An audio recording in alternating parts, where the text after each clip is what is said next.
Chapter 519. The Mountain Lord suddenly thought of many things. Currently, the 8 wildernesses and 10 regions were like a pile of loose sand. It was difficult to gather them, let alone fight against Wuxia and the upper realm. No matter what Wuxia's true motive was, he could make use of it to win people over. Only then would he have more power. Otherwise, the rescue mission for Luo Feng would be a long way off. If that's the case, I'll beat him at his own game. What's wrong with attending the banquet?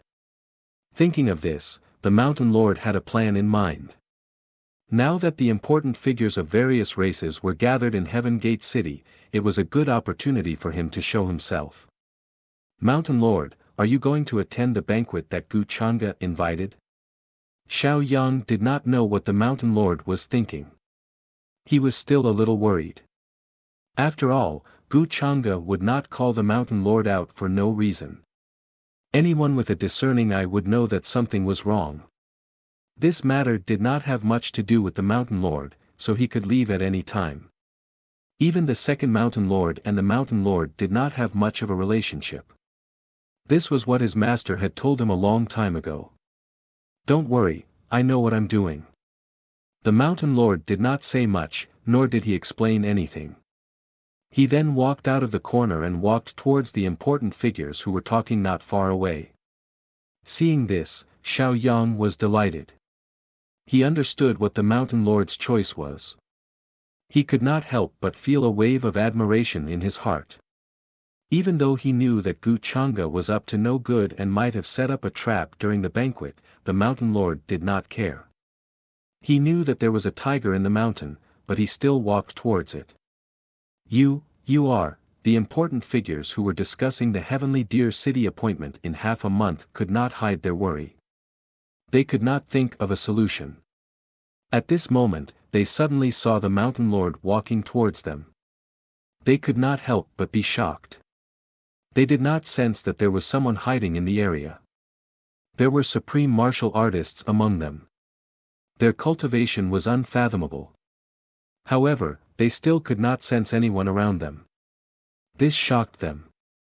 They then became alert and stared at the Mountain Lord who was walking towards them. Blind old man, could it really be? Someone noticed the Mountain Master's face and frowned, as if recalling something. There weren't many people in this world who were blind and had such an unfathomable cultivation. Suddenly, a thought flashed through his mind. He suddenly thought of something and couldn't help but turn pale with fright. He couldn't hide his shock and his voice trembled. You are, the Mountain Lord's expression was calm as he nodded slightly without saying anything. At this time, the other big shots also suddenly remembered, and their faces immediately flushed red. They were very excited. At their level, they couldn't help but tremble. One could imagine how excited they were at this moment. That's great. I always thought that the news was fake. No wonder Wuxia would spread such words. So you've really been born. They immediately used honorifics to address the Mountain Lord, feeling deep veneration for him.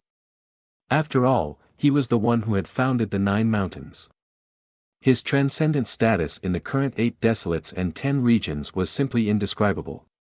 In their eyes, the Mountain Lord was no different from an immortal. I already know about what happened in the 8 desolates and 10 regions. This time, since Wuxia is up to no good and has set up a banquet, then I will go and take a look. The Mountain Lord was wearing a white robe and had the demeanor of a transcendent being. Although he was blind, his aura was not to be underestimated. He spoke calmly, as if he didn't care about Wuxia at all. Hearing this, everyone immediately became even more excited. Their emotions surged, their blood surged, and it was difficult for them to calm down.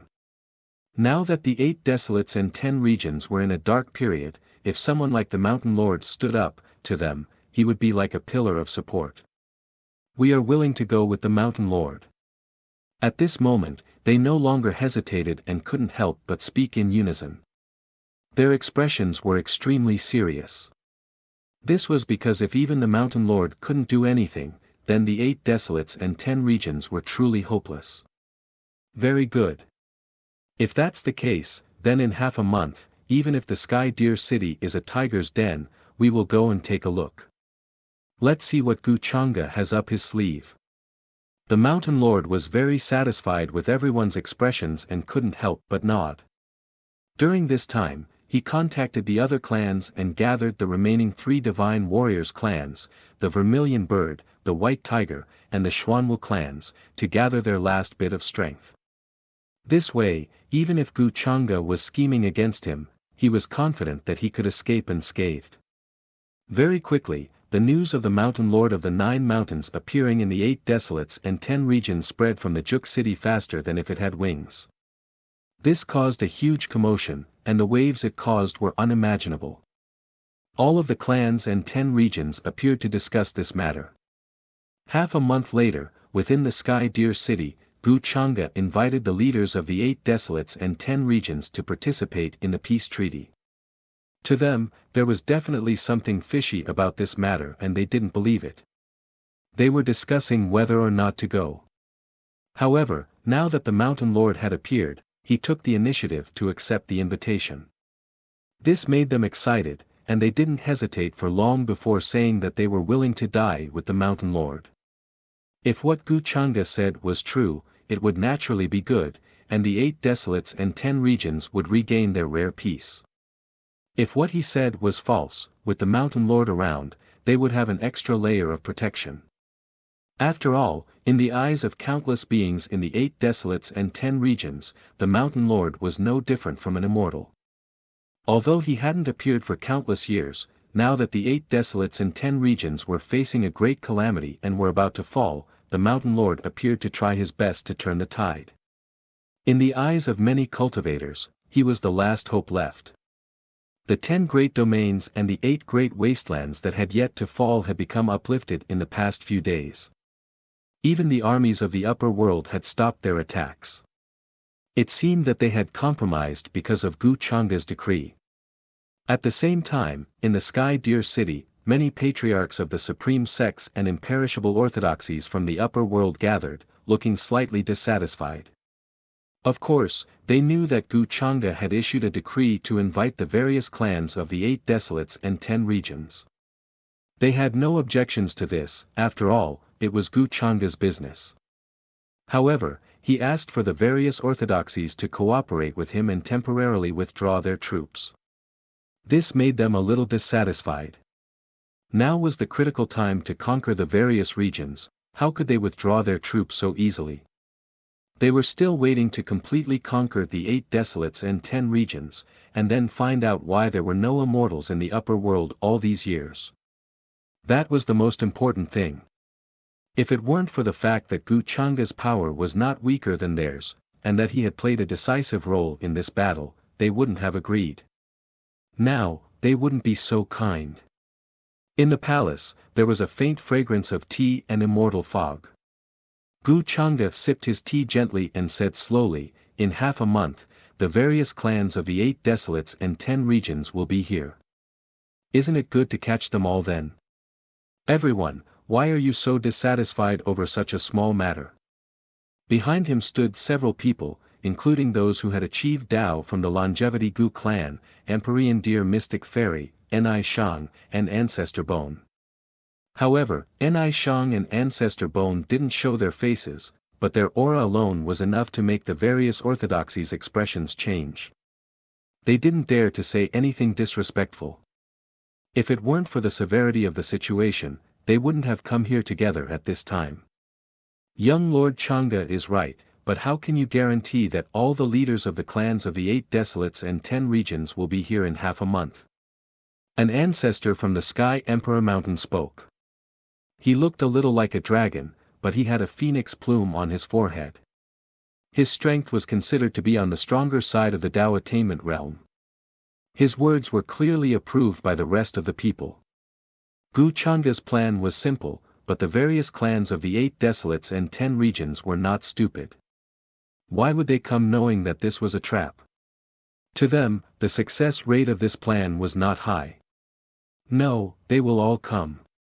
Gu Changa's expression didn't change. He didn't explain. He only said calmly, "Besides, do you really think you can find the thing you're looking for if you keep looking like this? In my opinion, this is just a waste of time. Young Lord Chang'e, do you know something?" The ancestor of the longevity Wang clan couldn't help but ask curiously. He felt that Gu Chang'e wouldn't say these words for no reason. Obviously, he knew something. The other ancestors of the imperishable sects and supreme Taoist orthodoxies were also puzzled. "It's not that I know anything, but the second mountain lord of the 9 mountains and the guardians are in my hands. They will definitely come to rescue them." Gu Chang'e smiled. He glanced outside the hall and gave an order to the people behind him. Soon, rumbling sounds were heard. Prison wagons covered in various supreme talismans were pushed over. They were glittering with light, and rules were falling from them. The second mountain lord, Luo Feng, and Luo Ying were imprisoned in the wagons. The second mountain lord was sitting cross-legged with his eyes closed like a rock. He was oblivious to the situation outside. Luo Feng and Luo Ying didn't look good. Their hands and feet were shackled, and it was difficult for them to break free. If they exerted a little strength, fine talisman power would seep into them, causing them unbearable pain. It was like torture. They are. Seeing this, many ancestors of the imperishable sects and supreme Taoist orthodoxies looked surprised. Some of them had interacted with the second mountain lord before. They didn't expect that after the 9 mountains were destroyed, the second mountain lord would be suppressed by Gu Chang'e and become a prisoner. However, they didn't know Luo Feng and Luo Ying, nor did they know them. However, judging from Gu Chang'e's words, one of them must be a descendant of the guardians. They are naturally my honored guests. Gu Chang'e smiled faintly. Then, in front of everyone, she unlocked the shackles of the 3 people in the prison carriage and released them. However, their cultivations were sealed.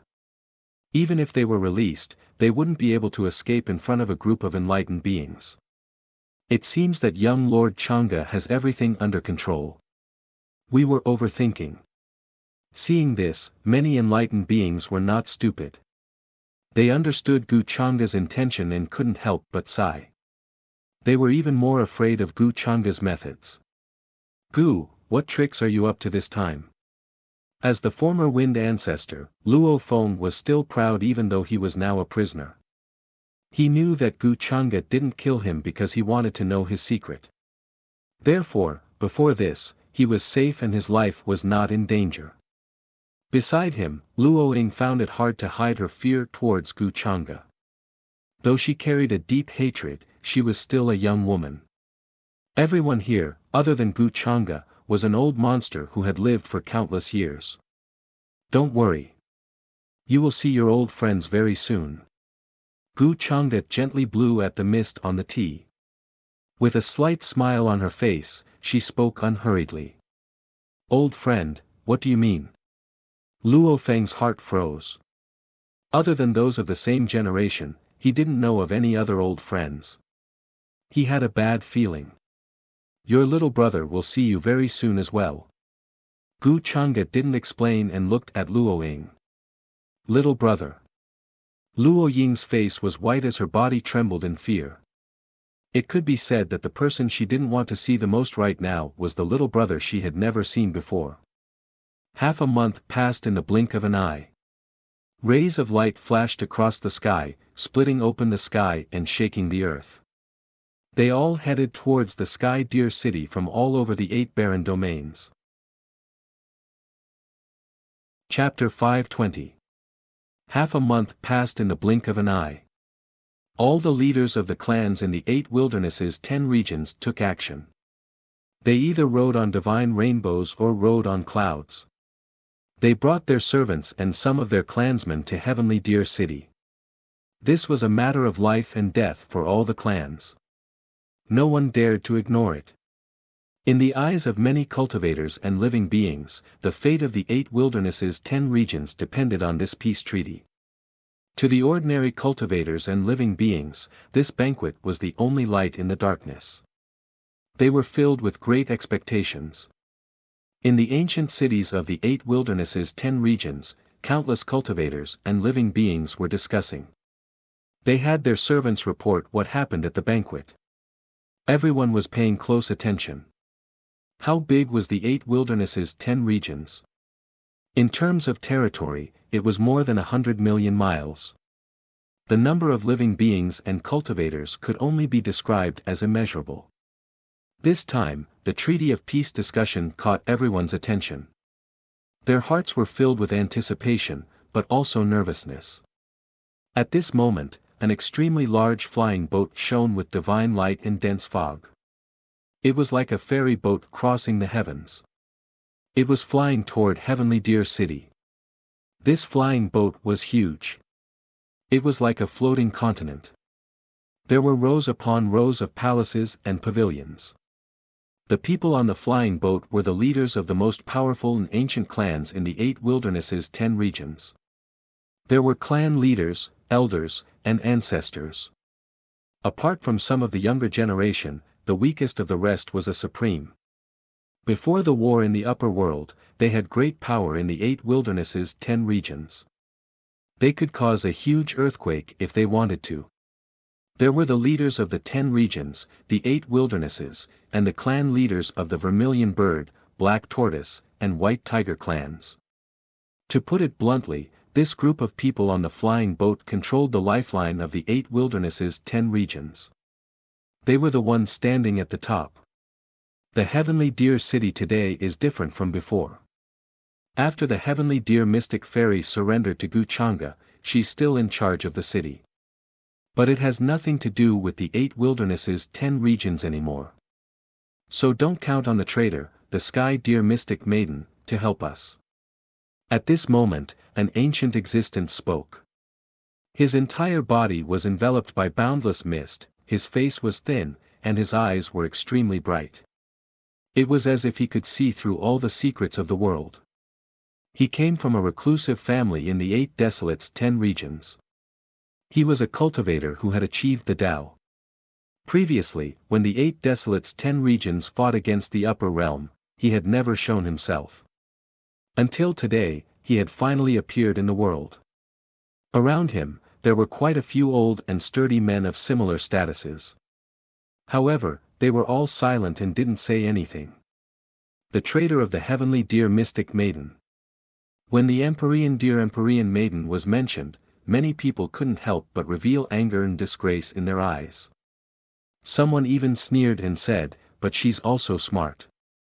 Now that she's with Wuxia, not only did she protect Sky Deer City, but her status has also risen. Even the other imperishable sects and supreme Taoist orthodoxies dare not offend her. Unlike us, who need to constantly be on guard against the army of the upper realm. We even have to bend our knees and live in the shadow of the upper realm." Although that was what they said, they couldn't hide their jealousy. To many people, the Empyrean Maiden's greatest advantage compared to the rest was her beauty. She was one of the rare beauties in the world. Apart from that, which part of her could catch Wuxia's attention? It was a pity that they couldn't compare to such an advantage. However, there were still a few old men whose eyes flickered. They scanned the people behind them and searched for the prettiest women. This time, Wuxia had invited everyone to discuss the peace treaty. However, he didn't mention much about the details of the treaty, so they didn't know either. Hence, they were very uneasy now.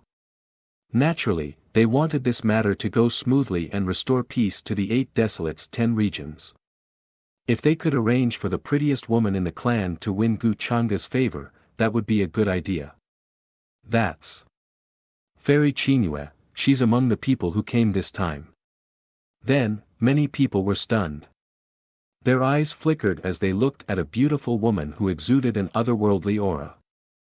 Without a doubt, she was the most beautiful person present. Compared to her, the rest of the divine ladies paled in comparison.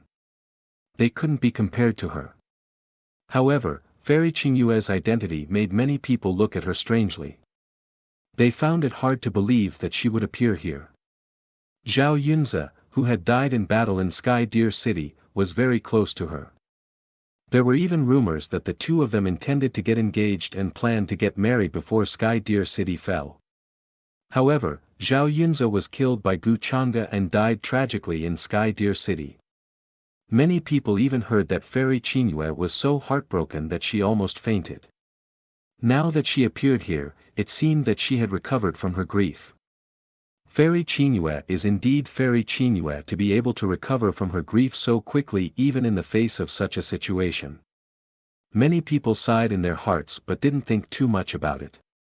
After all, as Zhao Yunze's lover, Fairy Qingyue's abilities were not to be underestimated in the 8 Desolates' 10 regions.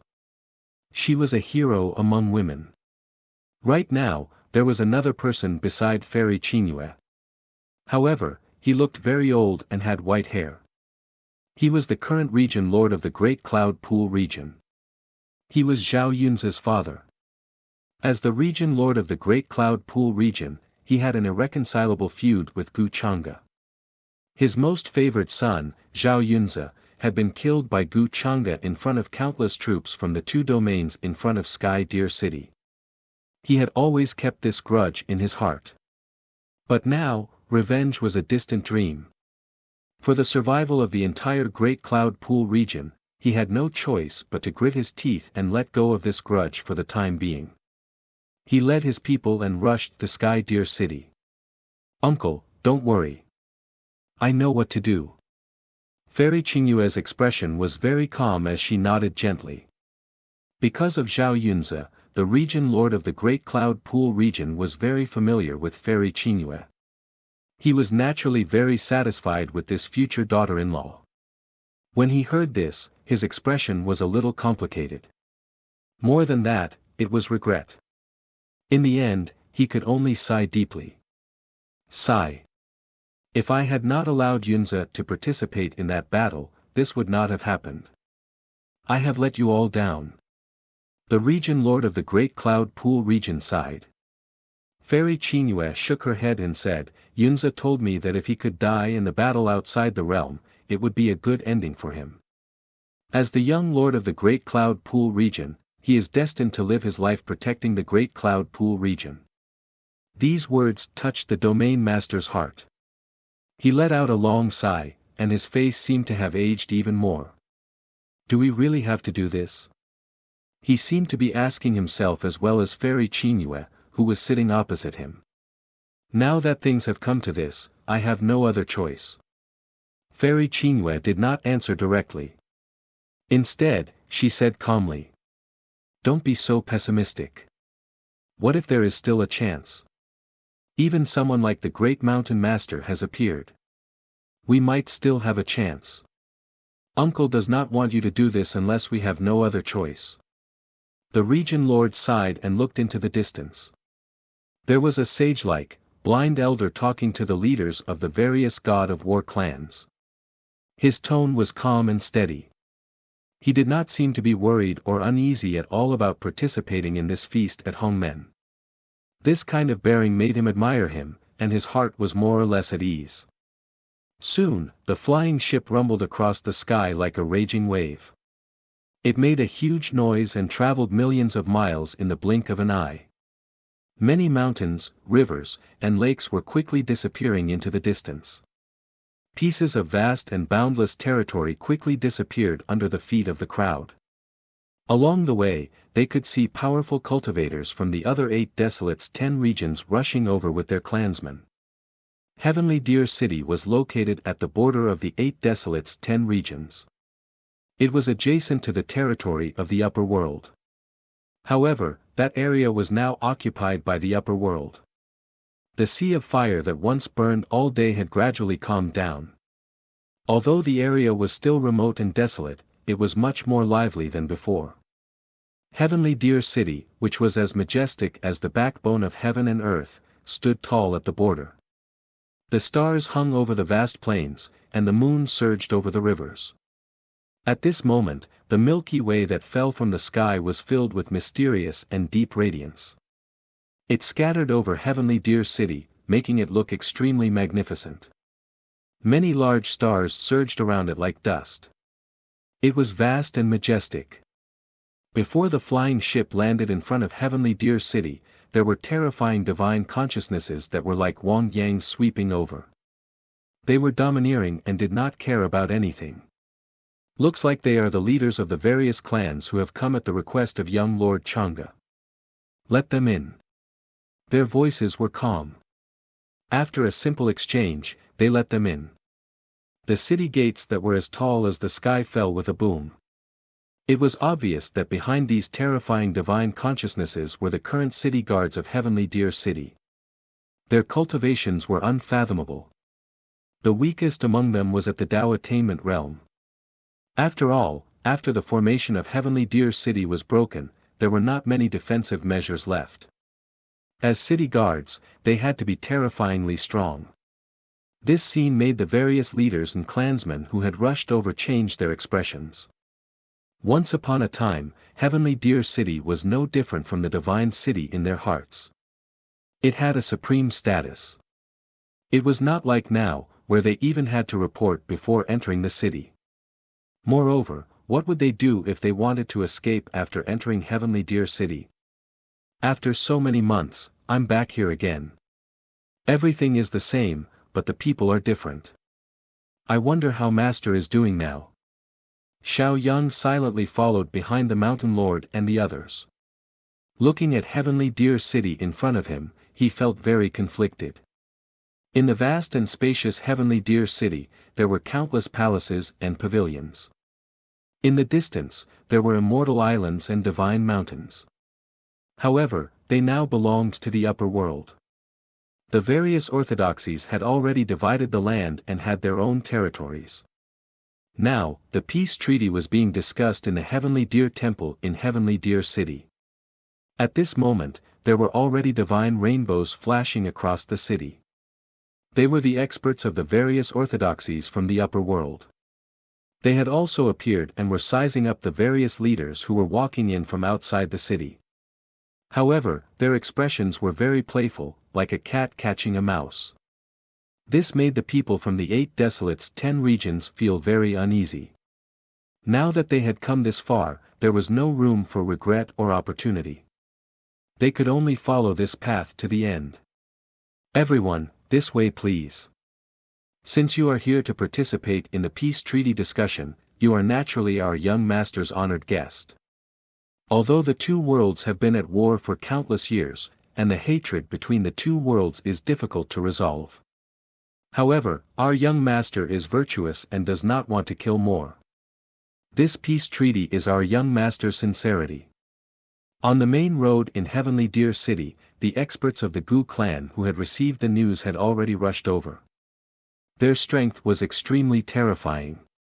Wearing battle armor and shining divine light, they gave people the feeling that they had killed their way out of a mountain of corpses and a sea of blood.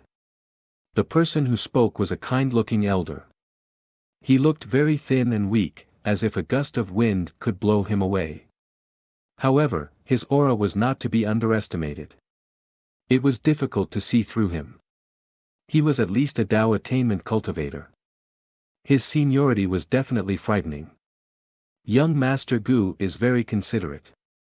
If Gu Chang'e really wants to stop this battle, then stop playing tricks and show some sincerity. Hearing this, the various leaders of the 8 desolates 10 regions did not speak. They all looked at the Mountain Lord. In their eyes, the great Mountain Master was like a pillar of support. She begged for fresh flowers. The Mountain Lord was not surprised. He only said indifferently, wanting Gu Chang'e to show the sincerity he deserved. They had come to this feast at home men. They had already disregarded life and death. If Gu Chang'e attacked at this time, it would be an unimaginable disaster for them. Many people would even die tragically here. Sincerity does not seem to be something that our young master needs to consider. Hearing this, the Tao attainment cultivator from the Gu clan smiled faintly and led the way. He did not care about the opinions of the people present. He was very casual. His words made the expressions of the people from the 8 desolates 10 regions change slightly. They had an ominous feeling. Sincerity was indeed not something that Gu Chang'e needed to show.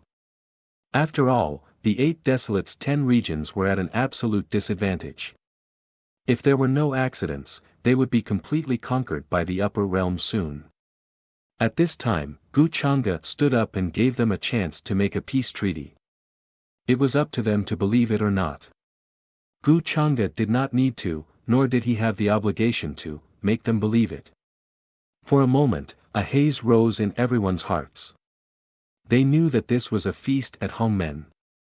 Gu Chang'e did not have good intentions. But for the last bit of hope, they still came. Could it be that Gu Chang'e had already revealed his true intentions before the feast had even begun? Tianlu Temple was located in the center of Tianlu City. Nearby was a very wide square. There were many pagodas and halls. Now, many blurry figures could be seen here. The cultivation of these blurry figures was very powerful. Just by standing there, they caused the nearby void to show signs of collapsing. A sentry every 5 steps, a guard every 10 steps. Looks like it's not going to end well. Seeing this, a desolate lord could not help but shake his head and sigh. He felt that they had entered a dragon's lair and there was no way out. Many people could not help but feel nervous. Their backs and palms were full of cold sweat. If the situation was not good, the surrounding experts would swarm them. They would not even need to run. They would probably die in an instant. Soon, under the guidance of the Gu family experts, they passed through the square and entered the temple. The temple was very vast. It was as if they had come to a small world. The banquet had been set up since a long time ago, and numerous wines, spirit fruits, and the meat of rare ferocious beasts were placed on top of it.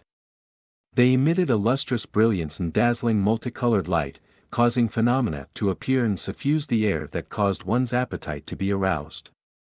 In addition, there were many graceful women dancing at the feast. Celestial mist lingered around them. Their movements were very moving, and they were a feast for the eyes. In Tianlu Temple, Gu Chang'e was wearing a black robe. He looked mysterious and noble. He was handsome and had a faint smile on his face. He was waiting for everyone at the head of the table. Behind him stood Tianlu Xiannu. However, her face was covered by a veil. Only a pair of watery eyes could be seen. She looked very calm and otherworldly. Other than them, there was no one else in the hall. This scene caused the people from the 8 Desolates and 10 regions to be slightly stunned. This was different from what they had expected. However, they guessed that Gu Chang'e had arranged for people to be in the dark.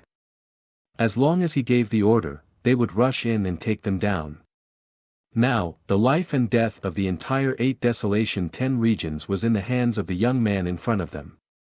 This made them feel very complicated. Xiao Yang's expression was cold. He could not hide his hatred. The scene at the 9 mountains appeared in his mind. His senior sister was pierced through the top of her head by Gu Chang'e.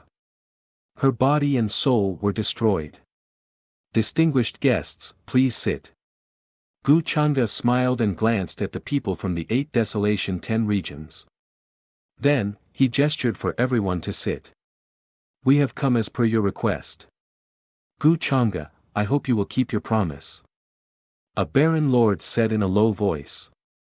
He looked like a black bear and there were streaks of laws flowing around his body. His capabilities were terrifying. His chi rumbled like thunder, making people's eardrums buzz and almost explode. The rest of the wasteland masters and domain masters were also staring at Gu Chang'e. Divine lights were flashing in their eyes and there were various colors of divine lights intertwining.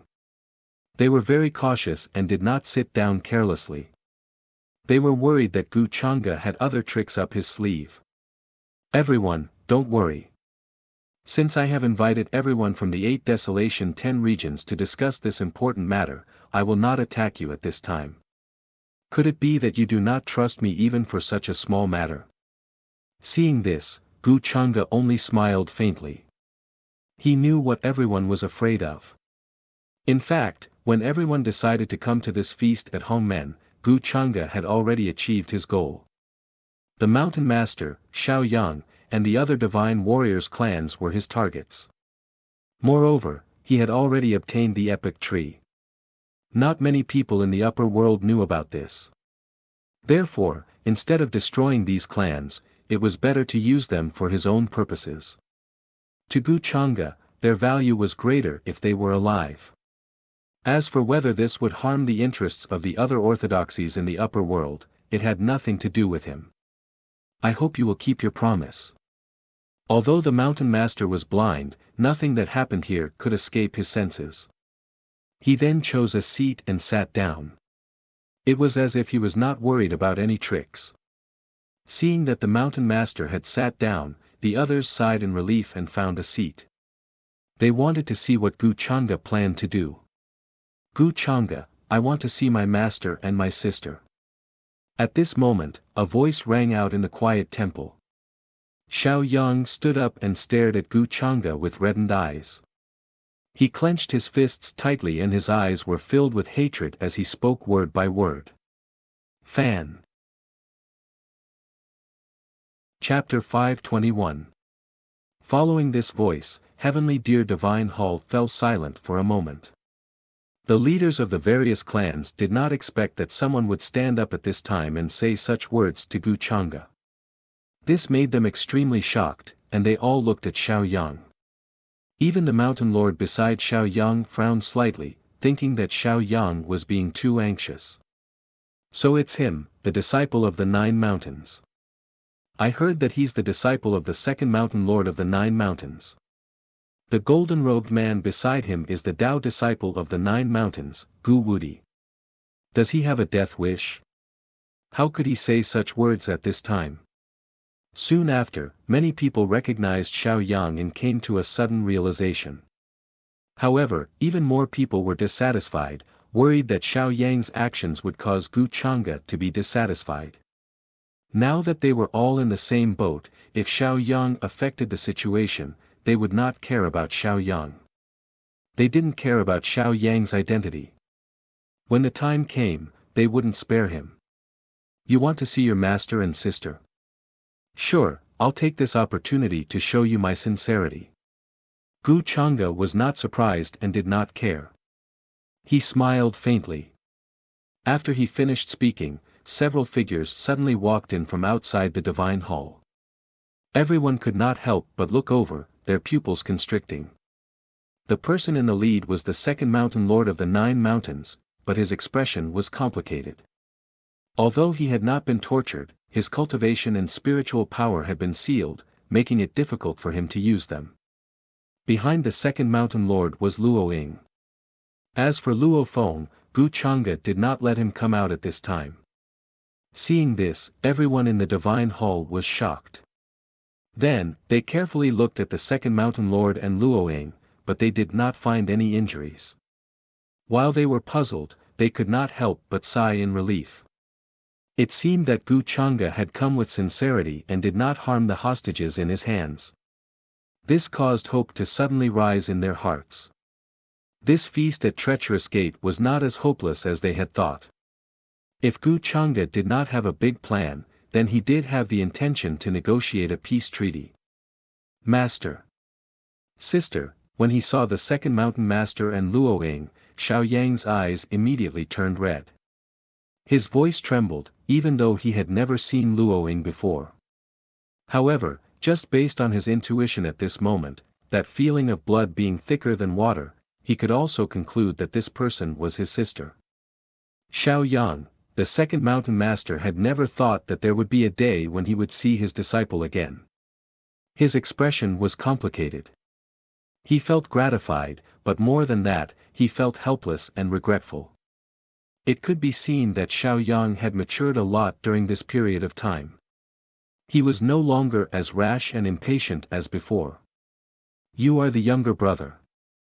Luo Ying stared at Xiao Yang. Her body trembled, her voice trembled, and her eyes reddened. If there were no accidents, Xiao Yang was now her only remaining relative in this world. Gu Chang'e said with a smile, this Gu is a man of his word.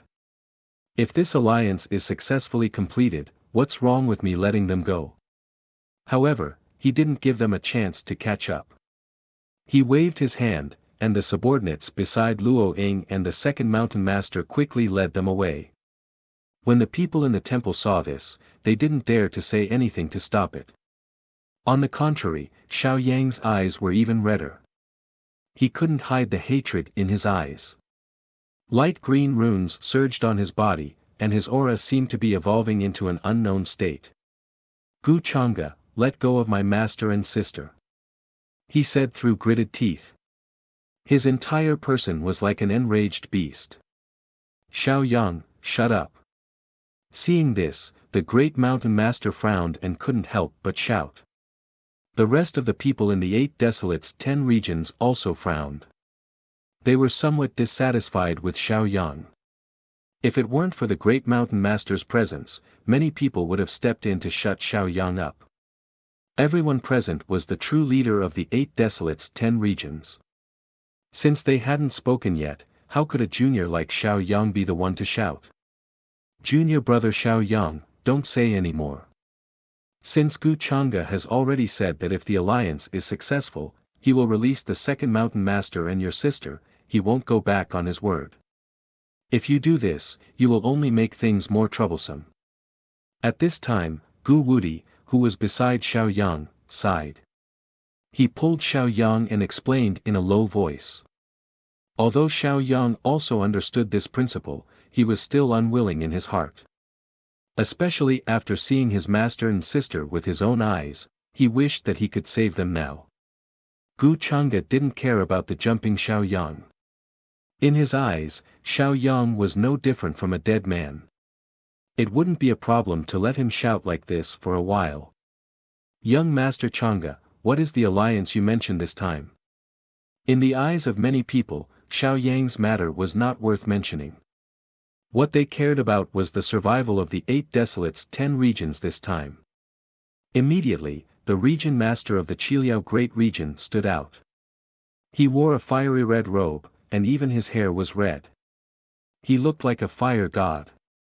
His entire person had an unparalleled aura like a divine fire. His words were also the main point of everyone's attention. Immediately, they all looked over. Gu Chang'e sat at the head of the table and drank his wine unhurriedly. Hearing this, he put down his wine cup and smiled. "Naturally, it is as it says. The 2 worlds will restore peace and reduce the killing." "Are you serious?" Hearing this, many people's hearts moved. Although they felt that it was unbelievable, they couldn't hide their hope. If peace could really be restored, they naturally couldn't ask for more. "Of course, I am serious. I can swear a heavenly oath as proof." Of course, the prerequisite is how this alliance is set. Gu Chang'e smiled faintly. "A heavenly oath?" "Yes, please tell us more, young Master Chang'e." Everyone present was no stranger to the heavenly oath. It was one of the strictest oaths a cultivator could make. Unless one didn't want to break through for the rest of their life, or suffered from the backlash of their inner demons, no one dared to go against the heavenly oath. Therefore, they somewhat believed Gu Chang'e's words. They felt that this feast at Hongmen wasn't as deadly as they thought. "It seems that you are all smart people. It's so easy to talk to smart people." Gu Chang'e nodded slightly with a slight smile on his face. He then continued unhurriedly, "Actually, this peace treaty is very simple. From today onwards, the 8 barren 10 territories will be the lower realms of the upper realm. Other than being ordered around by the upper realm, every year, we will have to provide a certain amount of resources." However, before he could finish, the expressions of the people in the divine hall changed. Many people suddenly stood up, their expressions changed, and anger appeared on their faces. "Gu Chang'e, you have gone too far. What's the difference between this and becoming slaves of the upper realm? You keep saying that this is a peace treaty, but this is the peace treaty you're talking about. This is clearly a slave clause. Please forgive us for not listening." The domain leaders all stood up with ugly expressions on their faces. They were the first to express their anger. At first, they had some expectations, but after hearing Gu Changa's words, they understood. This wasn't a peace treaty, it was a slave clause. It just had a nice-sounding name. Being ordered around by the upper realm, what's the difference between this and asking us to surrender? The leaders of the other clans were also extremely gloomy. They felt that Gu Changa was going too far. At first, they thought that Gu Changa was being merciful and was going to let the 8 barren 10 territories go. Now, it seems that he tricked everyone into coming here so that he could catch them all in one fell swoop. At this moment, everyone from the 8 barren 10 territories looked at the mountain leader. They wanted to hear his opinion. I gave you a choice. It's not that I didn't give you a chance. Gu Changa still had a faint smile on his face. He said, it seems like you don't want to accept my kindness. After these words were spoken, everyone felt a chill run down their backs. They felt Gu Changa's undisguised killer's intent. Could it be that everyone was going to die tragically here today? Is there no room for negotiation? The great mountain lord furrowed his brows and asked without hesitation. In his eyes, the peace treaty wasn't important. The important thing was to save Luo Feng. What happened to the 8 barren 10 territories had nothing to do with him. However, Gu Changa didn't let Luo Feng show up today. This made him feel that the situation was a bit tricky. He needed time to find Luo Feng. Therefore, the best thing to do was to drag things out. What else do you want? At this time, do the 8 barren 10 territories have a choice? You either live or die. The smile on Gu Changa's face disappeared, and he became cold. As he stood up, he waved his sleeve and spoke. Suddenly, a vast and terrifying wave of energy came from outside the Temple of Heavenly Deer. It was as if a Wang Yang had come to life and was crushing towards this place. And there was more than one such wave of energy. Whoosh! In an instant, this part of the universe was locked down.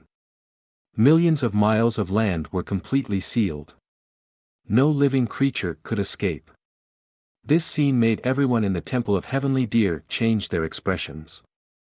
They felt that Gu Changa was finally revealing his true intentions. Chapter 522. Boom! A wave as vast as Wang Yang swept through the outside of the temple. It was as if the blue sky was about to fall and destroy this place. One after another, vague and terrifying figures walked out of the Sky Deer Divine Hall. Their faces were cold and indifferent, like statues that would never change. They stared coldly at the temple.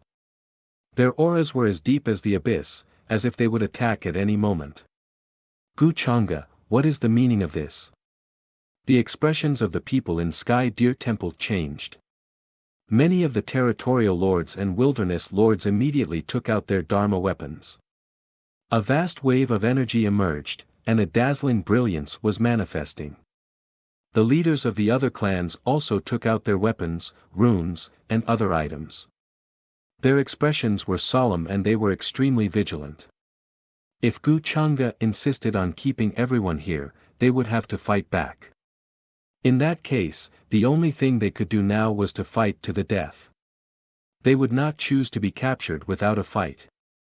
Seeing this, Gu Changa did not care. He smiled faintly. I gave you a chance, but you didn't cherish it. If that's the case, don't blame me. What kind of chance are you calling this? If you want us to surrender, just say so. Why are you talking about a peace treaty? Many of the territorial lords looked terrible. Some were even flustered and felt insulted. The territorial lords of the Yunza territory and Chiliao territory were also extremely gloomy. Gu Changa did not have the slightest sincerity. He was just using this as bait to catch all of them in one fell swoop. To them, this peace treaty was just a gimmick.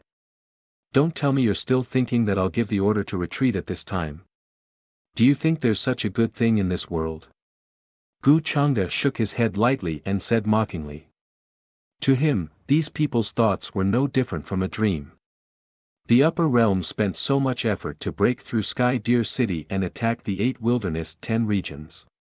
In the end, they still thought that this peace treaty would allow them to withdraw their troops from the upper realm without paying anything. They thought too highly of him and the other orthodoxies in the upper realm. You're right. The upper realm spent so much effort to break through the 8 desolates and 10 regions. How could they just retreat without doing anything?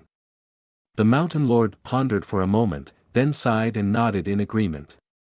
If the 8 desolates and the 12 domains become subordinate realms of the higher realms, we can stop some of the chaos and reduce many unnecessary casualties.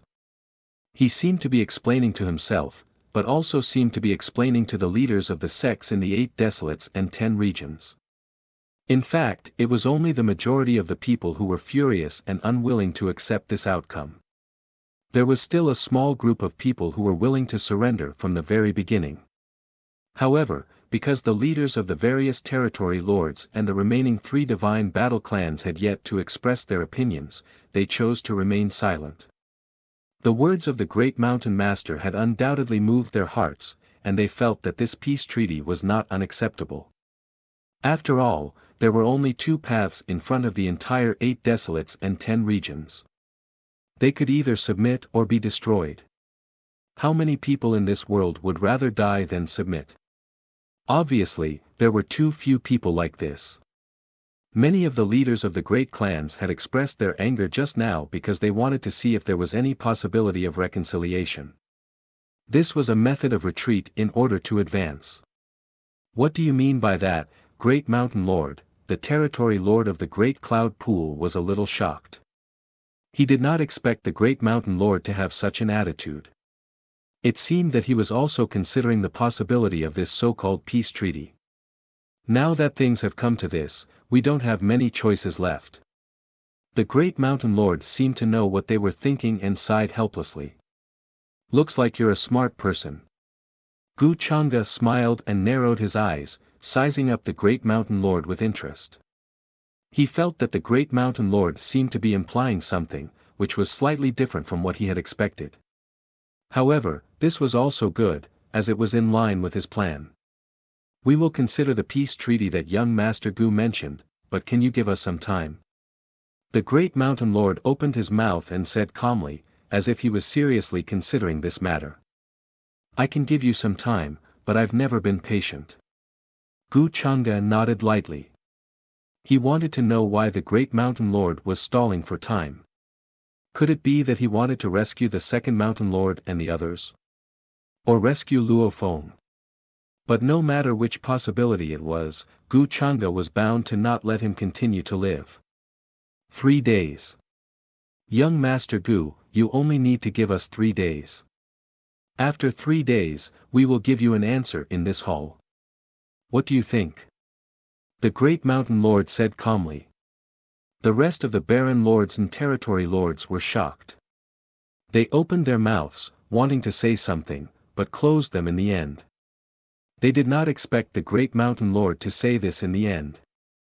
However, it seemed that they had no other choice now. These 3 days were enough for them to consider whether they should accept or not. 3 days. Gu Changa raised his eyebrows slightly, then said lightly, sure, but you are not allowed to leave Sky Deer City in these 3 days. If I find out that you have the intention to leave, don't blame me for being merciless. No problem. We will not wander around in these 3 days. The Great Mountain Lord nodded and did not hesitate for long. He was now the backbone of the 8 desolates 10 regions. Everyone followed his lead and naturally listened to his opinion. The Territory Lords and Baron Lords looked at each other. They had no other choice at this time. After that, the hall regained its tranquility, and the hostile atmosphere from before seemed to be an illusion. Everyone sat down again, but they were all in different moods. Many of the delicacies were difficult to swallow. The dancers at the banquet were graceful and beautiful. They were like fairies from the 9 heavens descending to the mortal world. Gu Changa, who was sitting at the head of the table, did not seem to care about this small incident. He smiled. From time to time, he would say a few words to the Empyrean deer mystic lady beside him. Many of the leaders of the large tribes had been paying attention to Gu Changa's expression. Their hearts trembled slightly, and they whispered orders to the people beside them. Whether this method would work or not, they would only know after trying it. Junior brother Xiao Yang, don't be rash. You have to know that your actions now affect the lives of billions of people in the 8 desolates 10 regions. If you anger Gu Changa because of your actions, he will order everyone to be killed here. You will become the sinner of the entire 8 desolates 10 regions. During the banquet, Gu Wudi advised Xiao Yang, who had a gloomy expression and was drinking alone, with good intentions. When the leaders of the large tribes heard this, their eyes moved slightly. They frowned and looked at Xiao Yang, thinking that he might ruin it. But now that the great mountain lord was here, they could not blame Xiao Yang. I know. I don't need you to teach me this kind of thing. Xiao Yang was a little dissatisfied with Gu Wudi. Hearing this, he frowned and spoke rudely. Although the two of them had gone through hardships together, and his attitude towards Gu Wudi had improved slightly, it was not to the extent that Gu Wudi would teach him a lesson. Hearing this, Gu Wudi's eyes flashed with a dark haze. However, on the surface, he still looked like he was thinking for Xiao Yang and shook his head. He sneaked a glance at Gu Changa, who was sitting at the head of the table. Seeing that Gu Changa did not seem to notice this, the haze in his heart deepened. He had tolerated Xiao Yang for a long time. If not for Gu Changa's orders, he would have dealt with Xiao Yang long ago. But since Gu Changa did not give the order, he did not dare to act rashly. But Gu Wudi knew that Xiao Yang would not live for long after this trip to Sky Deer City. Not long after, the banquet ended.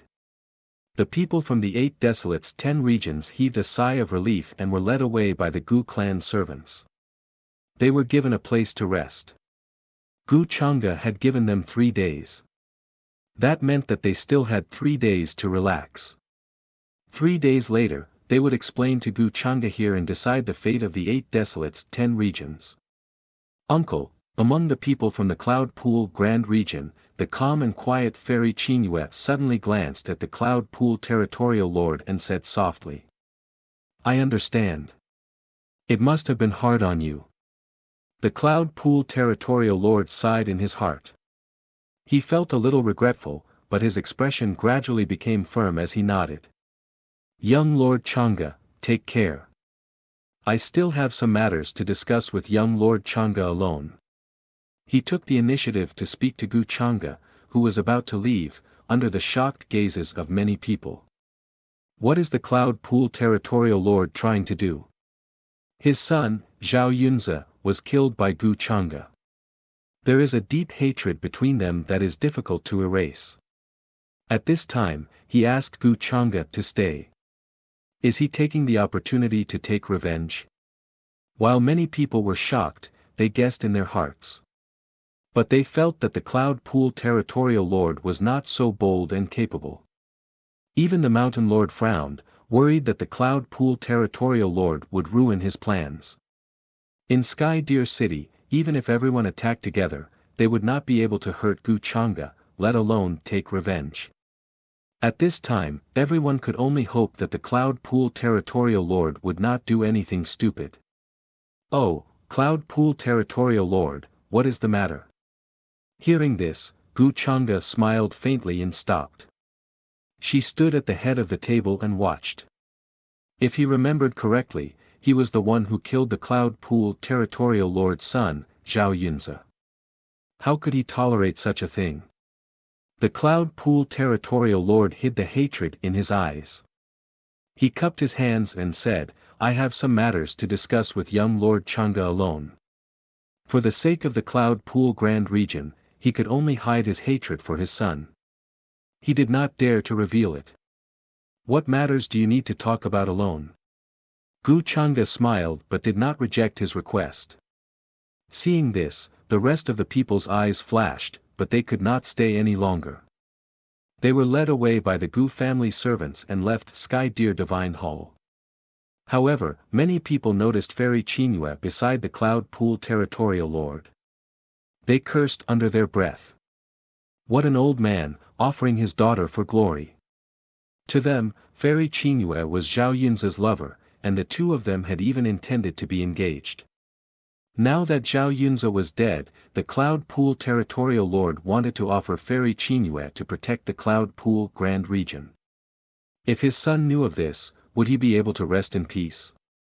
Soon, only the Cloud Pool Territorial Lord, Fairy Chinua behind him, Gu Changa, and the mystic Lady of Sky Deer were left. Speak. What do you want? Gu Changa looked at Fairy Chinua with interest. He could guess the Cloud Pool Territorial Lord's motive. This made him feel a little strange. The Cloud Pool Territorial Lord was someone who could endure. Now, he even took the initiative to offer a beauty to curry favor with him. But he did not know if he had any ulterior motives. Chinua greets young Lord Changa. Before the Cloud Pool Territorial Lord could reply, Fairy Chinua had already stepped forward and bowed to Gu Changa respectfully. Gu Changa nodded slightly and said, "Is this what you wanted to talk to me about in private?" The Cloud Pool Territorial Lord clenched his fists tightly under his sleeves, but he still smiled and said, "I heard that young Lord Changa has many beauties around him. I thought you would be more interested in them. Chinua is the most beautiful woman in the Cloud Pool Grand Region for many years, so," he did not finish his sentence, but anyone in the know knew what he meant. The mystic Lady of Sky Deer frowned slightly. She was also a little surprised. She did not expect that someone like the Cloud Pool Territorial Lord would give up on avenging his son in the end and have to offer his daughter for glory. Although the Cloud Pool Territorial Lord had a fawning smile on his face, he felt humiliated inside. He could not wait to leave the hall. He did not even know how to face his son in the afterlife if he died of old age in the future. Although Fairy Chinua had acted on her own accord, and he had never forced her to do so, he had never had such thoughts. But this matter had ultimately passed through his hands. From now on, in the eyes of many people, he, the Cloud Pool Territorial Lord, would be the true coward who offered his daughter for glory. The most beautiful woman in the Cloud Pool Grand Region. Gu Changa sized up Fairy Chinua with an inexplicable expression. At that moment, the Cloud Pool Territorial Lord and Fairy Chinua could not guess what he was thinking. Yes. The Cloud Pool Territorial Lord braced himself and replied. But from what I know, the most beautiful woman in the Cloud Pool Grand Region is very close to your son, Zhao Yunza. Could it be her? Gu Changa smiled faintly and asked with a strange look in his eyes. He did not expect such boldness.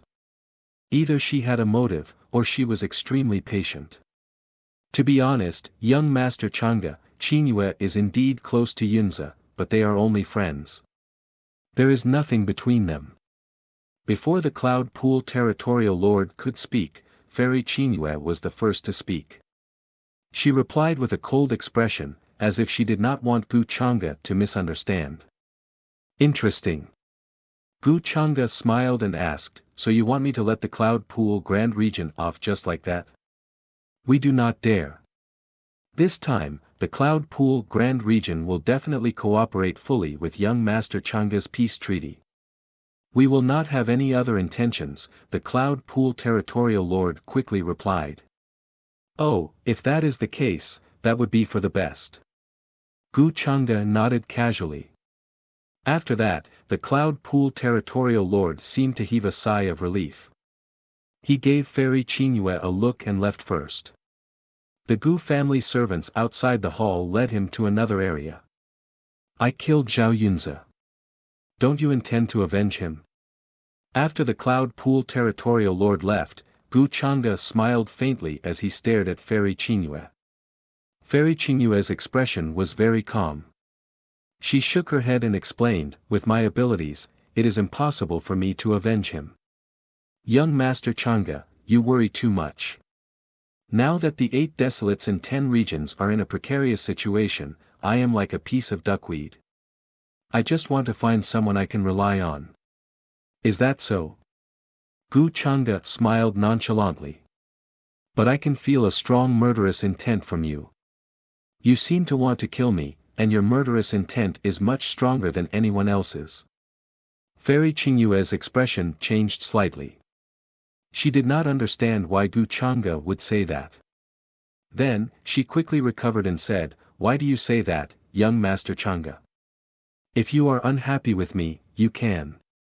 However, Gu Chang'e waved his hand and did not let her finish her sentence. He smiled faintly and said, "Do you know what is the biggest taboo for an assassin?"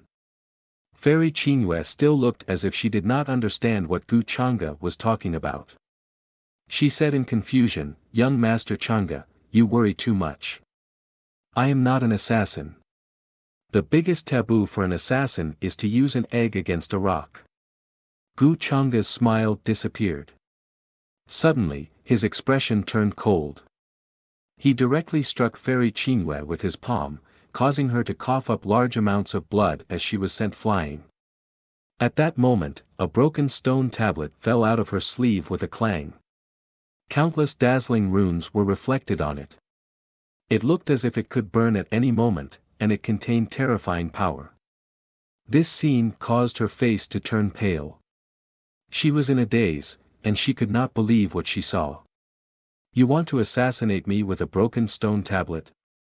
Gu Chang'e shook his head. His eyes were cold and deep. Without needing his instructions, the heaven-deer mystic fairy behind him moved and swiftly captured Fairy Qingyue. "Gu Chang'e, you have committed so many evil deeds and are so deranged. You will receive retribution sooner or later. I will not let you off even if I become a ghost." Seeing that her plan had been exposed, Fairy Qingyue, who was covered in blood and had disheveled hair, looked up. She could not help but scream like a ferocious ghost. Her eyes were filled with hatred and anger. She didn't understand what was wrong with her and why Gu Chang'e saw through her trick. However, she knew that she would not be able to escape death today. Moreover, the failure of her plan would implicate the entire Great Cloud Pool region. Chapter 523. Gu Chang'e, you will die a horrible death. You will suffer retribution sooner or later. In Sky Deer Divine Hall, Fairy Qingyue was covered in blood. Her hair was disheveled, and she looked like a ferocious ghost. She was no longer as calm and composed as before. Her eyes were bloodshot. After her plan was exposed, she cursed and swore at Gu Chang'e like a shrew. Since she was going to die anyway, there was nothing for her to care about. However, not being able to avenge Zhao Yunze was her greatest regret. "I don't know whether I will die or not. But I do know that the billions of lives in the Great Cloud Pool behind you will suffer the consequences that they should not suffer because of you." Gu Chang'e shook his head. His expression was very cold. "I am the only one who did this. If you have a problem, come at me. What's the point of blaming others?" Fairy Qingyue could not help but curse when she heard that. She could not wait to vent all the anger that she had accumulated during this period of time. "You are representing the Great Cloud Pool now. What's the point of saying all this to me?" Gu Chang'e said calmly. He was not surprised by Fairy Qingyue's assassination attempt. After that, powerful figures from the Gu family rushed over and took her away. If such a thing happened, not only would it affect the Cloud Pool region, but even the other large regions would be affected to a certain extent. After all, this was Sky Deer City's territory. The Great Cloud Pool region lord had ulterior motives and offered Fairy Qingyue, but she tried to assassinate him. Of course, Gu Chang'e felt that the Great Cloud Pool region lord might not know about this. Fairy Qingyue was obviously planning to avenge Zhao Yunze. However, this did not stop him from making an example out of her. Gu Chang'e did not take this incident to heart. Instead, he was guessing when the Great Mountain Lord was going to make his move. In his eyes, the Great Mountain Lord was more important. He had already set up a trap in secret and was waiting for the Great Mountain Lord to make his move. "Young Master Gu, how did you know that Fairy Qingyue was trying to assassinate you?" The mystic lady of Sky Deer could not help but ask. She did not see anything unusual. If not for the fact that Gu Changa had suddenly made a move and knocked the weapon out of Fairy Qinyue's sleeve, she would not have believed that Fairy Qinyue had the guts to assassinate Gu Changa. No, I can't tell. Gu Changa glanced at her and shook his head. You didn't see it? The Empyrean Deer Mystic Maiden was even more confused. Then why did young Master Gu suddenly attack? What if you make a mistake? If it's a mistake, it's a mistake. Does she dare to say anything else? Gu Changa smiled faintly, as if he didn't care at all. The Empyrean Deer Mystic Maiden's expression froze. She could not find the words to refute. Very soon, news of Fairy Qinyue's failed assassination attempt on Gu Changa spread, causing a huge commotion. When the leaders of the 8 desolates and 10 regions heard this news, they were all stunned. Damn it, this is harming all of us. It wasn't easy for us to exchange for 3 days of peace. Many people's expressions changed drastically, and they couldn't help cursing under their breaths. They felt that they would be implicated by Fairy Qinyue. Fairy Qinyue suddenly tried to assassinate Gu Changa at such a crucial time. No matter what her motive was, wasn't this clearly asking for death? Moreover, they were worried that this would cause Gu Changa to change his mind. After all of them were in Sky Deer City now, and the area within a radius of 1,000,000 miles was sealed. No one could escape. If Gu Changa suddenly gave the order to kill them, what would they do? How would they break out of the encirclement? I was wondering why the Cloud Pool region leader would let go of his hatred so easily. So this is what he planned. What a daring person. Some of the leaders' eyes flashed. They were still guessing why the Cloud Pool region leader did this. They thought that he had already let go of his son. Who would have thought that he would arrange for someone to assassinate Gu Changa? What a pity. Not only is Gu Changa fine, but he even captured Fairy Qinyue. Looks like the Cloud Pool region's days are going to be tough. Many people rejoiced in the Cloud Pool region leader's misfortune. They were glad that they didn't have such thoughts. How is this possible? The Cloud Pool region leader, who was directly involved, was stunned when he heard the news. He stood rooted to the ground. He was completely stunned, and his mind went blank. He had never expected Fairy Qinyue to assassinate Gu Changa behind his back. She had never mentioned such a thing before. The Cloud Pool region leader had always thought that Fairy Qinyue was sacrificing herself to protect the Cloud Pool region. That was why she was willing to compromise and curry favor with Gu Changa. He had never expected that she would choose to assassinate Gu Changa. Oh no, Qinyue's actions will only ruin things. The Cloud Pool region leader's face turned pale, and his lips trembled. He felt dizzy at the thought of the terrible consequences of this matter. He almost collapsed to the ground. How could Qinyue dare to do such a thing? Assassinate Gu Changa in Sky Deer City? This was no different from pushing the entire Cloud Pool region into a burning hot stove. While everyone in the 8 desolates 10 regions was feeling uneasy and terrified over Fairy Qinyue's attempt to assassinate Gu Changa. On the other side, in a majestic palace, Xiao Yang, Gu Wudi, and the 3 gods of war were standing respectfully in front of the Mountain Lord, discussing some matters. Today, I delayed Gu Changa for 3 days in the main hall. In these 3 days, you must find a way to find out where the second Mountain Lord and the rest are being held. This will be our last chance, the Mountain Lord said slowly. The Mountain Lord spoke slowly.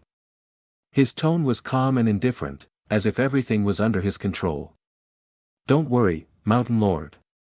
I will definitely find where the second Mountain Lord and the rest are being held.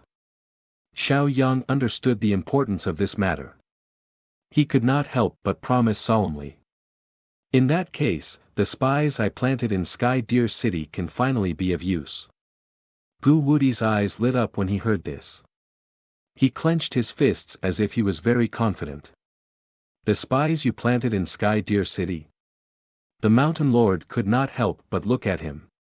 He asked curiously, "How confident are your spies?"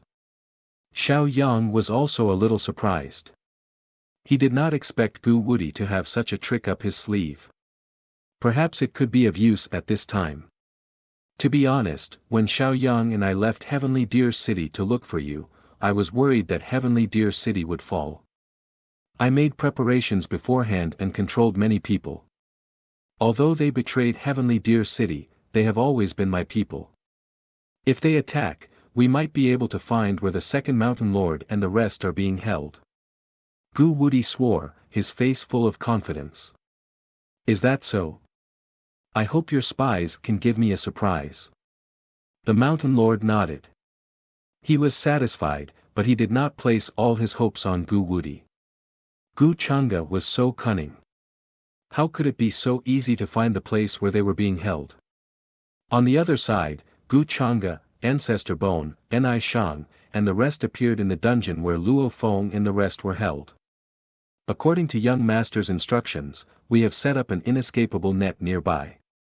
All kinds of forbidden runes have been engraved. As long as the Mountain Lord barges in, he will not be able to escape. Ancestor Bone said respectfully. Thank you for your hard work. Gu Chang'e nodded. His gaze swept across the walls of the dungeon. He was especially satisfied when he saw the areas that were glowing faintly.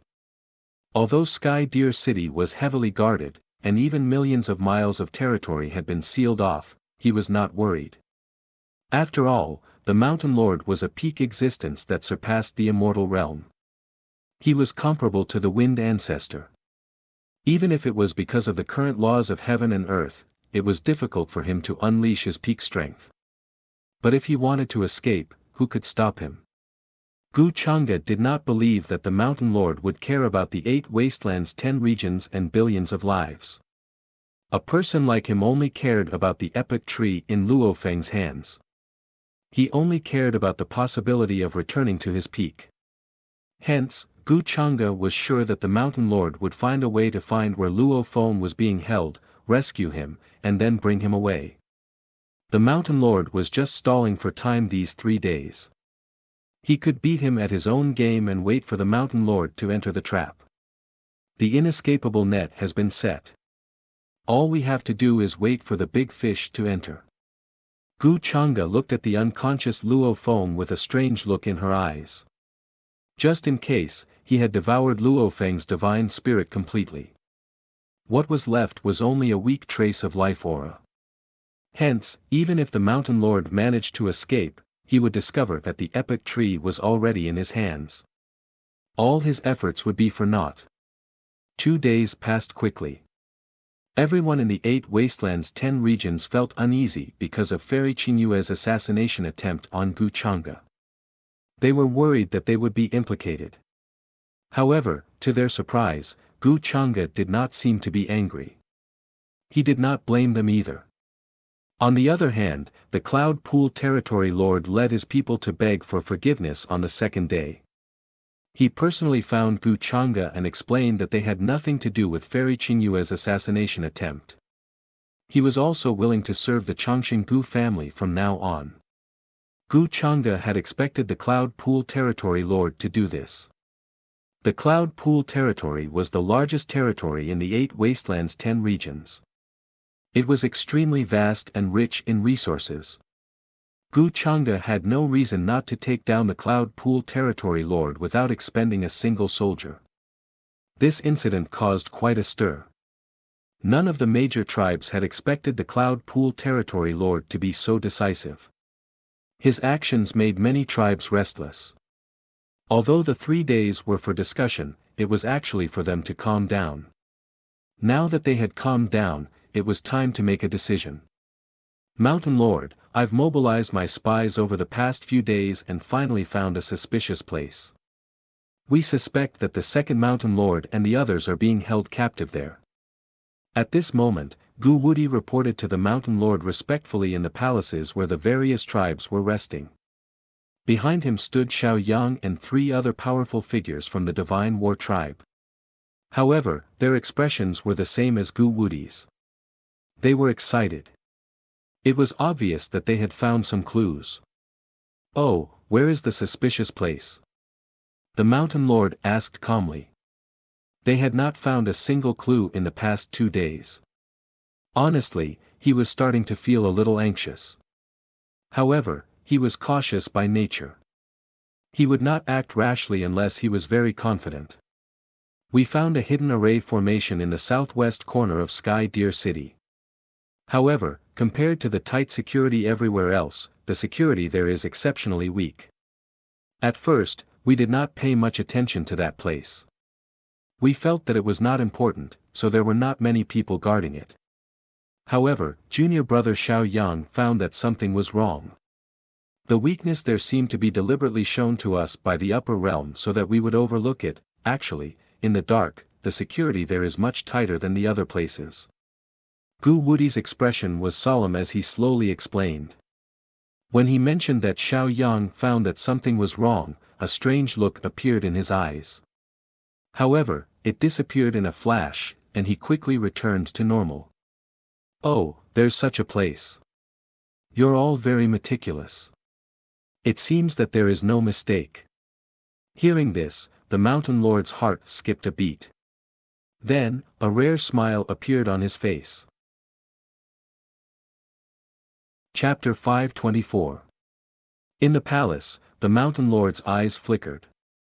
He waved his sleeves and a layer of green light shot out, covering the entire area. This was to prevent any powerful cultivators from using their divine consciousness to spy on them. Other than them, there were also the Vermilion Bird, White Tiger, and Black Tortoise clans in the palace. They were all people the mountain lord trusted. To him, as long as he knew where Luo Feng and the rest were locked up, everything else would be easy. After he rescued Luo Feng, he would tear open this universe and leave. The universe was so vast, and there were so many universes. He could just find a place to live in seclusion. Who could find him then? As for the life and death of the 8 desolates and 10 regions, what did that have to do with him? In the mountain lord's eyes, all the races in the 8 desolates and 4 seas were just pawns he used to buy time. If that's the case, shall we act tonight? I'm worried that if we wait too long, Gu Chang'e will sense that something is wrong and move master, sister, and the rest away. Then, Xiao Yang and the rest became serious, especially Xiao Yang. His eyes were filled with anticipation. He had been waiting for this day for a long time. He couldn't wait to go to the dungeon and save his master and sister. From your investigation, that should be where the second mountain lord and the rest are locked up. There's no time to lose. It seems that we'll have to make our move tonight. The mountain lord nodded with a rare smile on his face.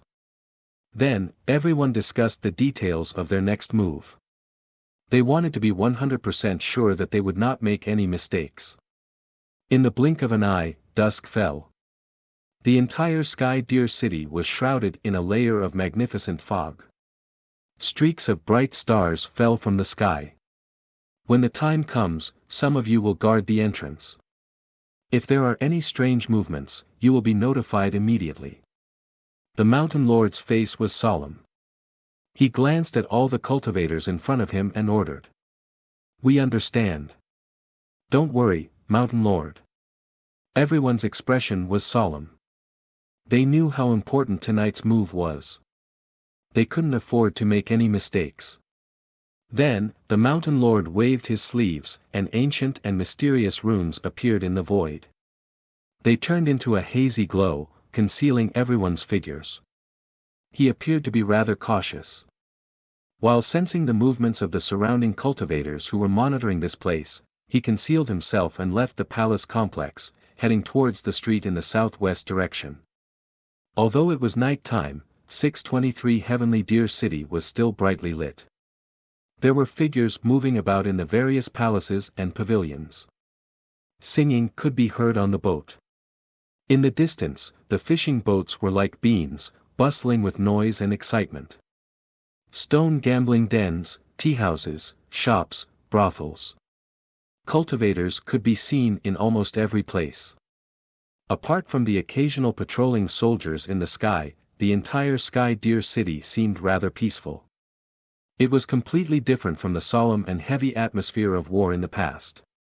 Xiao Yang, Gu Wudi, and the others carefully concealed their auras as they followed behind the Mountain Lord.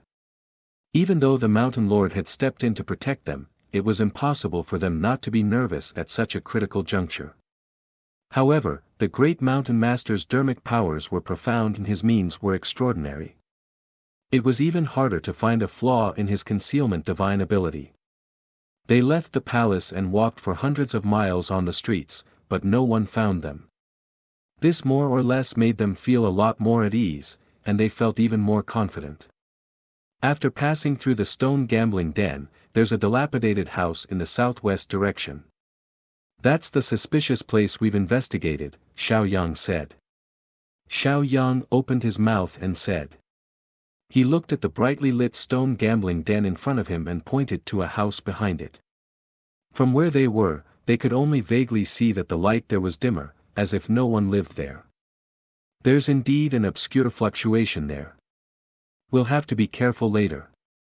Gu Chang'e is so cunning. He might have set up many traps there. The great Mountain Lord nodded.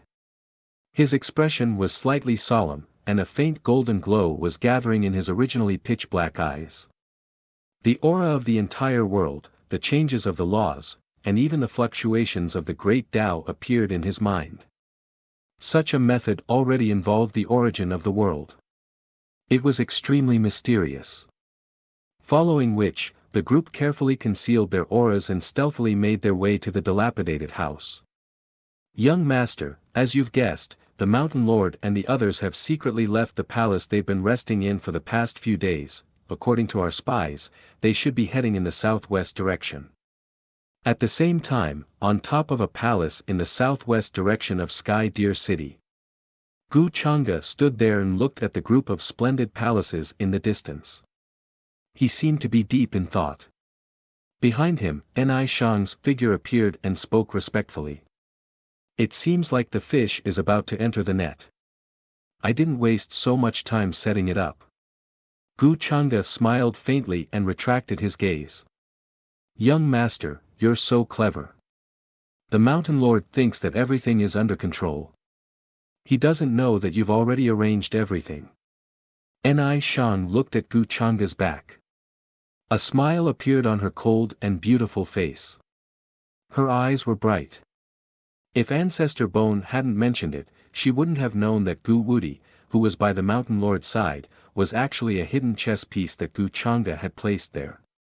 In that case, Gu Chang'e had already predicted this situation and arranged for Gu Wudi to be there early on. All of these arrangements really made her feel amazed. If she had been the Mountain Lord, she would not have been able to figure out what had gone wrong even until the day she died. The Mountain Lord thought that his rescue plan was foolproof, but in reality, it was already under Gu Chang'e's control. He even revealed the location of Luo Feng and the second Mountain Lord to Gu Wudi.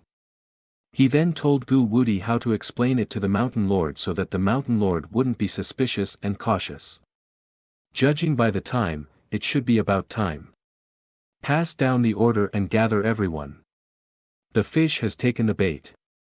It's time for me to reel in the net. Gu Chang'e smiled and moved. As he took a step forward, there seemed to be invisible stairs condensing in front of him. With one step, he disappeared thousands of miles away. Yes, young master, Ni Shang replied respectfully. She also disappeared in an instant. At the same time, several terrifying auras appeared in the dark of Sky Deer City. A vast wave of energy swept across the sky like a raging wave, shaking the heavens and intimidating the universe. Many cultivators and living beings who didn't know what was going on trembled and almost prostrated themselves before this aura. The leaders of the 8 Desolates' 10 regions, who were discussing tomorrow's peace treaty, also trembled. Their expressions changed as they almost thought that it was the upper world's experts. At that moment, an inexplicable terrifying aura descended and enveloped the entire Sky Deer City. On the other side, Xiao Yang and the rest, who had carefully avoided the patrolling soldiers, finally found the dilapidated house. From the outside, it looked like the owner of the house had fled before a great battle. It was extremely hurried and there were still some things that hadn't been moved away. It looked extremely desolate. There were many wormwood plants that were half the height of a person growing in the corners of the walls. They were covered in vines and looked extremely creepy at night. This place was extremely quiet. There were no patrolling soldiers. However, it was because of this that Xiao Yang and the rest felt uneasy and were even more careful. Leave some people outside. The rest, follow me down. There's a formation pattern here that can hide from others, the great mountain chieftain suddenly said. At this moment, the great mountain master suddenly opened his mouth. There seemed to be two candlelight burning in the depths of his eyes. They were golden and dazzling, and they emitted an intimidating pressure. He stared at a courtyard not far away. With a raise of his hand, divine talismans were shot out. Instantly, the light there disappeared, and a vague door spread out like ripples. Seeing this scene, everyone was excited. Through that door, they could see a very well-hidden passageway. At that moment, they no longer had any doubts about where the second mountain chieftain and the rest were imprisoned. Time is of the essence. I made a move to hide the heavenly secrets here. They won't notice us for a while, the great mountain chieftain continued. Strands of rules and order fell from his robes. At that moment, his entire body was filled with celestial light. He was powerful and mysterious. Hearing this, everyone became serious. Then, Xiao Yang, Gu Wudi, and the rest chose to follow the great mountain chieftain. The Black Tortoise, White Tiger, and Vermilion Bird clans experts stayed outside to keep watch. If there were any strange movements, they would immediately send news. However, to everyone's surprise, there were not many prison guards guarding the tunnel. Therefore, the moment the great mountain chieftain entered, he waved his sleeves. A vast aura blasted out, sending many prison guards in front of him flying. They fainted and fell to the ground. No one knew if they were dead or alive. Great, it's really here. Xiao Yang and the rest were excited. They followed closely behind him and did not notice anything amiss. The layout of the tunnel was similar to that of many dungeons. There were many perennially lit candles on both sides. It was dark and damp.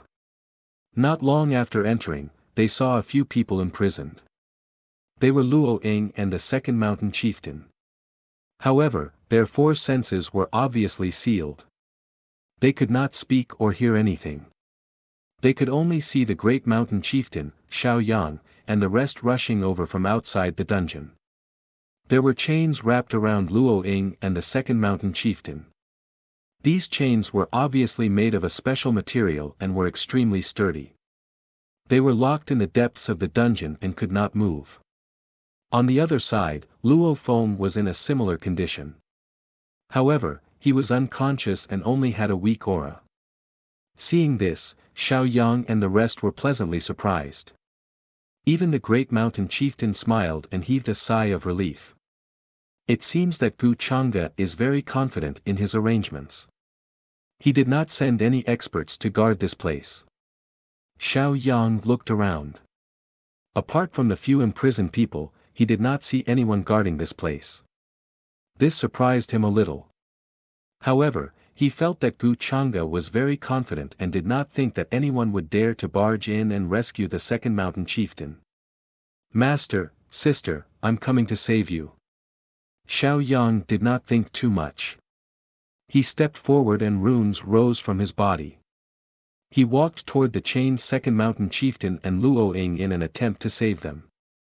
However, what made him feel strange was why Luo Ying and the second mountain chieftain were looking at him with fear, helplessness, and pain. Especially Luo Ying. Her eyes were wide open, as if there was a great terror hidden in this place. Something's wrong. Why do I suddenly have a bad feeling? However, at this moment, the smile on the great mountain chieftain's face suddenly froze. He frowned and had a bad feeling in his heart. At the same time, the sound of footsteps could be heard in the silent dungeon. It was neither fast nor slow, but it gradually came from outside. Hearing this sound, no matter how slow Xiao Yang and the rest were, they could feel that something was wrong. Their hearts skipped a beat. Their expressions changed drastically, and they immediately took out the weapons in their hands. The plan to rescue the second mountain chieftain and the rest did not seem to be going so smoothly. What? Who is it? The great mountain chieftain felt a chill run down his spine. His hair stood on end as he turned around abruptly. His voice was filled with anger and contained a special magical power. Even a supreme martial artist would be injured by this Dao shout. However, the moment the great mountain chieftain opened his mouth, there was a buzzing sound, and the four walls of the dungeon suddenly lit up with a dazzling brilliance.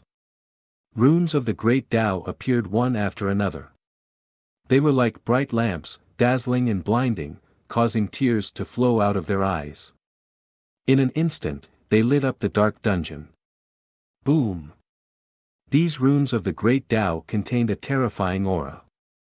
It was like a river of stars floating there, forming all things in the heavens, mountains, rivers, stars, suns, moons, and rivers. At the same time, some kind of supreme rule appeared in this place. It came from all directions and was imprinted in the void. Vast and mighty chaotic fog could be seen rising, as if an ancient palace was floating within it. Xiao Yang and the rest could even hear the ancient chanting of sutras. They could see a tall and blurry figure sitting within. It was like an ancient demon god that could suppress all the worlds in the heavens. Such a scene caused their expressions to change drastically. They were filled with fear and disbelief. It was obvious that these experts had made arrangements to completely seal off this place. Even their auras could not be transmitted out. It's you. Gu Chang'e.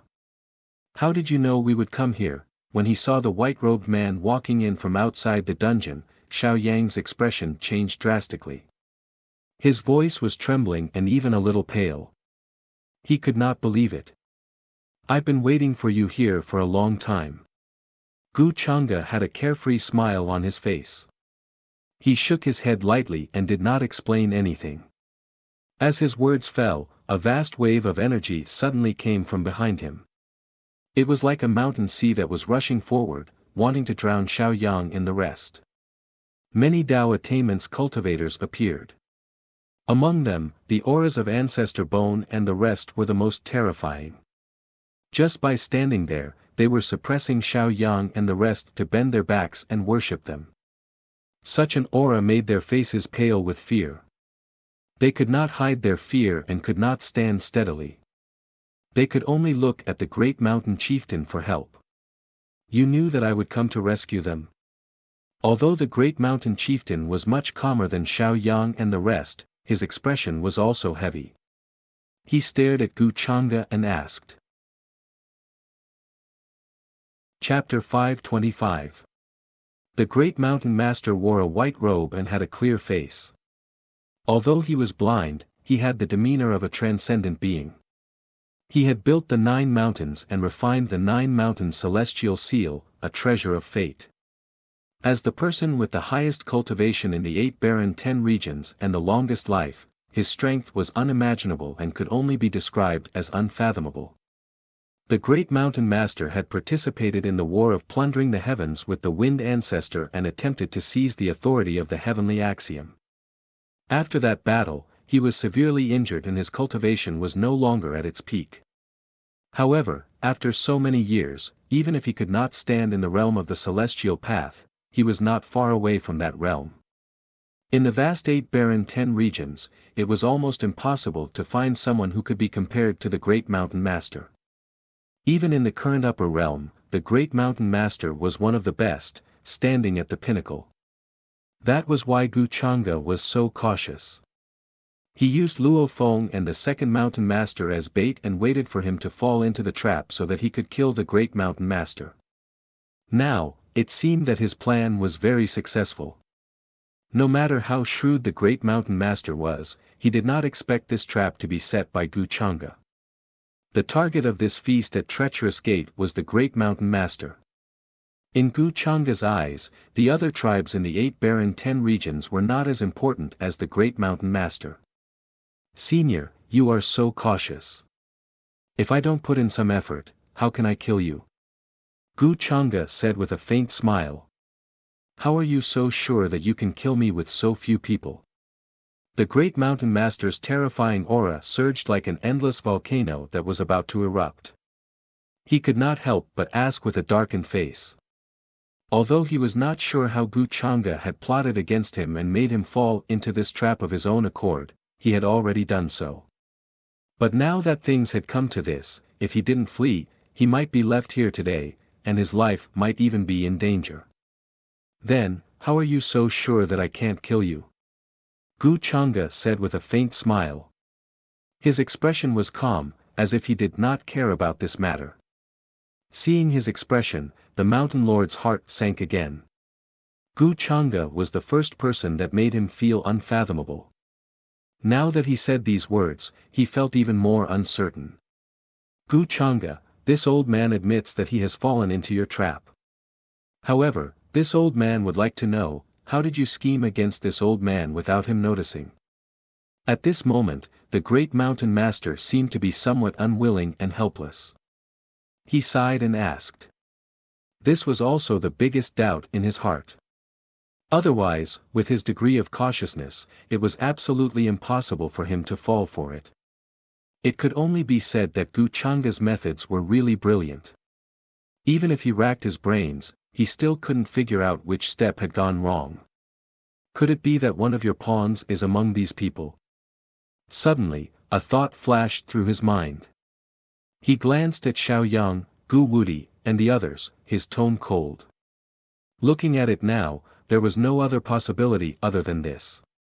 Hearing this, Xiao Yang and the others' hearts skipped a beat. They all looked at the people around them suspiciously and scrutinized. If the mountain lord hadn't said it, it would have been fine. Now that he said it, they couldn't help but wonder if there was a traitor around them. As expected of the mountain lord, you saw through it so quickly. This junior is impressed. Gu Changa's expression didn't change when he heard this. He was still smiling faintly, not surprised at all. Just as he finished speaking, a voice rang out. Poof! Blood splattered, incomparably dazzling, followed by a muffled groan. Xiao Yang's eyes widened. His face was pale as he looked at Gu Wudi in disbelief.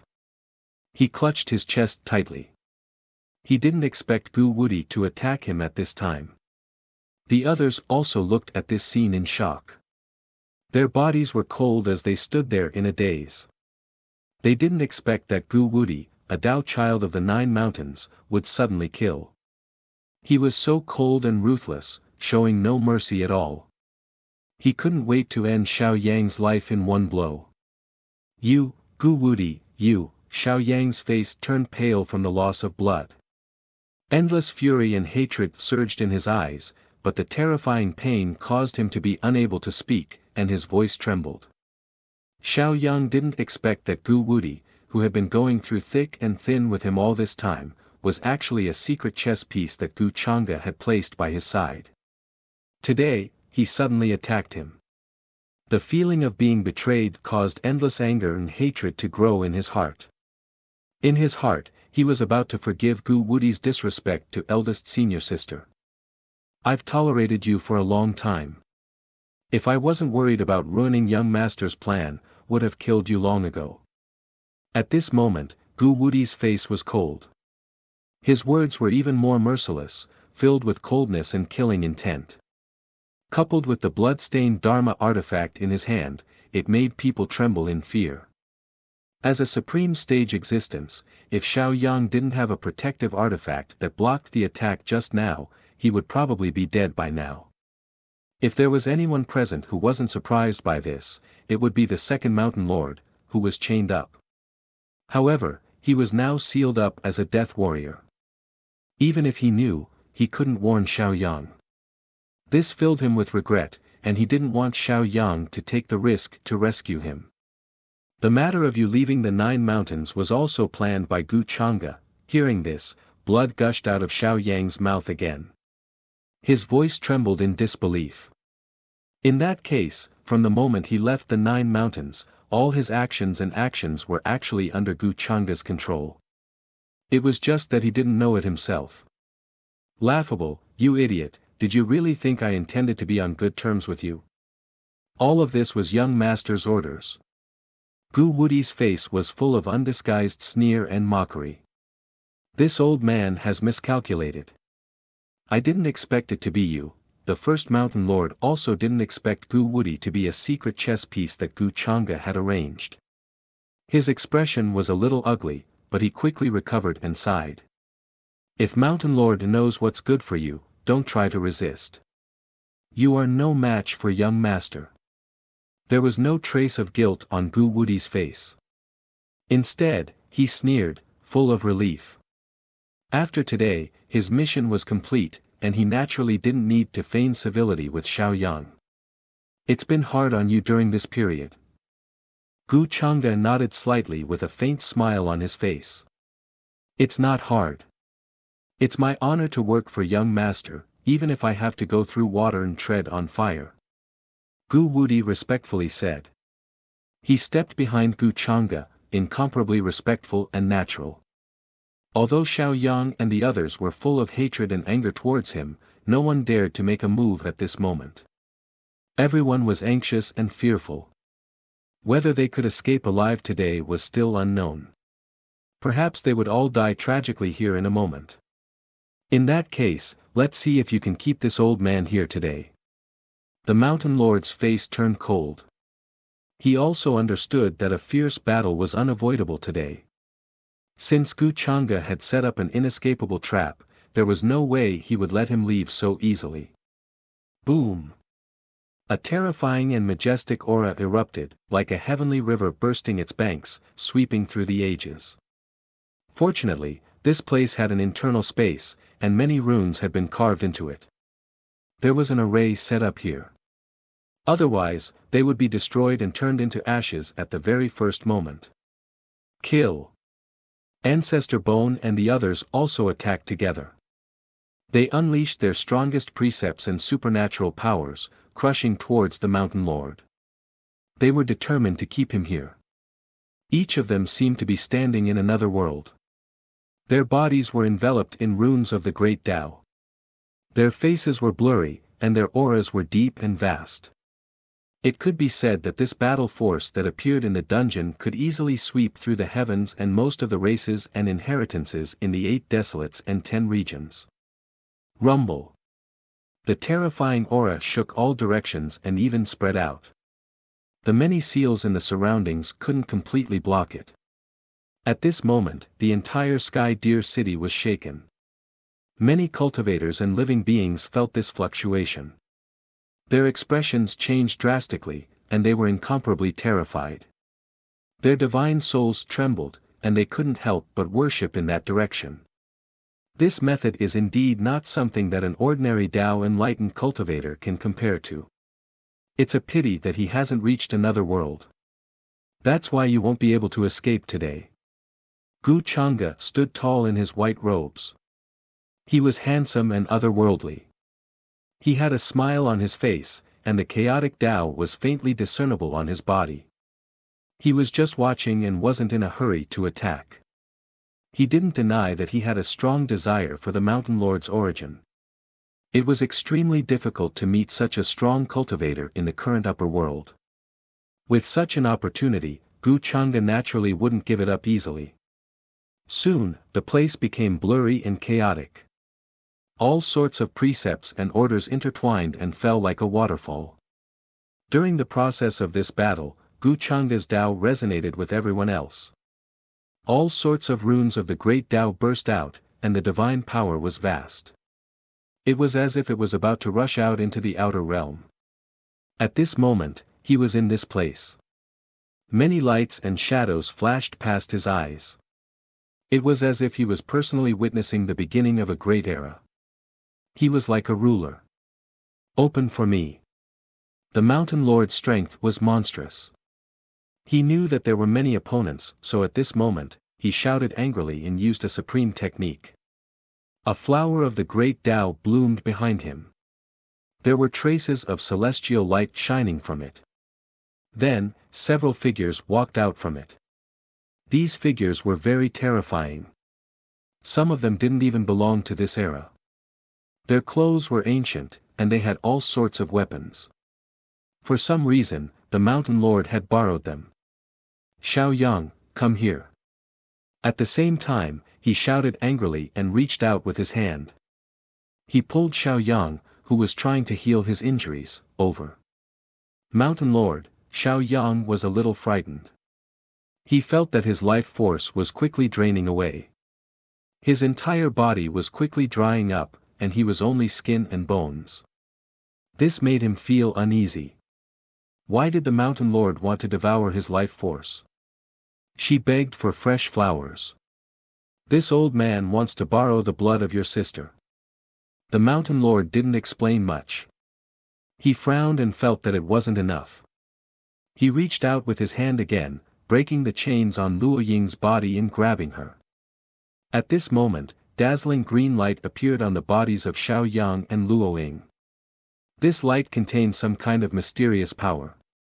It transformed into mysterious runes that finally fell into the flower of the great Tao behind the Mountain Lord. With the injection of this power, the figures that walked out of the flower of the great Tao were clearly much more terrifying and solid. Even Ancestor Bone felt a little troubled at this moment. He faced these figures head-on and shattered the divine light of order with a raise of his hand. Boom! Is this the talent of the Guardian clan? Gu Chang'e raised his eyebrows. He stepped out from where he was and raised his hand to slap a supreme figure in front of him. In an instant it was as if countless mountains and rivers were turned to dust and billions of star regions were overturned. The light was so dazzling that no one could open their eyes. This was the ultimate technique. It was deducing and displaying. Endless dazzling light interweaved here like divine chains of rules. Blazing runes of the great Tao appeared in Gu Chang'e's palm. They seemed to be able to illuminate this universe, as if they could illuminate the heavens and engulf Sky Deer City. Terrifying energy accompanied by the lightning of the great Tao exploded in an instant. This scene was like a crack in heaven and earth, and a river of stars flooded in to destroy all life. Under such a battle, the living beings and cultivators who hadn't reached the Tao attainment realm felt as if their blood was being drained. They felt as if their blood was emitting thunderous sounds. They collided violently, and their bones cracked. Their legs went soft. Their bones and bodies felt as if they were about to explode. They couldn't help but want to kneel.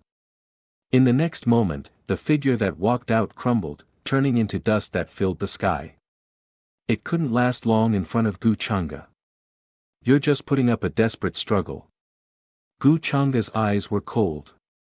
He stepped forward and took the initiative to attack the Mountain Lord. This place was extremely chaotic.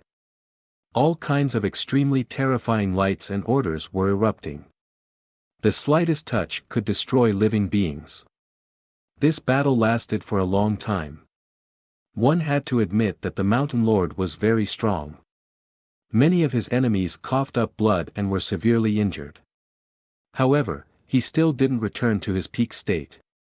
Under the attacks of many Tao attainment realm experts, he gradually fell into a disadvantageous position. He kept coughing up blood and was sent flying. Within the chaotic fog that shrouded the surroundings, a figure attacked. It seemed to have come from the moment the heavens were opened. It contained terrifying killing intent, and a palm landed on the Mountain Lord's body. Sister, under the aftermath, Luo Ying couldn't resist in time. The Mountain Lord couldn't protect her in time either. He exploded on the spot. This made Xiao Yang's eyes almost pop out of their sockets. He was completely stunned. However, at this time, the Mountain Lord couldn't even protect himself. How could he protect the siblings? Chi.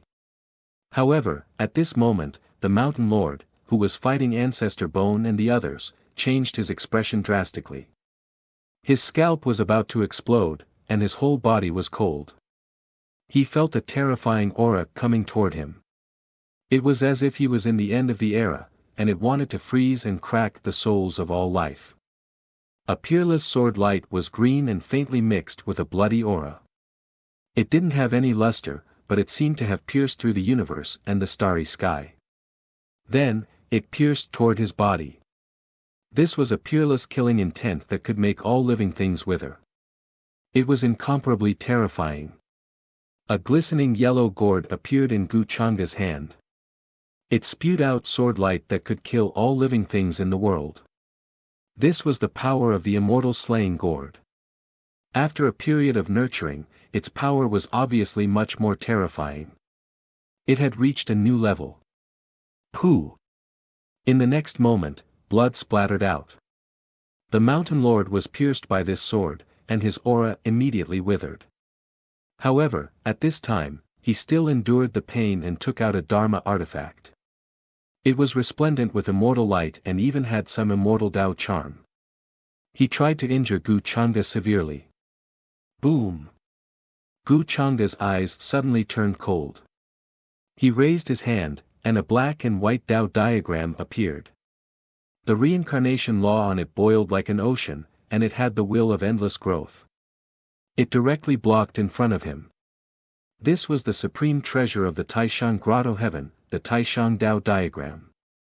It was both offensive and defensive. However, under the hateful attack of the Mountain Lord, it was shaken and almost broken. It was obvious how terrifying his strength was. Gu Changa's eyes were gloomy. He resisted the urge to take out other methods. At this point, everything was a foregone conclusion. Everything was over. The others took advantage of this opportunity and struck out all kinds of laws. It was terrifying to the extreme, and it shook the world and directly drowned the Mountain Lord. I didn't expect that after so many years, would encounter a disaster here today. I died in the hands of a junior. The Mountain Lord's body exploded, and he kept coughing out blood. His aura withered, and he laughed bitterly. Sealing the heavens and locking the earth, the void within 1,000,000 miles of the territory was sealed. Today, there was no place for him to escape. Fan. Chapter 526. This great battle ended without any surprises. Even though the Mountain Lord was extremely powerful and was the closest existence to the immortal Tao domain in this world, he was still defeated. Under the combined attacks of so many Tao attainments cultivators, he was no match for them. A furious roar shook the heavens and earth. An unimaginable crack appeared in the ground, and a rain of blood exploded. Many of the inscribed runes were obliterated, and the prison built underground completely collapsed. A vast wave of energy swept through the entire heavenly deer city. Countless living beings and cultivators trembled under this aura. They couldn't help but prostrate, and their souls seemed to be frozen and cracked. A torrential rain of blood appeared between heaven and earth. Even at night, it was extremely obvious, and it illuminated the sky for millions of miles. This was a phenomenon caused by the fall of a supreme expert. At this moment, whether it was the 8 barren 10 regions or the distant upper world, many experts felt it and couldn't help but look over. This is the first time I've felt such a wave in countless years. Looks like the dead person's cultivation is not simple. Someone looked over from the distant universe and couldn't help but sigh. Although there was an internal space in the prison, it was more or less destroyed in this battle. Originally, this was a space that Gu Changa had created with a secret treasure. There were even a few broken universes in it. Now, even those universes had been pierced through, and they were filled with a vast and chaotic aura. Ordinary living beings would definitely explode into pieces upon entering. Young Master, how should we deal with the Mountain Lord's companions? They're all outside the prison, but they've been captured. After the battle, Ancestor Bone and the others were all injured. However, these injuries were nothing to existences like them. Now that they had captured the Mountain Lord's companions, they couldn't help but ask respectfully. Most of these companions were from the other 3 war god clans. The strongest one was a Tao attainment cultivator, and the rest were not weak either. Capture them first. As for how to deal with them, I'll decide later. Gu Changa glanced at the group and said indifferently. Once the Mountain Lord died, these people were filled with despair and fear. In their hearts, the Mountain Lord was an invincible existence. His cultivation was unparalleled, and he was even the last hope of the 8 barren 10 regions. But now, even that hope had been destroyed in front of them. He had died tragically here. How could this not make them despair? Gu Changa was not in the mood to deal with this group of people. Although the Mountain Master had died, his life origin was scattered throughout the prison. This was also the reason why he had chosen to use a spatial Dharma artifact to set up the array back then. Then, he rolled up his sleeves and kept the space. He planned to refine and devour the life essence within it when he had the time. Based on this speed, I should be able to reach the peak of the Quasi-Emperor realm. I am only one step away from the threshold of the Nirvana path. Gu Changa pondered in his heart and then left the place. Tonight was destined to be a sleepless night for Sky Deer City. Regardless of whether it was the creatures from the 8 barren regions or the cultivators from the upper realm, they all felt as if they were facing a catastrophe. They were all terrified. In a battle of that level, even a single ripple was enough to destroy the heavens and earth. Although they didn't know what had happened, they could faintly guess a thing or two, and trembled incessantly. Especially the people from the 8 barren regions. They were even more uneasy. To them, the fact that this had happened in Sky Deer City clearly had something to do with the Tao enlightened cultivators from the 8 barren regions. At a critical juncture when the two realms were negotiating a peace treaty, wouldn't this matter be fatal? Many people even linked it to Fairy Qingyue's assassination attempt on Gu Changa. They felt that perhaps the Tao enlightened cultivators from the 8 barren regions had tried to assassinate Gu Changa. Otherwise, why would there be such terrifying ripples from the battle? In any case, there were all sorts of guesses and opinions. Very quickly, news of the truth spread. Many people were stunned on the spot. Their eyes were wide open, and they felt that it was unbelievable. The Mountain Master went against the agreement and secretly went to rescue the second Mountain Master and the others. In the end, he was killed in the prison. The Mountain Master has died. So that strange phenomenon was caused by the Mountain Master's death. The people from the 8 barren regions were stunned. The moment he heard the news, his entire body began to tremble in fear. He was terrified to the extreme. They had never expected that the Mountain Master would go against the agreement and secretly go to rescue the second Mountain Master and the others. In the end, he was killed by the powerful cultivators sent by Gu Changa. The commotion caused by this news was too terrifying. It was like a bolt from the blue. Many people couldn't believe it. What kind of existence was the Mountain Master? He had existed since the birth of the 8 barren regions and had never died. He was aloof and superior. His Tao was unfathomable. He was the backbone of the 8 barren regions and the reassurance of countless cultivators. How could he have died? They were filled with fear, unease, and suspicion. The leaders of the various large tribes, as well as the various region masters and barren region masters, arrived at the Sky Deer Divine Temple early the next morning to discuss the peace treaty. That night, no one could rest peacefully. Their hearts were filled with unease and fear. Even when they were in the temple, they couldn't sit still. They anxiously waited for Gu Changa's arrival. Looks like Region Master Yunzhe really had foresight. He actually chose to surrender first. I wonder if we will have the chance to do so today. From the strange phenomenon last night, the possibility of the Mountain Master's death is very high. Many barren region masters and region masters discussed in low voices. They were extremely nervous. In their countless years of cultivation, this was the first time they felt like this. It was as if they were waiting to be dealt with and their life or death would be decided. Previously, they had dared to bargain with Gu Changa because of her relationship with the Mountain Lord. Now that the Mountain Master had died, they naturally didn't have the guts to negotiate with Gu Changa. From the looks of it, the only way out was to surrender and submit to them. Finally, under everyone's nervous gazes, Gu Changa appeared outside the temple. Young Master Changa, regarding the peace treaty, we have discussed it over the past 3 days. We can understand your good intentions. Therefore, we have unanimously decided to sign the peace treaty and end this war as soon as possible. A few Baron region masters spoke first. Their expressions were respectful and reverent. With someone taking the lead, the others looked at each other and sighed in their hearts. They made the same decision. It seems that all of you are smart people. I have always admired smart people. Gu Changa nodded slightly with a smile on his face. He wasn't surprised by their decision. At this time, as long as they weren't stupid, they would know what to do. Unless they really wanted to follow in the footsteps of the Mountain Master or be annihilated like the other war god clans. Moreover, the most important thing was the death of the Mountain Master.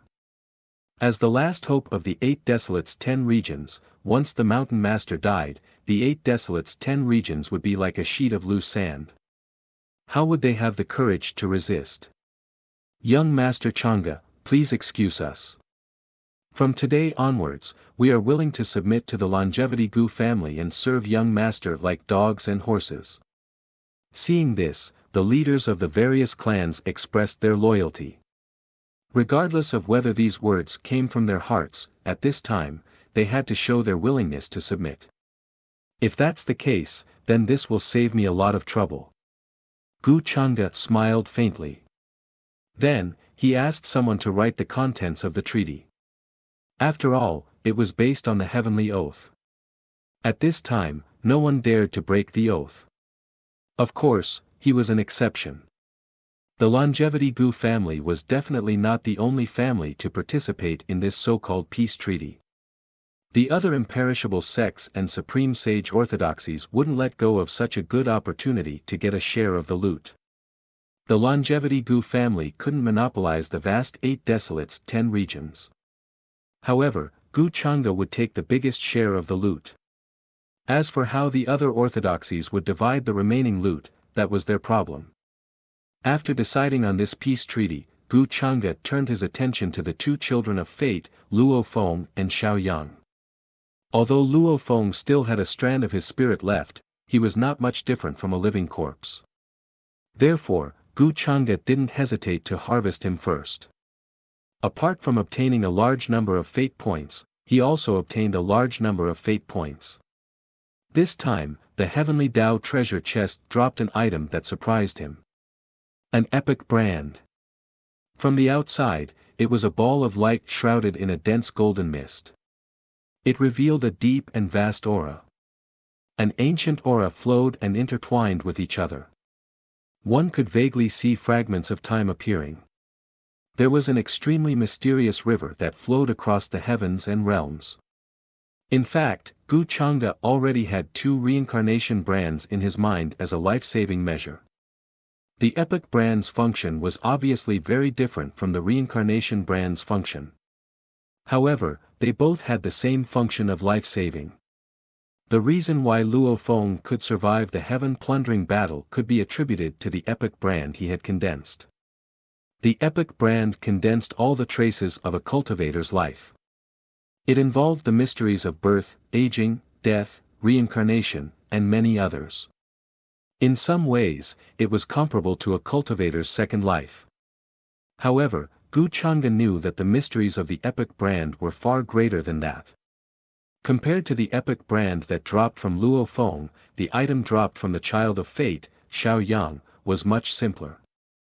Summoning Altar, it can be used to summon the spirits of the ancestors through the karmic connection such as the bloodline. With Gu Changa's current strength, he did not really need such a useless item. However, he still kept it as a trump card. Perhaps one day, he could try to summon the spirits of the ancestors of the Gu clan if he encountered an undefeatable opponent. Gu Changa naturally exchanged the destiny points and luck points he obtained this time for the transcendence bones without exception. Currently, he had more than 200 transcendence bones. His understanding of the many precepts and great Daos was far above the average Tao enlightened cultivator. The peace treaty this time was signed by the most powerful clans in the 8 wilderness 10 regions, as well as the territorial lords and wilderness lords. The various upper realm orthodoxies who participated in the conquest of the 8 wilderness 10 regions were naturally the first to get a share of the loot. The news quickly spread throughout the 8 wilderness 10 regions from Heavenly Deer City, causing a huge commotion.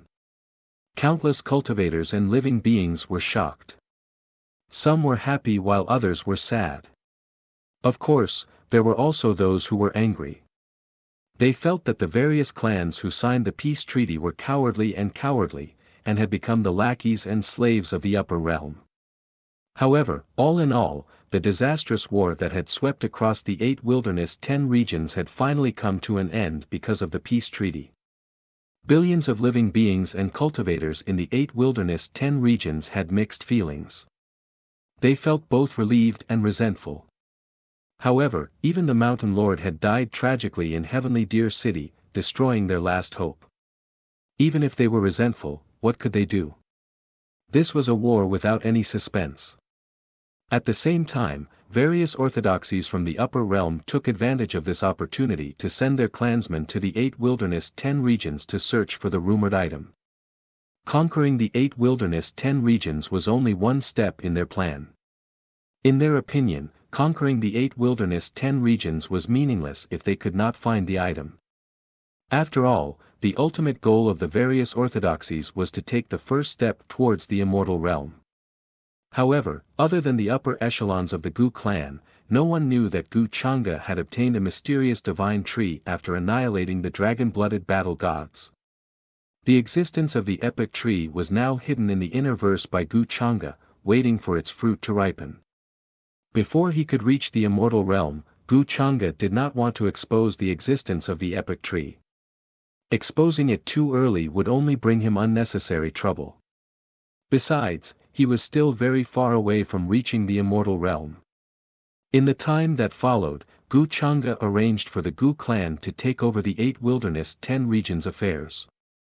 At the same time, he refined and devoured the Tao attainments quintessence that he had obtained from the war to improve his cultivation base.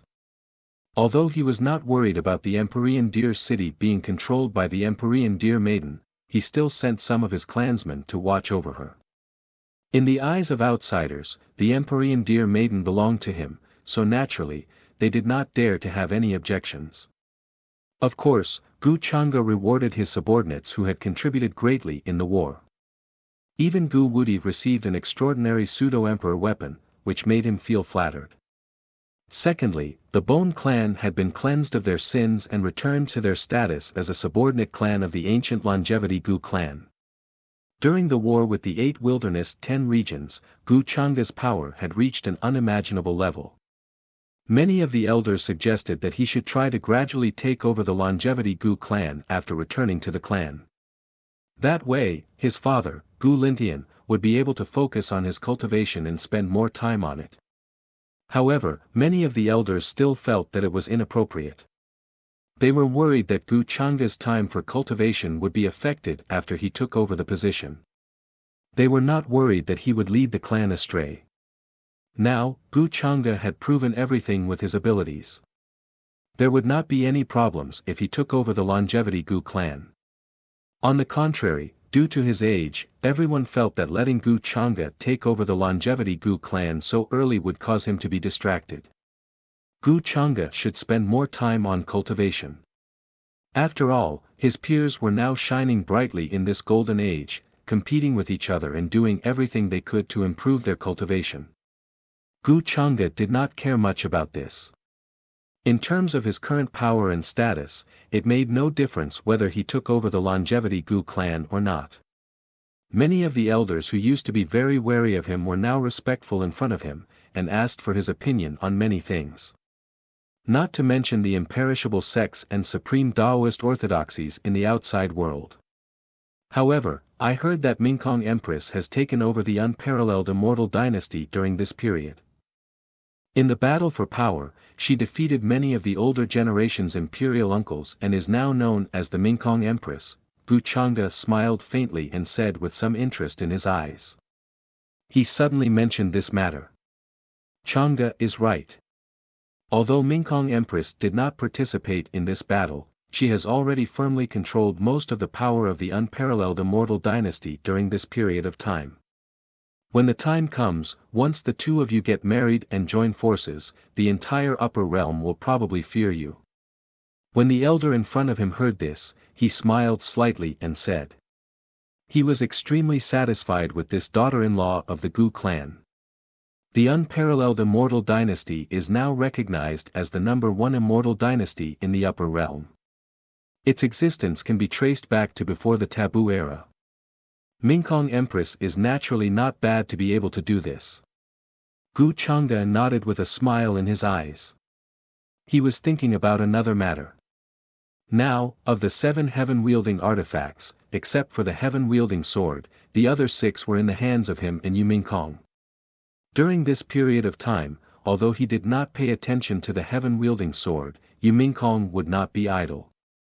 She should be planning this matter. Chapter 527. The army of the upper world returned triumphantly. All the major sects and orthodoxies had made all the necessary arrangements. A vast and mighty current moved through the cosmos. Ancient warships moved through the heavens one after another, leaving the 8 desolates 10 regions, returning to the higher realms' various heavens.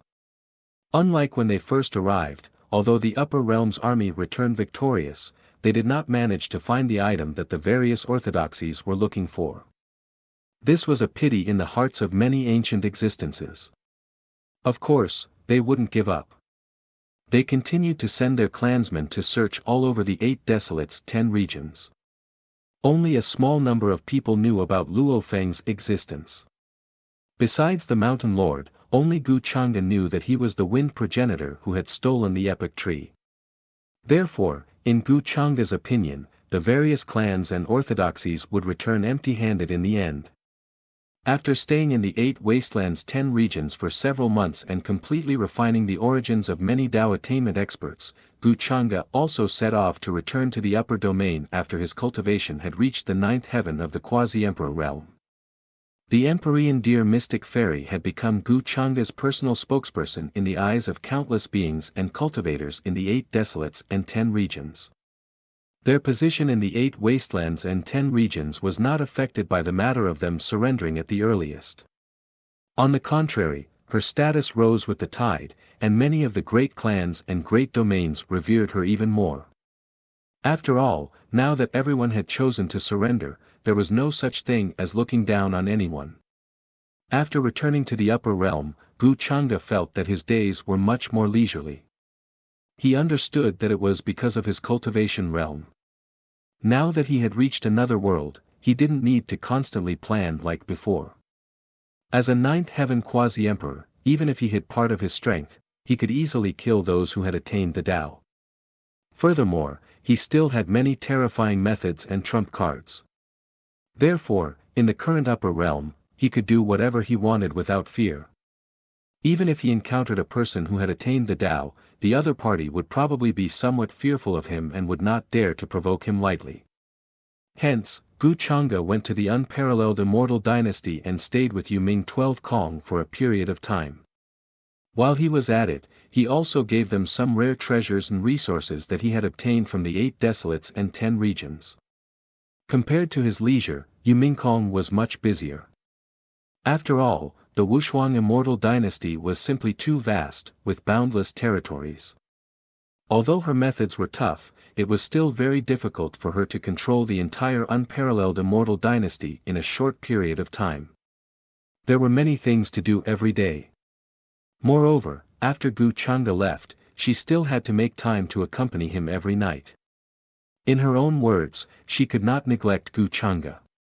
Of course, a large part of the reason was that she hadn't seen Gu Chang'e for a long time. She couldn't bear the longing in her heart. She couldn't wait to leave all the affairs in her hands and stay by his side.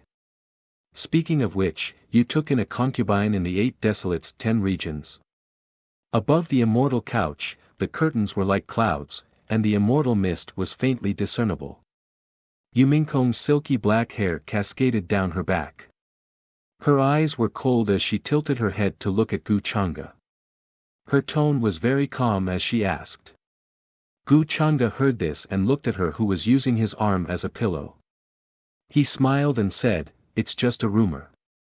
She needs a suitable identity." "What kind of identity is not enough? Why does she have to be a concubine?" Yu Mingkong shook her head lightly. "Is that person beautiful?" Her words were very calm, as if there were no fluctuations in her emotions. However, Gu Changa felt that she was still a little jealous. It seemed that they hadn't seen each other for a long time. With Yu Mingkong's personality, it was inevitable that she would become jealous over such a small matter. In his impression, although Yu Mingkong was a little domineering, she wouldn't ask such a boring question. However, considering that he might be kicked off the bed by her later, Gu Changa thought for a moment and smiled. She is quite beautiful, the number one beauty in the 8 desolates 10 regions. Yu Mingkong's brows raised, and her tone couldn't help but become a little louder. But she's still a far cry from you. Why are you jealous? Before she was about to kick him off the bed, Gu Changa continued to smile. Hearing this, Yu Mingkong rolled her eyes at him, and the corners of her mouth curled up slightly. Actually, she didn't care what that person looked like, and she didn't care about Gu Changa's attitude towards her. She just wanted to hear Gu Changa say such things to her. In Gu Changa's opinion, women like Yu Mingkong and Jiang Chu were very simple. It was because they liked him enough. Sometimes, he didn't even need to lie to them, they would lie to themselves. Of course, this didn't mean that Gu Changa would lie to them or anything. In her opinion, compared to Yu Mingkong, the Empyrean deer mystic fairy was indeed a far cry. There are no clues about the heaven-wielding sword at the moment. I think we'll have to wait for a while, Yu Mingkong said softly. She knew that Gu Changa was concerned about something else now. After her rebirth, the entire timeline of the upper realm had changed a lot. Even what happened in the 8 desolates 10 regions was very different from what she remembered. However, this didn't stop her from sending people to investigate the whereabouts of the heaven-wielding sword master. Regarding this matter, she wasn't too worried. This was because in her memory, the heaven-wielding sword master had also died tragically at the hands of Gu Changa in the end. In the end, the heaven-wielding sword had fallen into Gu Changa's hands. She didn't even need to interfere too much.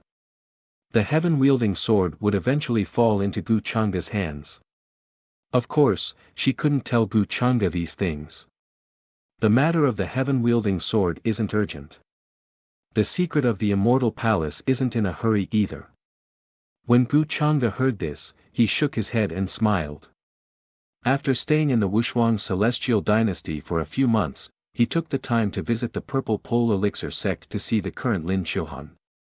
This woman that he had once brought up from the lower realm could now be said to be blooming with the most brilliant brilliance. Her talent in alchemy had been displayed to the extreme. The Purple Pole Elixir sect status in the upper realm was not low, especially when it came to alchemy. It could be said that its connections were complicated, and the forces that came in contact with it were even more complicated. Lin Chilhan was now the young sect master. Her attainments in alchemy far surpassed many of the elders. Regarding Gu Changa's arrival, the entire Purple Pole Elixir sect was shaken. Some old monsters who had never appeared before also personally appeared to welcome him. The many rumors about Gu Changa in the 8 desolates 10 regions had long spread throughout the upper realm. Many disciples of the Purple Pole Elixir sect looked at Gu Changa with fanatical admiration. Many people even knew that the current young sect master of the Purple Pole Elixir sect, Lin Chilhan, was personally sent by Gu Changa. With this layer of relationship, the Purple Pole Elixir sect was naturally very close to Gu Changa. Lin Chilhan was wearing a long blue dress. Her jade face was flawless, her hair was like clouds, slender and graceful, beautiful and moving. Her entire person exuded a noble and elegant temperament. In Gu Changa's opinion, compared to when she first came to the upper realm, the current her had changed a lot. It could be said that she had been reborn. This made him quite satisfied. The Purple Pole Elixir sect was an honest person. Young master, Lin Qiuhan did not expect that Gu Chang'e would actually come to the Purple Pole Elixir sect to see her today. This made her very surprised and even a little dizzy. She still thought that Gu Chang'e was still in the vast wilderness 10 regions and had not returned to the upper realm. Or did Gu Chang'e come to see her first after returning to the upper realm? During this period of time, she had been listening to many rumors about Gu Chang'e and admired him to the extreme. It even made her feel inferior at one point. It seems that you've been doing well during this period of time. Then I'm relieved. Gu Chang'e nodded slightly with a smile on his face. After that, Lin Qiuhan very happily told Gu Chang'e about all kinds of things during this period of time. Many elders of the Purple Pole Elixir sect and others also tactfully left. Gu Chang'e, however, noticed that there were many young men with extraordinary appearances in the dark. His eyes were full of sadness as he left. He didn't really care about this type of person who was obviously Lin Qiuhan's pursuer. Smart people knew what to do at this time. You've improved quite fast. The last time I saw you, your cultivation had not reached the immortal realm. Now you're almost in the saint realm. Gu Chang'e listened to Lin Qiuhan's various things with a gentle smile on his face. He answered from time to time, just like when Lin Qiuhan first met him. On the Purple Pole Elixir sect's side, Gu Chang'e had always asked Lin Qiuhan to pay attention to the Purple Pole Elixir's recipe. Now he heard her mention it, but this kind of elixir recipe was only accessible to the sect leader. She had only heard the sect leader mention it a few times now. After staying in the Purple Pole Elixir sect for a few days, Lin Qiuhan also personally cooked for Gu Chang'e, which was rare. Not only was she extremely talented in alchemy, but she also had no flaws in cooking, tea ceremony, and so on. It was just that ever since she came to the upper realm, she had not been exposed to these aspects. Fortunately, Gu Chang'e looked very satisfied, which made Lin Qiuhan very happy. After leaving the Purple Pole Elixir sect, Gu Chang'e returned to the Gu family. After Gu Xian left the 8 desolates 10 regions and returned to the Peach Village, he disappeared without a trace. No one knew where he went to cultivate in seclusion. Because of the Peach Demon, Gu Chang'e did not go to the Peach Village. The last time he went to the Peach Village was because he wanted to test Chan Hongyi. However, Gu Chang'e felt that the Peach Demon's memory seemed to be fragmented and not complete. That time, the Peach Demon had only tested him verbally, and was very uncertain about his identity. Therefore, before he solved the matter of Chan Hongyi, Gu Chang'e did not plan to contact the Peach Demon. Speaking of Chan Hongyi, Gu Chang'e was a little surprised. During this period of time, she had established a force called the Demon Mountain. Demon clouds covered thousands of miles, and the entire sea area turned into a gloomy demon domain, full of chaotic aura and broken rules of the Great Tao. It had become a new forbidden land for life. Many demons who wreaked havoc everywhere ran there. With Chan Hongyi as the leader, many orthodoxies were wary of her. Many people still remembered the horrifying scene of Chan Hongyi slaughtering everyone after she appeared in the demon burial abyss. After that, many orthodoxies sent their experts to the divine city to kill her. In the end, almost all of them were killed, and only a few people escaped. Her strength was unfathomable, unimaginable, and boundlessly powerful. Because of this, many of the 623 orthodoxies were very wary of Chan Hongyi. If it was not necessary, they would not want to provoke her. It seems that Chan Hongyi has recovered a lot of her consciousness and is much more clear-headed. Gu Chang'e narrowed his eyes. He felt that the last time Chan Hongyi had left his inner universe, she had regained much of her senses. She might even have poisoned him. All signs showed that Chan Hongyi would not give up on revenge so easily. However, he was not sure what Chan Hongyi would do. The entire upper realm was celebrating the successful conquest of the 8 desolates 10 regions. The war lasted for countless years, and the flames of war never stopped. In this era, it was considered to have come to an end. The Eight Desolates' 10 regions was not considered an external threat. However, it was still a good thing to have one less problem. Now, the various orthodoxies in the upper realm had to deal with the calamity of the Een Day that had appeared everywhere. This could be considered an internal problem, and the impact was huge. Of course, there was another thing that happened during this period that caused a stir in the upper realm. In many people's opinion, it was even more dangerous than the Een Day, and they needed to find a way to stop it. The inheritor of demonic arts who had been hiding for a long time appeared in the world again, and suddenly attacked the successor of War Immortal's sect. In that battle, the successor of War Immortal's sect almost died. Fortunately, the protector found him in time and saved him. Otherwise, the consequences would have been unimaginable. Even so, the successor of War Immortal's sect was severely injured, and his origin was damaged. In many people's opinion, this ancient freak who had participated in the conquest of the Eight Desolates' 10 regions was one of the strongest in the younger generation, except for Gu Changa. His strength could be said to be unparalleled, and he shone brightly during the conquest of the Eight Desolates' 10 regions. However, even he almost died in the hands of the inheritor of demonic arts. This incident caused a huge uproar, and many orthodoxies were enraged. Many of the orthodoxies who had disciples or successors who died tragically at the hands of the inheritor of demonic arts were enraged again, and they planned to search everywhere for the inheritor of demonic arts. Previously, many people thought that the inheritor of demonic arts would go into hiding and not cause any more trouble. However, they did not expect that after so many years, he would make a move again and almost kill an ancient freak. This incident was so terrifying that it made people's hair stand on end. After all, the inheritor of demonic arts was someone who had escaped from Gu Changa several times. How could he be simple? Chapter 528. The Successor of War Immortal's Sect. Gu Changa was slightly surprised when he heard the news. He had met the successor of War Immortal's sect once before at the Empyrean Abyss in the Eight Desolates' 10 domains. However, he had killed the previous War Immortal of War Immortal's sect. The entire War Immortal's sect viewed him as their enemy. Although they did not dare to offend him, they did not treat him nicely either. In Gu Changa's opinion, it was not a coincidence that the successor of War Immortal's sect was in trouble. It seems that this is the reason why Su Chinga challenged the successor of War Immortal's sect. Gu Changa guessed in his heart. Apart from this possibility, he could not figure out why Su Chinga would challenge the successor of War Immortal's sect. The successor of demonic arts that was the talk of the town in the outside world was naturally Su Chinga. After all, it had been a long time since he fought with the younger generation. Even if someone was suspicious, they would not suspect Gu Changa.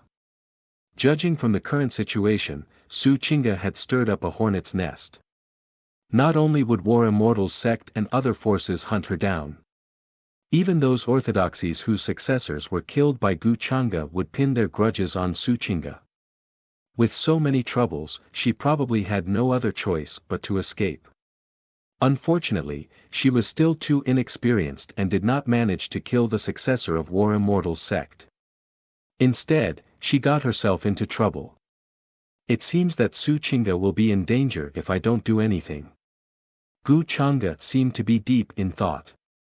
He was not worried about Su Chinga's safety.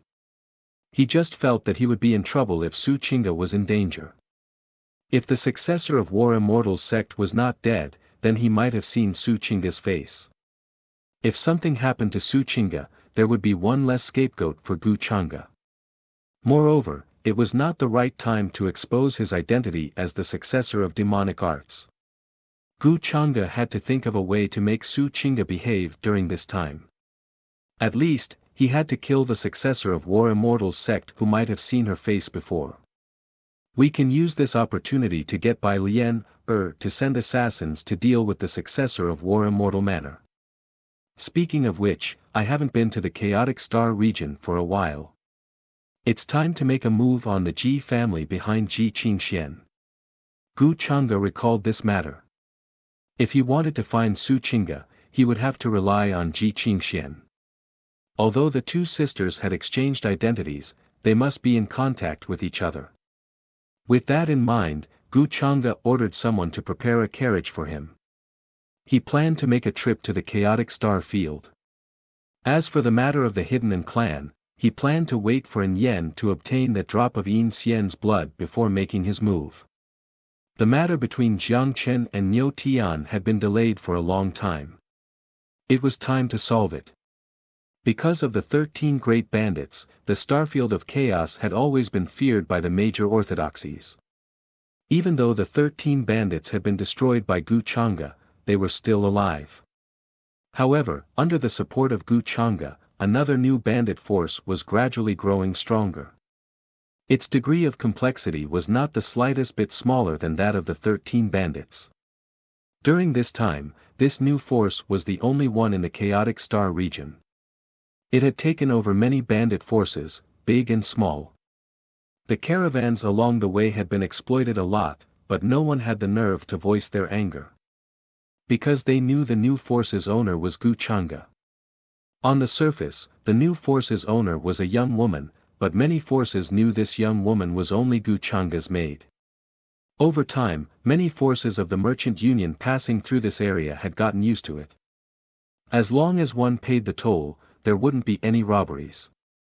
In some ways, this gave many forces a sense of security. One had to know that in the past, the 13 great bandits often went back on their word and robbed others by force. The chaotic star region was made up of many large and small broken continents, as well as stars floating in the universe. Its territory was extremely vast. Chaos City was located in the center of the chaotic star region. The city walls were majestic and stretched endlessly. It was shrouded in a vast gray fog. It was even more prosperous than many ancient cities in the upper realm. It housed billions of cultivators and living beings.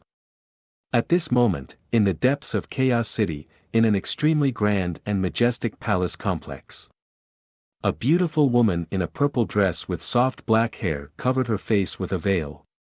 Her eyes were cold and dignified. She stood on the highest city tower with her hands behind her back, looking at the huge Chaos City in the distance. Her body was filled with a kind of dignity that made one's heart palpitate. Her many subordinates and maids behind her were also trembling with fear. They were extremely respectful and did not dare to breathe loudly. This Chaos City, and even the entire chaotic star region, is now in my hands. Unfortunately, compared to the big upper realm, it's just a small place. I can wipe it out with a flick of my finger. The purple-dressed woman spoke indifferently as she slowly swept her gaze below. However, there was great ambition in the depths of her eyes. She stretched out her jade-white palm and opened it flat, as if she wanted to encompass the entire world in her palm. Hearing this, the many subordinates and maids behind the purple-dressed woman couldn't hide their reverence and respect. The woman before them was Ji Qingxian, who was called the Queen of Chaos by countless cultivators and living beings in the chaotic star region. At the same time, she was also the ruler of the entire chaotic star region. She controlled the life and death of countless cultivators and living beings, and she controlled a vast territory that exceeded millions of kilometers. I always thought that I could control more, but in the end, I realized that all of this might just be a wedding dress for her disciple. Ji Qingxuan's gaze was deep and cold as she looked at the distant city wall and suddenly shook her head. I believe that in the near future, there will be a place for you in this huge upper realm. Hearing this, the expressions of the subordinates and maids changed slightly, and they all spoke respectfully. A place for me? But all of this doesn't truly belong to me. Ji Qingxian suddenly sneered as if she was rather disdainful. A terrifying cold aura spread out from her body, causing everyone's faces to turn pale as they trembled slightly. However, this emotion only lasted for a moment, and she quickly returned to normal. Queen, your sister is here. She's waiting for you in the hall. Right at this moment, a person rushed over from below the city wall and said respectfully. Many people in Chaos City knew that Ji Qingxian had a sister who looked exactly like her. That sister was the genius of the reclusive Ji family. She was rather famous and often came here to look for Ji Qingxian. Sometimes, she even brought many elders of the Ji family. Of course, they didn't know that the person before them was the genius of the Ji family. As for that sister, it was actually her elder sister, Su Qingge. Their identities had been swapped a long time ago. Oh, why is my sister here again? Ji Qingshuan's eyes flashed slightly when she heard this. She had a strange expression as she asked calmly. I don't know. Your sister came here alone this time. There are no elders of the Ji family following her, the person who came to report replied. Alone? Ji Qingxian nodded. Her expression returned to normal, and no one could tell what she was thinking. Then, she moved away from the city wall and walked into the palace. A woman in white was already waiting inside. Her expression was cold, her facial features were exquisite, and her hair was soft. She was like a flawless fairy with an otherworldly aura. Elder sister, why are you suddenly looking for me today? Is there something wrong? There was no one else in the palace apart from Su Qingge. This was the rule that Ji Qingxian had set when they met previously. When she and her sister were meeting, no one was allowed to disturb them. Therefore, she had a smile on her face when she came here. She seemed to be very concerned. Something did happen. That's why I came to look for you. Su Qingge heard the voice and turned around to look at Ji Qingxian calmly. Oh, what is it? Do you need my help? Ji Qingxian blinked and couldn't help but ask. It's time to change our identities back. Su Qingge looked at her and seemed to be thinking. Then, she said softly. Elder sister, Ji Qingshuan's expression froze. She seemed to be in disbelief and asked again, Elder sister, are you serious? Didn't we change our identities just fine? Why do you want to change them back? Are you in some kind of trouble? This was Ji Qingshuan's first thought. If it wasn't for some kind of trouble, Su Qingge wouldn't have suddenly mentioned this. There's no trouble. I just want to change it back. With my current position in the Ji family, you won't have to be as careful as before. Mother's condition is also much better. Su Qingge said. Her eyes were calm, just like her indifferent personality. Ji Qingxian suddenly fell silent. The smile on her face also disappeared. Elder sister, are you sure you're serious? She asked again. Su Qingge frowned. When she came here, she felt that this matter wouldn't go so smoothly. Perhaps Ji Qingxian wasn't willing to change it back. But she didn't expect Ji Qingxian to be so persistent. She even asked twice. Of course I'm serious. Even if you return to the Ji family now, it won't affect you at all. I've already arranged everything. Su Qingge's furrowed brows relaxed. She still said softly. She felt that Ji Qingxian was worried about the situation after returning to the Ji family. However, she had long expected this and had dealt with it properly. I understand. Elder sister, you finished what you wanted to do now, so you want to take back your identity? At this moment, the smile on Ji Qingshuan's face disappeared. She became very cold and indifferent. She spoke with a faint mocking tone. It was very different from her appearance just now. Qingxian, what do you mean? Su Qingge frowned. She felt that the Ji Qingxian in front of her was very different from the younger sister she knew. It even made her feel unfamiliar. But this Ji Qingxian was in line with the real younger sister she knew when she first met Ji Qingxian.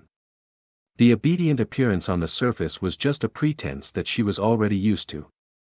What do I mean? Hearing this, Ji Qingxian only sneered. Elder sister, don't you know what I mean? I've worked hard to please the young master and even managed this chaotic star field so well. I've ruled this thousands of miles of territory and am only below one person and above hundreds of millions. Do you really think that you can so easily snatch all of these away and take away everything that I currently possess? Have you ever considered my feelings? Do you think it's possible? Speaking of this, her expression became even colder. Her words contained chilling intent. Su Qingge was silent when she heard this. She did not expect Ji Qingxian to say such words. But this was also something that she did not consider. Before this, she did not expect Ji Qingxian to care so much about this identity. But all of this is fake. You're not me, and I'm not you. Paper can never wrap fire.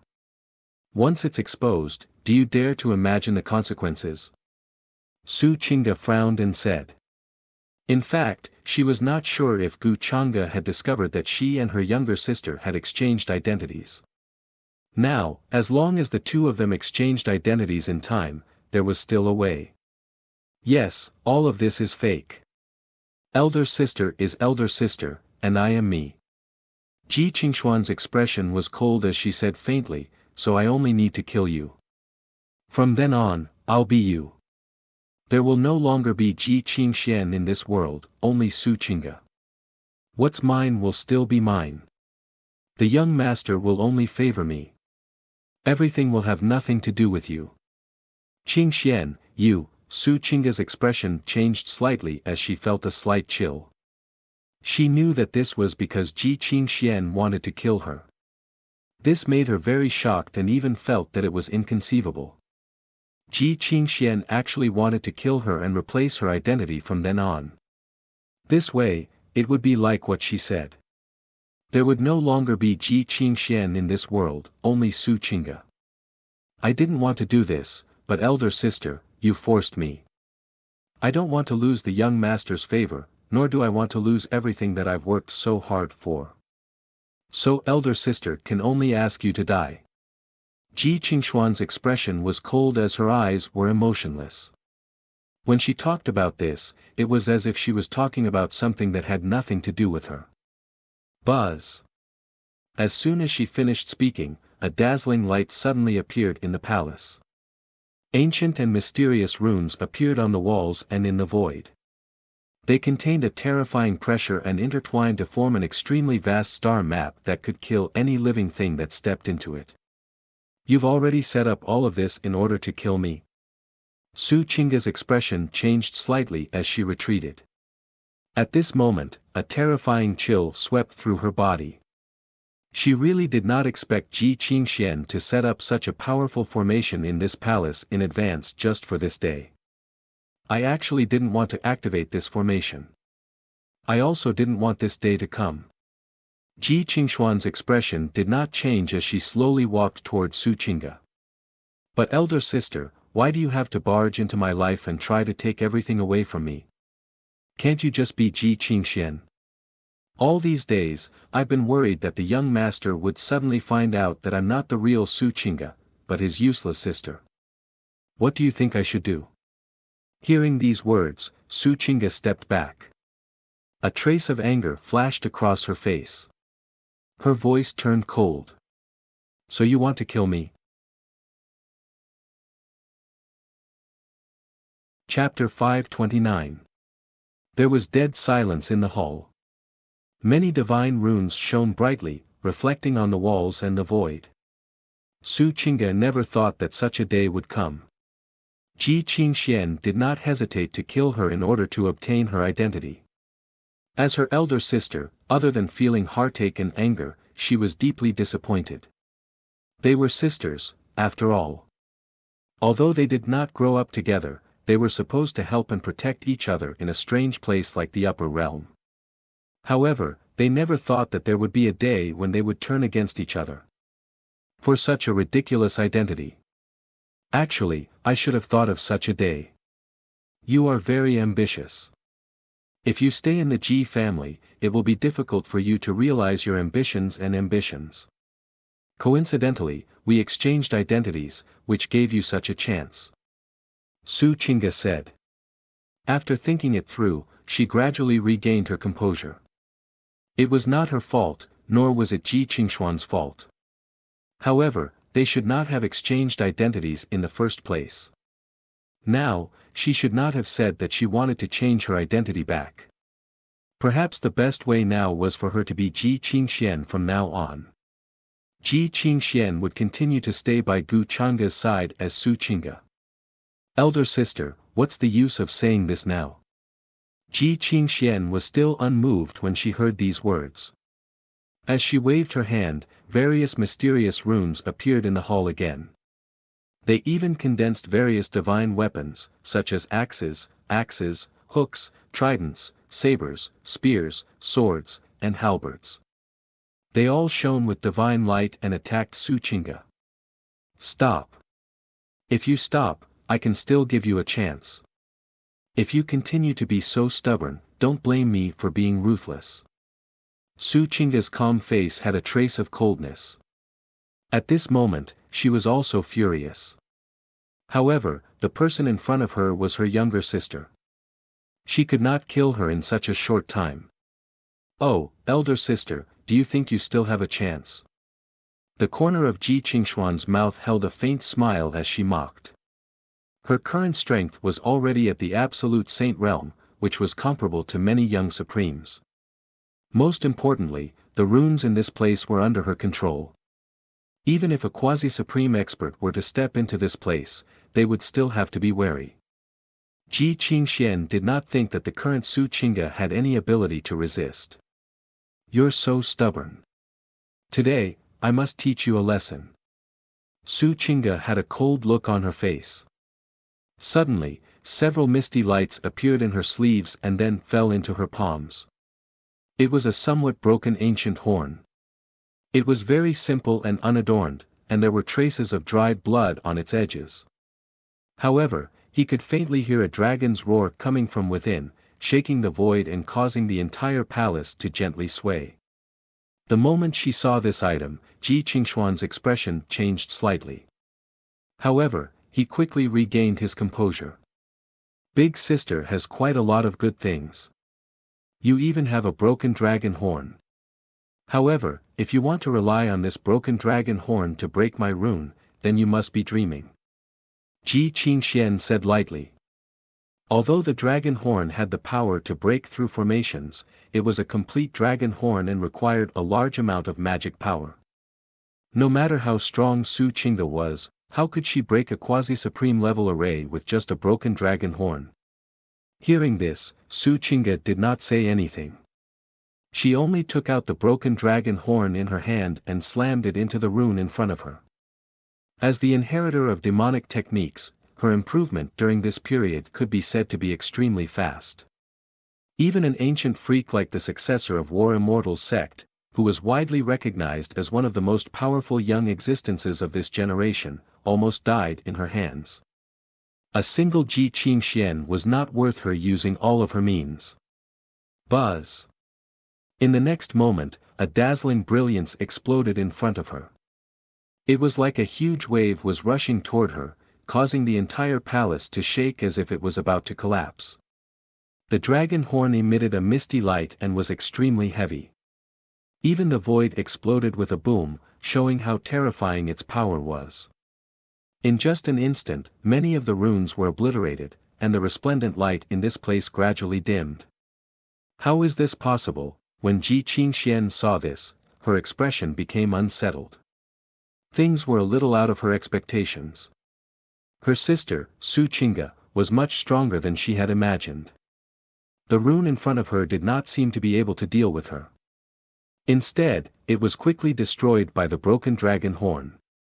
Is this all you have? You want to kill me with this? Su Qingga spoke indifferently.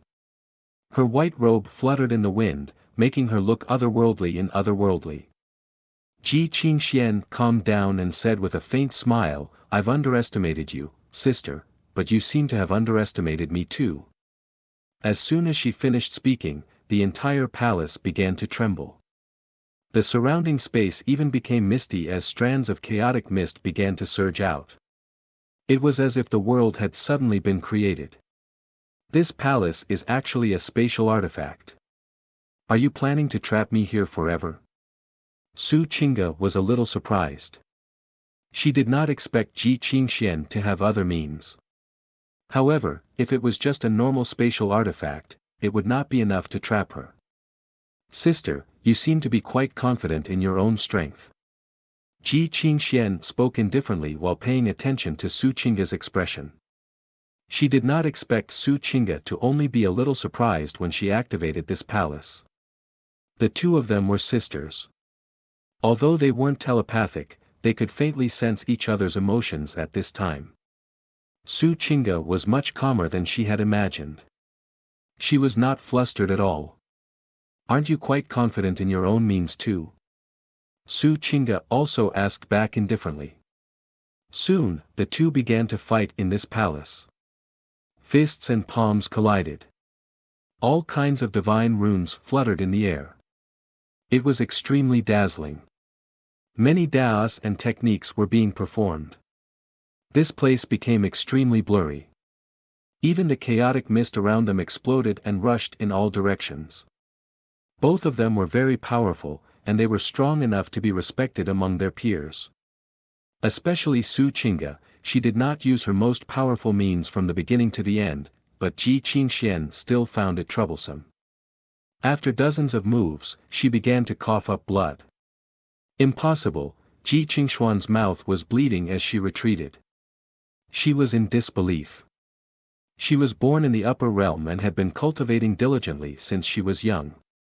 Why was her strength not as good as her sister who lived in the lower realm? This made her feel defeated and doubtful. You want to kill me if this is all you've got?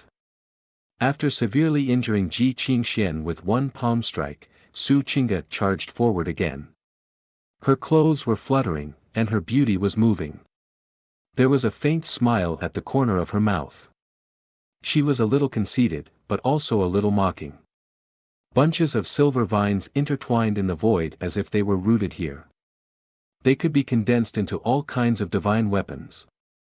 It was extremely magical. This was Su Qingga's divine ability.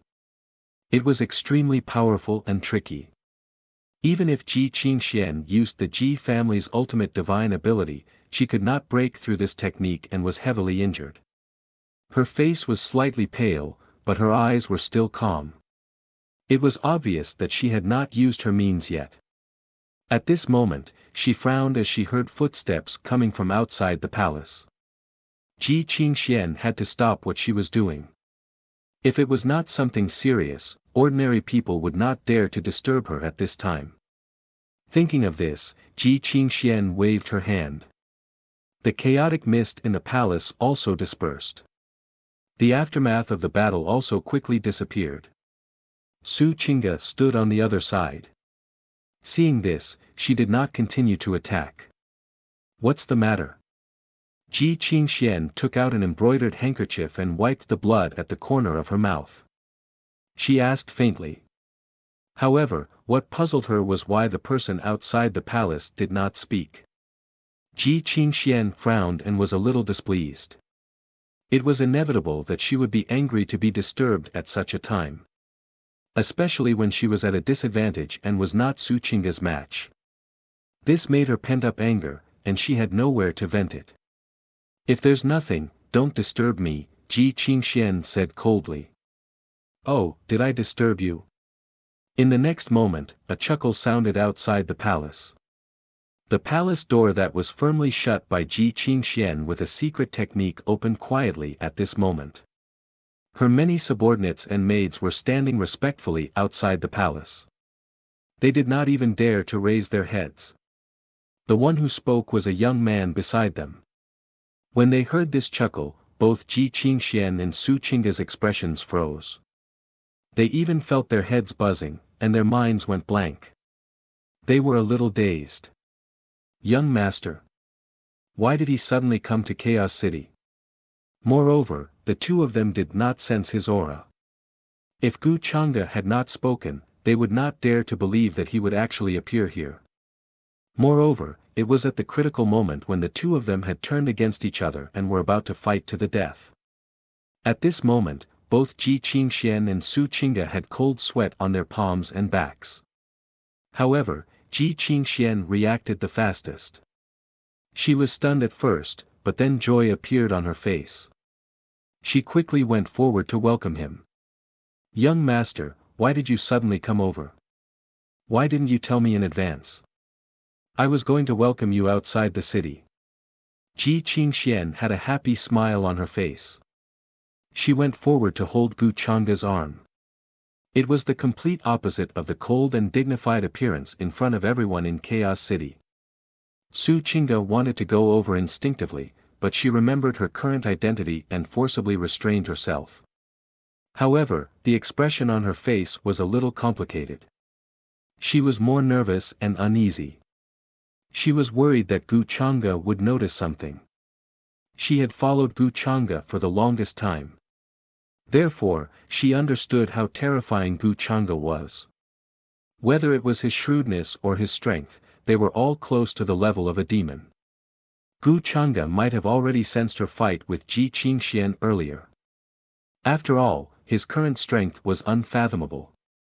Even if there was a formation, it would be difficult to block his senses. If I had told you in advance, there wouldn't be a surprise. Gu Chang'e smiled faintly. He glanced at Su Qingga in the palace without batting an eyelid, and said, "This is the little sister you told me about, right? If you look at it this way, the two of you look exactly the same.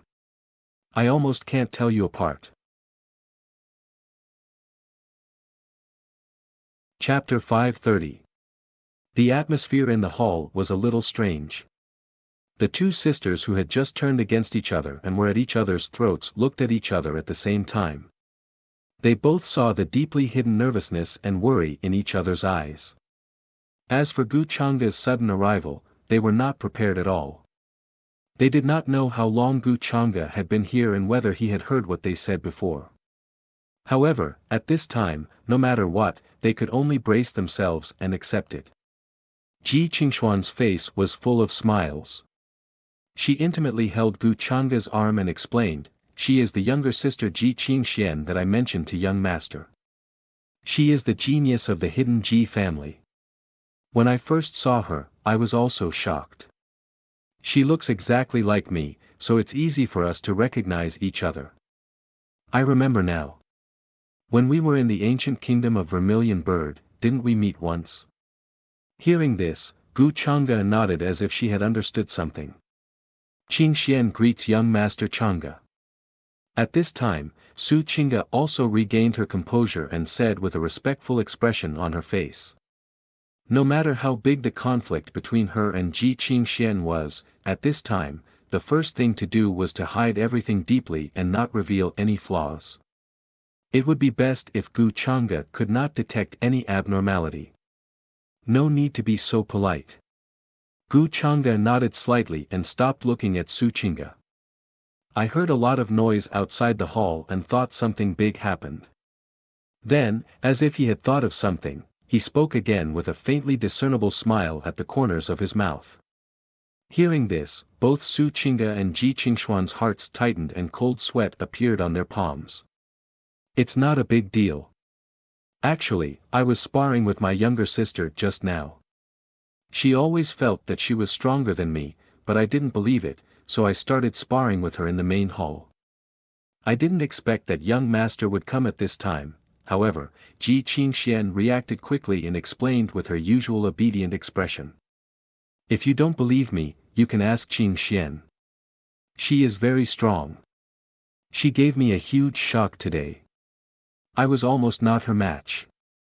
At the end of her speech, she pointed at Su Qing'e and signaled her to speak. "Yes, I was sparring with my sister just now. I didn't expect to attract young master Chang'e's attention." Su Qing'e understood what Ji Qingxian meant. However, at a time like this, he could only brace himself and explain. Although she felt that this explanation was very far-fetched, with Gu Chang'e's character, it was very likely that he would not believe it. "Oh, so that's why. It seems that you sisters are quite competitive." When Gu Chang'e heard this explanation, his smile deepened. However, he didn't ask any more questions. Just as Ji Qingxian and Su Qing'e were worried, Gu Chang'e had been here for a while. Not only did he witness the two sisters turning against each other, but he also saw Ji Qingxian and Su Qing'e's current trump card. Gu Chang'e didn't know whether to laugh or cry at this. Of course, he didn't intend to expose them. Now, Su Chinga was the true inheritor of demonic arts. Once the exchange of identities was exposed, it would mean that Su Chinga's identity as the inheritor of demonic arts would be exposed. This was not a good thing for Gu Changa. It would bring him a lot of trouble. Therefore, what he had to do now was to pretend that he didn't know. Sister, she's quite competitive. Ji Qingxian saw that Gu Changa didn't ask any more questions. She couldn't help but feel relieved. However, for some reason, Ji Qingxian and Su Chinga had a feeling that Gu Changa would reluctantly believe their explanation at this time. This made them feel very strange. They felt that Gu Changa already knew about their exchange of identities. Everything now was just a pretense that he deliberately showed. However, at this time, if Gu Changa didn't mention it, they wouldn't say anything. Gu Changa's thoughts were not something they could guess. Young master, is there a reason why you're here this time? Then, Ji Qingxian blinked and asked curiously. With Gu Changa's current identity and status, this chaotic star field was not worth his attention. Can't I come if there's nothing? Can't I come to see you? Gu Changa smiled faintly and asked in return. He seemed to be a little amused by her question. Ji Qingxian also guessed that this might be the reason. A slight blush appeared on her pretty face. She said happily, I'm very happy and touched that you came to see me, young master. I thought you were going to forget about me, young master. Gu Changa smiled. Her gaze was still gentle as she said, what are you talking about? How could I forget about you? Young master, you're so kind. Ji Qingxuan's heart was filled with happiness and gratitude. She tightly held on to Gu Changa's arm and didn't want to let go at all. She secretly glanced at Su Chinga. Her expression was slightly smug and provocative. Seeing this scene, Su Chinga kept her eyes down. For some reason, she felt sour in her heart. She knew that she couldn't blame anyone for this. It was the result of her own actions. It was also the choice she had made in the beginning. Now, the real her was standing in front of Gu Changa, but she could only act like a stranger. On the contrary, her sister was naturally enjoying the pampering that was supposed to be hers. At this moment, Su Chinga even felt that it was normal that Ji Qingxian wanted to kill her. Because right now, even she was feeling the same way. Then, Gu Changa and Ji Qingxian talked about many things. They talked about the many changes in the chaotic star field and the rare treasures she had obtained. On the contrary, Su Chinga stood on the side like an outsider. She didn't fit in at all. The feeling of something that belonged to her being taken away by her sister made her feel inexplicably sour in her heart. Su Chinga, don't be stupid. You are the inheritor of demonic arts. Gu Changa is the leader of the younger generation. Do you think he will still tolerate you after your true identity is exposed? Don't forget what he said back then. He will kill you with his own hands. This is the best way to deal with it now. In Su Chinga's mind, the voice of the other soul sounded with indifference and mockery, interrupting her fantasy. Hearing these words, Su Chinga smiled self-deprecatingly. She glanced at Gu Changa and Ji Qingxian who were chatting happily not far away and gradually calmed down. She was destined to live in the shadows and darkness. Gu Changa's halo was bright and dazzling. His future was unimaginable. The two of them were destined to not be in the same world. Then, because of Gu Changa's arrival, the entire Chaos City was in an uproar. The situation here was complicated. Many cultivators and living beings could only leave their homeland and flee to this place because they had offended their enemies. They lived here for a long time. Although they knew that the current ruler of Chaos City was Ji Qingxian, who was known as the Queen of Chaos. However, many people knew that Ji Qingxian was only the one in charge on the surface. The master behind this huge chaotic star region was actually Gu Changa. Now that Gu Changa had come here personally, all the cultivators and living beings were shocked and shocked. During this period of time, many news about Gu Chang'e swept across the upper realm like a hurricane. Many people wanted to see Gu Chang'e with their own eyes and see his true appearance. However, Chaos City had strict rules. Even many of the upper echelons did not dare to set foot in the inner city without permission. Because of this, Ji Qingxian specially gave the order to hold an extremely grand welcoming banquet. Many families in Chaos City were able to participate and sent a lot of gifts. The upper realm has been quite lively recently. At the banquet, Gu Chang'e sat on the main seat and could not help but chuckle softly. Ji Qingxian picked up food for him. Hearing his sigh, she was a little puzzled and could not help but ask, "Young master, why did you suddenly say that?" On the other side, Su Qing'e, who was drinking by herself, also stopped what she was doing when she heard that and looked over. "I just suddenly remembered something. These days, the upper echelons of many great sects and orthodoxies have come to me and asked me to keep an eye out for the traces of the inheritor of the demonic technique." Gu Chang'e said casually with a calm smile on his face. The inheritor of the demonic technique? Ji Qingshuan's expression changed slightly when she heard those words. She begged for fresh flowers. She knew that the inheritor of the demonic technique was someone who had escaped from Gu Chang'e with his life several times. His strength was unimaginable. During this period of time, the news of the inheritor of the demonic technique reappearing in the mortal world had indeed caused an uproar. Even the successor of War Immortal's manor almost died in the hands of the inheritor of the demonic technique. The expressions of the people in the hall changed even more.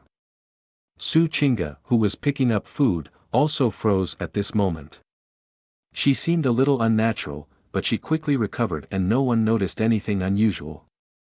She did not expect Gu Chang'e to suddenly mention the inheritor of the demonic technique at this time. This made her heart skip a beat and she could not help but listen with rapt attention. Gu Chang'e could be said to be standing at the top of the upper realm's authority. If the orthodoxies had plans to deal with the inheritor of the demonic technique, they might discuss it with him. From these words, she could also be prepared. Yes, the inheritor of the demonic technique. That guy escaped from me several times in the past. I thought he had disappeared without a trace. I didn't expect him to appear again during this period of time. What a surprise. Gu Chang'e took a sip and shook his head gently. He seemed to be a little emotional. Although the inheritor of the demonic technique is powerful, how can he be a match for you, young master? He's just someone who lost to you, young master. Ji Qingxian snorted softly. Her words were full of respect for Gu Chang'e. Even so, he's really good at hiding. However, I heard that he gave himself away this time. The inheritor of War Immortal's manor did not die. When he fought with him, I seem to have seen the inheritor of the demonic technique. Gu Chang'e shook his head and said casually as if he was talking about something trivial. He naturally made up these words. How would he know about War Immortal's manor? Although the two were not like fire and water, their relationship was not good either. He said this mainly to test Su Qing'e's reaction.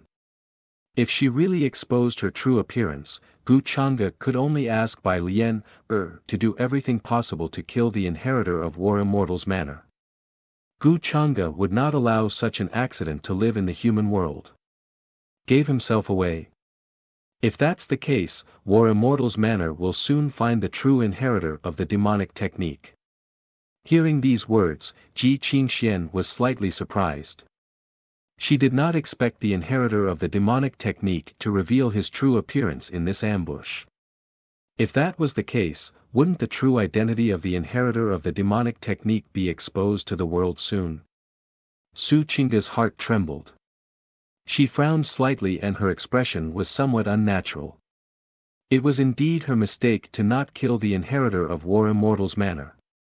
However, she did not reveal her true appearance from the beginning to the end. How did the inheritor of War Immortal's manor discover her true appearance? She was puzzled. Could it be that War Immortal's manor had some secret technique that could trace the scene? However, she had been very careful and carried a treasure that could deceive and confuse heaven's secrets. Then where did it go wrong? Su Chinga did not doubt Gu Changa's words. Instead, she believed them without a doubt. Maybe that guy has some kind of innate divine ability that allows him to see your true appearance. Not killing him is indeed a mistake on your part. His pair of golden cross eyes does have some mysterious power. The other soul in her mind sighed softly and seemed a little helpless. Su Chinga's expression had returned to normal. She asked in her mind, then what should I do from now on? Should I run for my life, find a place to hide, or change my appearance? She had long expected such a day to come, but she did not expect it to come so soon.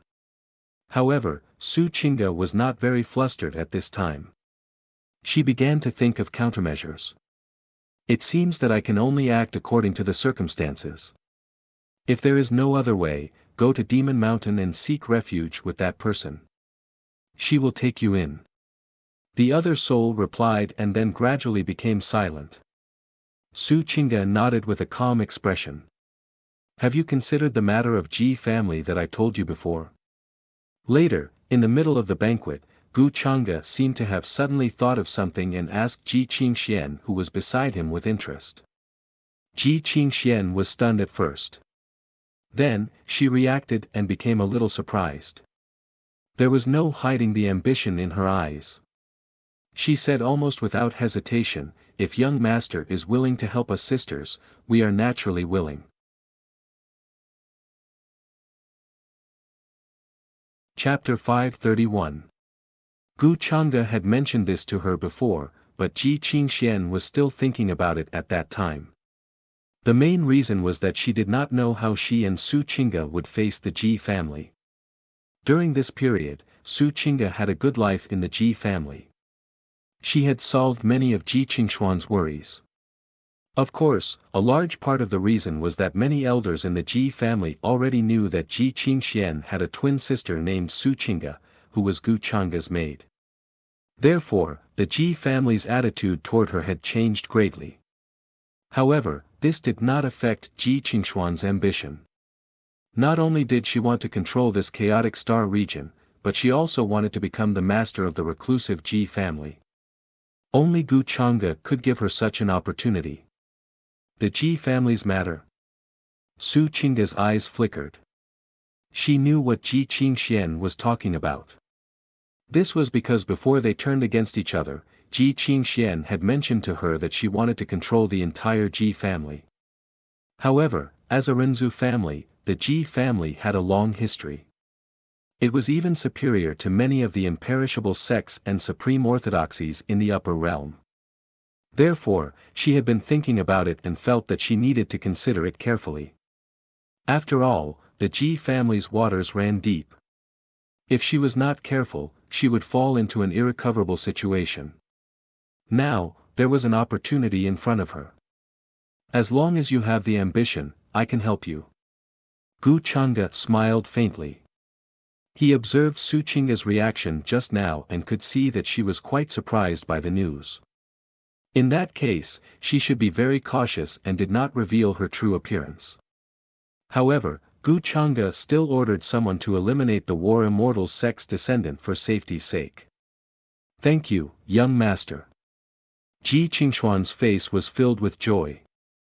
Although the reclusive Ji family had a deep foundation, it had declined over the years. It was no longer the same as before. It might even fall to a second-rate family. However, it was still a reclusive family. A starving camel was still bigger than a horse. Their ancestors had an existence like the Renzu. Ordinary forces would not dare to humiliate the Ji family. After all, their foundation was far inferior. Although her mother was a direct descendant of the Ji family, she had caused the Ji family to lose face because she ran away from the wedding. All these years, she had been confined in the courtyard, unable to leave even half a step. Her life was very miserable, and she could hardly provide any help to her. The current head of the Ji family was her uncle. If she could become the next patriarch of the Ji family, it would be perfectly justifiable. But now, there was a problem in front of her. The current divine son of the Ji family, Ji Yaoxing, was like the sun in the sky. He was very famous in the Ji family. Behind him, there were many elders supporting him. He was the most powerful candidate for the next family head of the Ji family. If she wanted to take over the Ji family, aside from obtaining Gu Changa's support, she also needed to defeat Ji Yaoxing. My little sister should be confident in this matter, Ji Qingxian said. She looked at Su Qingge and signaled her to speak. Although the two sisters had turned against each other and were now enemies, it was undeniable that they had a tacit understanding.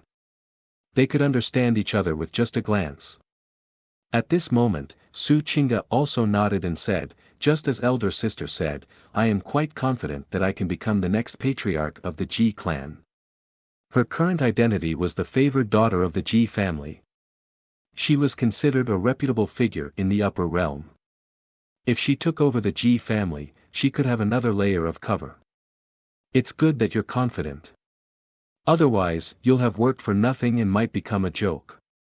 Gu Changge smiled casually. If he directly interfered with the Ji family's matters, it would be somewhat unreasonable. After all, he was just an outsider. However, if he accompanied Ji Qingxian and Su Qingge, the meaning would be different. By then, the Ji family would understand that he was standing behind Ji Qingxian. Now, it was unimaginable how terrifying Gu Changge's power in the upper realm was. As long as the Ji family was not stupid, they would understand what this meant. Soon, Ji Qingxian arranged many things and planned to go to the reclusive Ji family the next day. She definitely had to accompany him on this matter. Otherwise, she would not be at ease with Su Qingge. For a moment, Ji Qingxian could not contain her ambition. That night, Su Qingge tossed and turned in bed. Her heart could not calm down, and it was even more difficult for her to meditate. She rarely encountered such a state. Tonight was an exception. Many thoughts surged into her mind, causing her to sigh softly. Outside the palace, the moonlight was like water. It was quiet and peaceful. Su Qingge looked to the other side. Knowing that Ji Qingxian was serving her, she felt inexplicably irritated. At the same time, on the other side, the reclusive Ji family was located in the upper realms Dongxing heaven. Although it was not the strongest force in the territory, it had a deep foundation. Few dared to provoke it. As an old reclusive family, the Ji family's territory was extremely vast. In the family land, there were many divine mountains and immortal islands. Clouds were rising, and immortal fog lingered. Various mountains were shining brightly. It was a scene of an immortal holy land. This time, Miss Chuiwe seems to have returned with news of our ancestor. I don't know if it's true or not. If it's true, then as long as we save our ancestor, won't our Ji family be able to restore our past glory? Judging from this matter, it should be true. Otherwise, the elders wouldn't have paid so much attention to it. At this moment, in front of the Ji family's mountain gate, a few Ji family members who were in charge of guarding were talking. There was excitement on their faces. The ancestor they were talking about was naturally the one who was once respectfully called the human ancestor. To the upper realm, only those who had made great contributions to all living beings would be respectfully called human ancestor. To the 10,000 ancient clans, those who had made great contributions to them would be called heavenly emperors. For example, the current human ancestor hall was actually built by a human ancestor in the past. Like the Ji family, there was actually a human ancestor in their ancestors. That human ancestor was the Ji family's ancestor. However, later on, for some unknown reason, he disappeared. No one in the Ji family knew whether he was alive or not. The era involved in this matter was too long ago. It could even be traced back to many eras ago. Because the Ji family's ancestor disappeared, many inheritances were not left behind. This led to the gradual decline of the Ji family and almost became a second-rate family. Now that they suddenly heard news of their ancestor, how could the entire Ji family not be shocked? Even the ancestors who had been in hibernation were startled. They all emerged from their seclusion to discuss this matter. According to the news sent back by Miss Chuyue, our ancestor was actually trapped somewhere for countless years. He managed to escape in 9 days. He didn't pass away in meditation like the rumor said. And she accidentally sensed our ancestor's existence. That's why she hurried back to the family to discuss this matter. A few members of the Ji family were excited. They felt that the Ji family's day of glory was not far away. However, some people were still worried and could not help but ask, if the other forces know that our ancestor is trapped, will they sit still and let us rescue our ancestor? You don't have to worry about this. This is completely unnecessary. Our ancestor had made great contributions to the upper realm back then. Many orthodoxies still owe him a favor. Not to mention that the upper realm is facing the calamity of extinction heaven.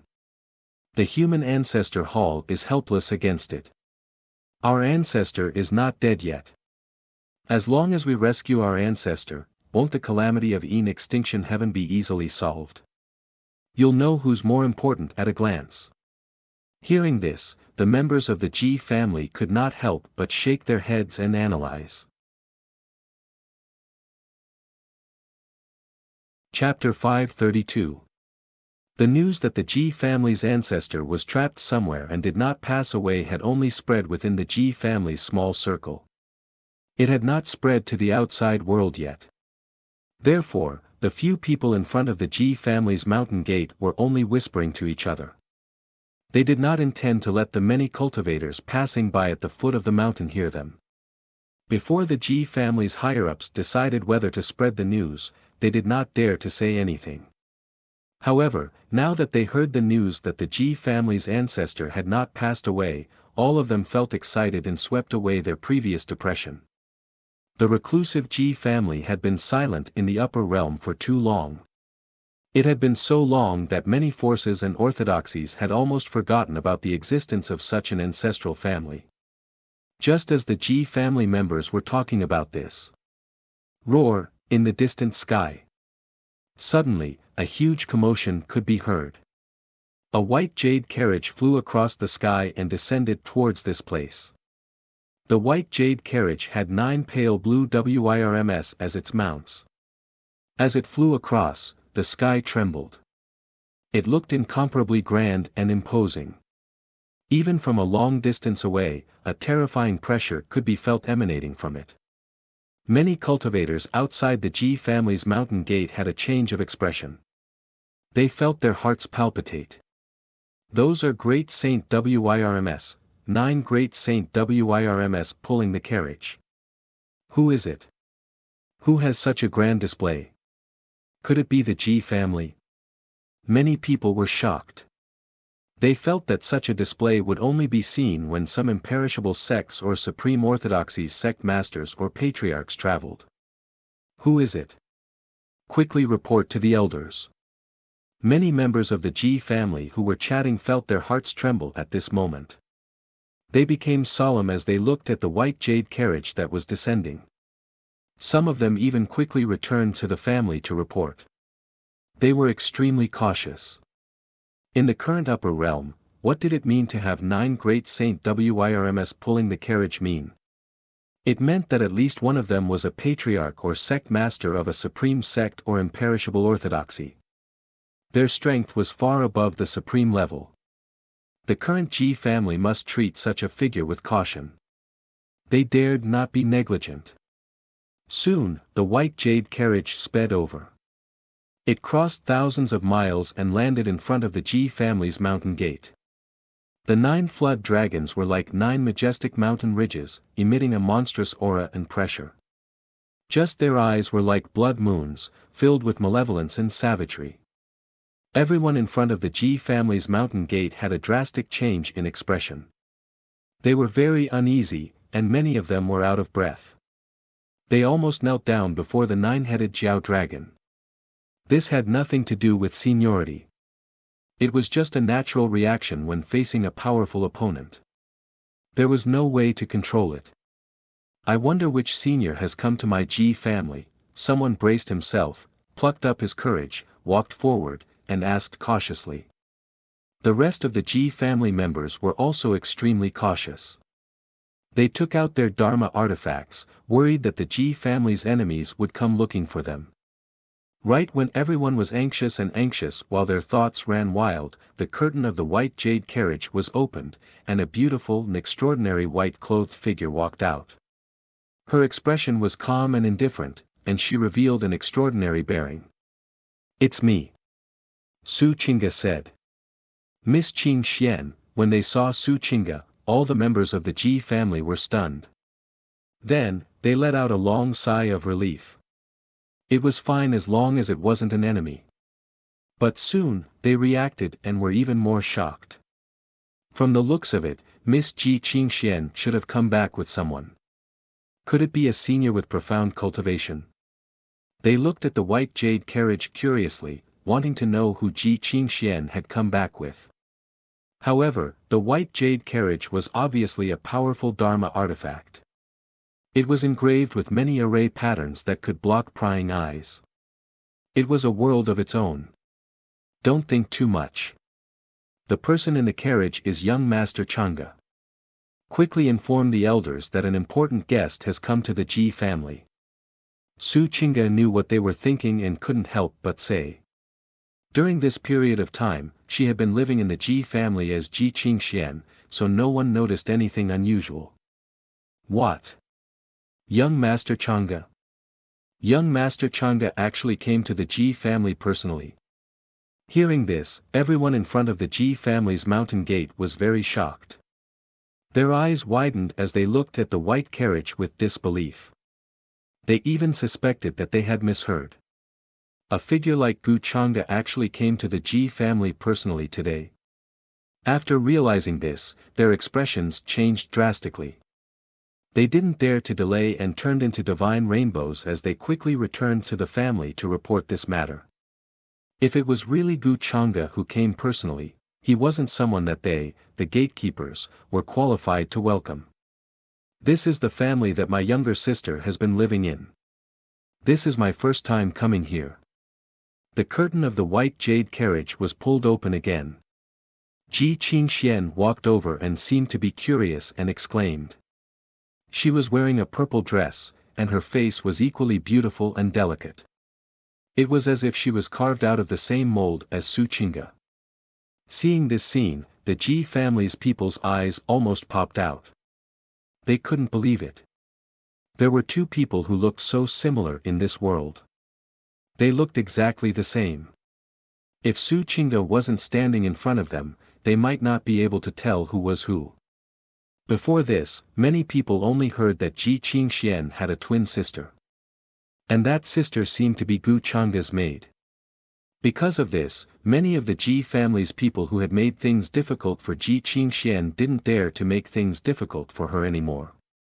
They didn't expect to see Ji Qingshuan's sister with their own eyes today. It seemed that the person in the white jade carriage was indeed Gu Chang'e.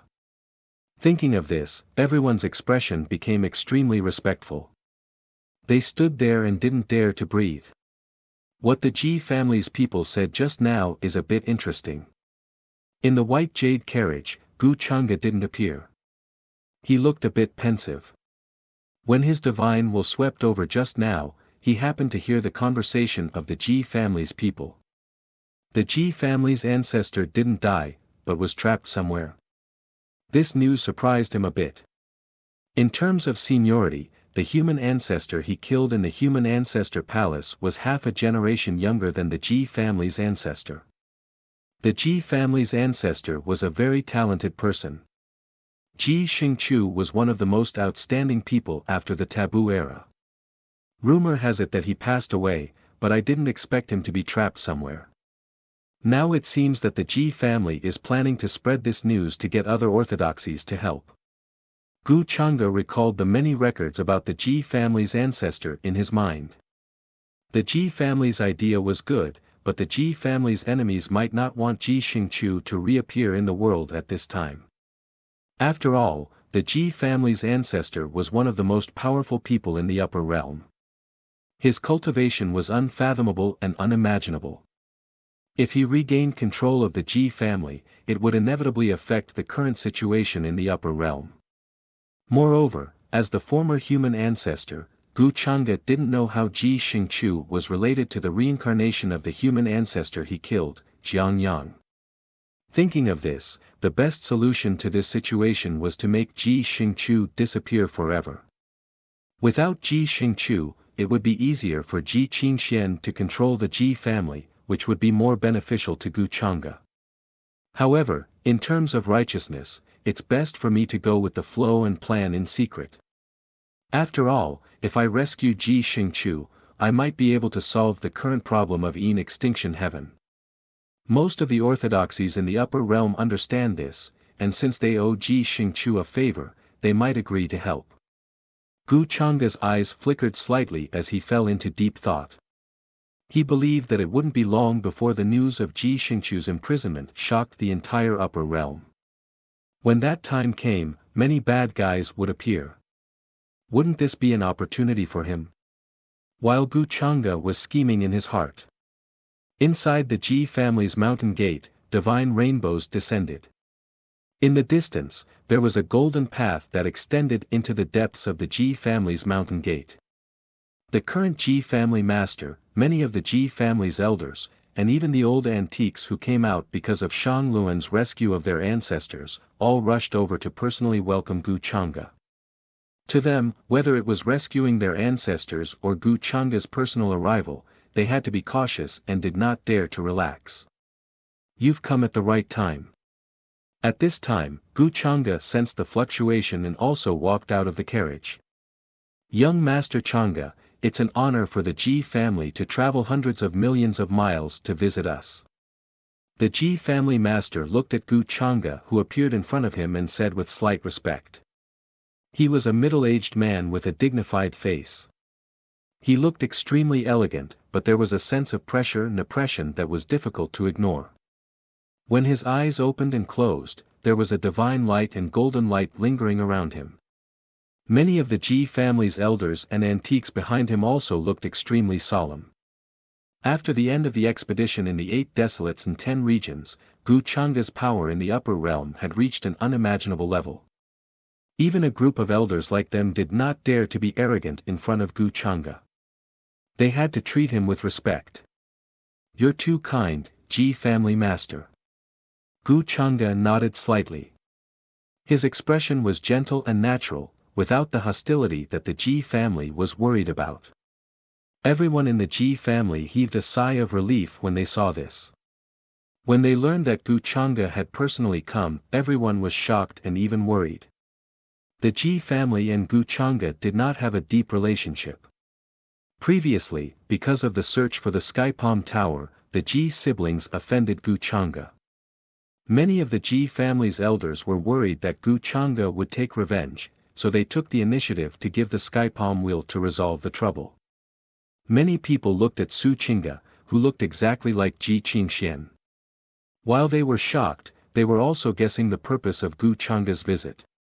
May I know why young Master Chang'e has come to the Ji family today? If you need, the Ji family will fully cooperate.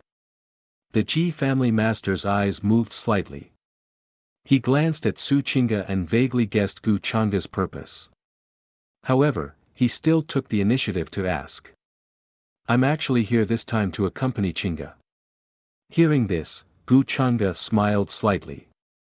As he spoke, he gestured to Ji Qingxian and continued, I think everyone in the Ji family already knows the relationship between Qing'e and Qingxian. Qing'e was brought up by me from the lower realm.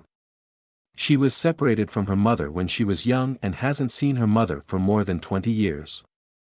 I happened to have some time during this period, so I wanted to bring her to meet her biological mother. So it's about this. Hearing this, the expressions of many Ji family members changed slightly. They were a little worried that Gu Chang'e would blame the Ji family because of this.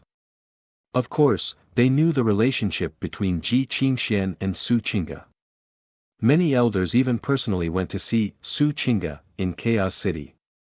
Su Qingge's mother, Ji Shui, fled to the lower realm to escape from the marriage and gave birth to Su Qingge there. After that, the Ji family powerhouses found out about this and went to the lower realm to capture her. Under the pleading of Su Qingge's mother, they finally let go of her daughter and husband in the lower realm. However, after returning to the upper realm, the Ji family found out that Su Qingge's mother was actually pregnant. As the family master, Ji Hao was Ji Shui's brother. Although he was angry, he didn't blame her anymore. Instead, he let her give birth to their daughter, Ji Qingxian. Therefore, Su Qingge's mother had been imprisoned all these years and couldn't leave the courtyard at all. After all, she had embarrassed the entire Ji family. Not killing her was already very merciful. Young Master Changge, don't worry. Since Qingge wants to see her mother, then let her see her. As her uncle, there's no reason for me not to see her. Although Ji Shui did something wrong back then, I'm sure she has thought it through after so many years. The Ji family master nodded and promised solemnly. He wasn't surprised by this. Ever since he saw Su Qingge beside Gu Changge, he guessed the purpose of Gu Changge's visit. From this, he could tell that Su Qingge seemed to be very favored by Gu Changge. Otherwise, with Gu Changge's status, why would he come here personally for such a small matter? He only needed to say one word, and who in the Ji family would dare to disobey him? Now, Ji Shui was a mother because of her daughter. With Su Qingge's relationship, who in the Ji family would dare to make things difficult for her? They couldn't wait to curry favor with her. Many elders and old antiques of the Ji family nodded at this moment, indicating that there was no problem and that they didn't dare to stop them. Even those who were very angry about this matter didn't dare to say anything now. Seeing this, Ji Qingshuan's expression was a little complicated. She still remembered how difficult the situation was for her and her mother in the Ji family. Many of the family members looked at them with disdain and couldn't wait for them to die. Because of this, she lived like walking on thin ice and was very careful. However, she couldn't avoid being used as a tool for the Ji family's marriage alliance. But now, Gu Changge only needed to say one word, and who in the Ji family would dare to make things difficult for them? This was the taste of power. After that, the people of the Ji family welcomed Gu Changge in. Many direct descendants also appeared and looked at this scene in shock. A beautiful girl in a light yellow dress was standing on top of a mountain peak. She had large eyes and a crafty expression on her face. She was looking at the scene on the other side of the mountain. Beside her was a very calm young man in a golden robe. Golden divine runes were flowing in his eyes, making him look like a young god. Brother, do you think Gu Changge really came to the Ji family just for Ji Qingshuan's mother? But my intuition tells me that it's not that simple. The girl in the light yellow dress shook her head gently and couldn't help but say. She was Ji Chuyue. When she was looking for the heavenly palm tower, she had a lot of interactions with Gu Changge. The young man beside her was the young master of the Ji family, Ji Yaoxing. No matter what the reason is, it can't stop us from rescuing our ancestor. Even if Gu Changge is now omnipotent and has unparalleled power, he can't interfere in this matter. A person like him won't do anything stupid at such a juncture, Ji Yaoxing said calmly. His eyes flickered with a divine light, revealing his sharpness. We definitely have to save our ancestor. He has been trapped in Kun Mountain for countless years. It wasn't easy for him to find an opportunity to tell me about this matter. We definitely have to save him. Ji Chuyue nodded. Thinking of the experience some time ago, it still felt like a dream. Ancestor Ji Xingqiu was once called the human ancestor by countless living beings in the upper realm. He was a dazzling existence. The reclusive Ji family was also known as the human ancestor family. Unlike now, they were almost reduced to a second-rate family. However, Ji Chuyue believed that everything would turn for the better after they saved their ancestor. Kun Mountain was an extremely dangerous place in the upper realm. It was even called a forbidden zone for life, and also known as the Immortal King Mountain. Rumor had it that a long time ago, an extremely powerful immortal king had fallen there. His blood dyed the world red and illuminated the universe. Some time ago, she and a few others were trying to find a mountain treasure at the edge of Kun Mountain. In the end, they suddenly heard their ancestors' summons. Ji Chuiwe was extremely shocked. After hearing her ancestors' summons, she was even more shocked. She did not dare to stay and hurriedly returned to the family to tell everything to the family leader and the elders. If we save our ancestor, our Ji family will recover its ancient glory. It's just a matter of time. Ji Chuiwe smiled. What kind of person was our ancestor? Even if he was trapped in Kun Mountain, he was still at death's door for countless years. When mentioning their ancestor, Ji Yaoxing's face was filled with unconcealable reverence. But soon, something occurred to him. Frowning, he said, "Don't keep in touch with that so-called friend of yours for the time being. You know what happened on the Purple Mountain." Ji Chuiwe's face froze a little when she had heard that. She seemed very uneasy. "Elder brother, you know," she said timidly. "Of course I know. In order not to offend Gu Changa, I threw him out without any hesitation." "But you saved him at the auction house a few days ago," Ji Yaoxing said calmly. Ji Yaoxing said indifferently. His eyes were filled with indifference as if everything was under his control. Ji Chuiwe was embarrassed. She explained and retorted, "I did that because I felt guilty. Besides, Jiang Chen did me a favor. He has the inheritance of a divine origin master.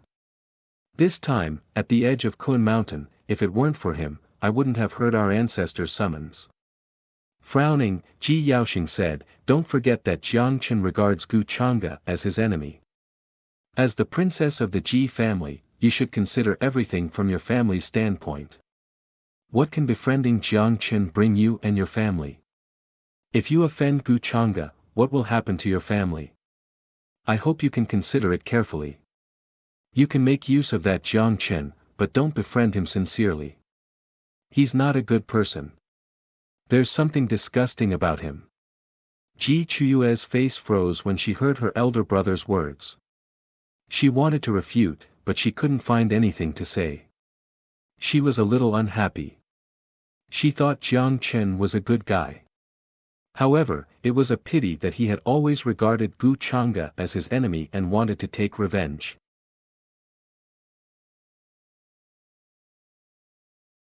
Chapter 533. At the same time, in the main hall of the Ji family, many higher-ups and elders of the Ji family gathered. However, they were all very quiet and stood respectfully at the side. In the center, a haggard woman was reuniting with Su Chinga. Both of them looked sincere. Their eyes were red as they held each other's hands tightly, as if they were reuniting after a long time. This woman was naturally Su Chinga and Ji Qingshuan's mother, Ji Shui. She had been imprisoned all these years and was forbidden from leaving the courtyard. Today was the first time she left the courtyard. She was told that her other daughter was looking for her. This made Ji Shui so emotional that she almost cried. She didn't know that Ji Qingxian and Su Chinga had swapped identities. The two daughters looked exactly the same. As long as they studied each other's description and behavior, even she, as the biological mother, couldn't tell who was who. "I've heard your sister mention you before. You really look like her. It's been hard on you all these years." "I'm sorry," Ji Shui's eyes were red as she choked. She never thought that she would see the light of day again. She had never wished for such a thing, because she knew it was impossible. She was destined to die of old age in that quiet courtyard. Yet today, the entire clan had decided to cancel her punishment and even restore her former status. Ji Shui knew that this was all brought by her daughter, Su Chinga. To be exact, it was because of the young man beside her. Her daughter had an unimaginable backer. Even the Ji family had to take a step back in front of him. This made her feel gratified and bitter. If her daughter didn't meet Gu Changa, how much hardship would she have to suffer? Young Master Chang'e, we have prepared a lunch banquet. After Qing'e and Ji Shui are done with their mother-daughter relationship, we can eat. Ji Hao, the head of the Ji family, said respectfully. He now looked like a good uncle. Gu Chang'e nodded slightly and didn't refuse. If he didn't know about the relationship between Su Qing'e and Ji Qingxian, even he would be fooled by Ji Qingshuan's acting. On the way here, I heard that your Ji family's ancestor, Senior Ji Xingqiu, is currently trapped somewhere. Is this news true? At this time, Gu Chang'e seemed to have thought of something, and could not help but raise his eyebrows as he asked unhurriedly. Hearing this, the expressions of the Ji family members in the main hall changed slightly. They did not expect Gu Chang'e to suddenly ask such a question. How did he get this information? One had to know that none of them had decided to spread the news. Where did young Lord Chang'e hear this news from? Regarding this matter, we still haven't decided whether or not we should inform the outside world. However, at this time, it wasn't appropriate for them to ask any questions. The Ji family's patriarch, Ji Hao, regained his composure and said. Oh, then it seems that the news is true. Gu Chang'e nodded in understanding, then smiled faintly. Senior Ji Xingqiu's past deeds have earned this junior's admiration. Now that I hear that he is trapped somewhere, I can't help but feel a little worried. If the Ji family intends to rescue Senior Ji Xingqiu, this junior is willing to lead the Gu family to help. What? Hearing this, the Ji family members in the hall were stunned at first, then reacted. Their eyes widened in disbelief. Gu Chang'e was willing to help their ancestor. Would he be so kind? Many people were extremely shocked by this, but they felt that Gu Chang'e did not seem to be joking at this time. They could not help but show excitement and surprise on their faces.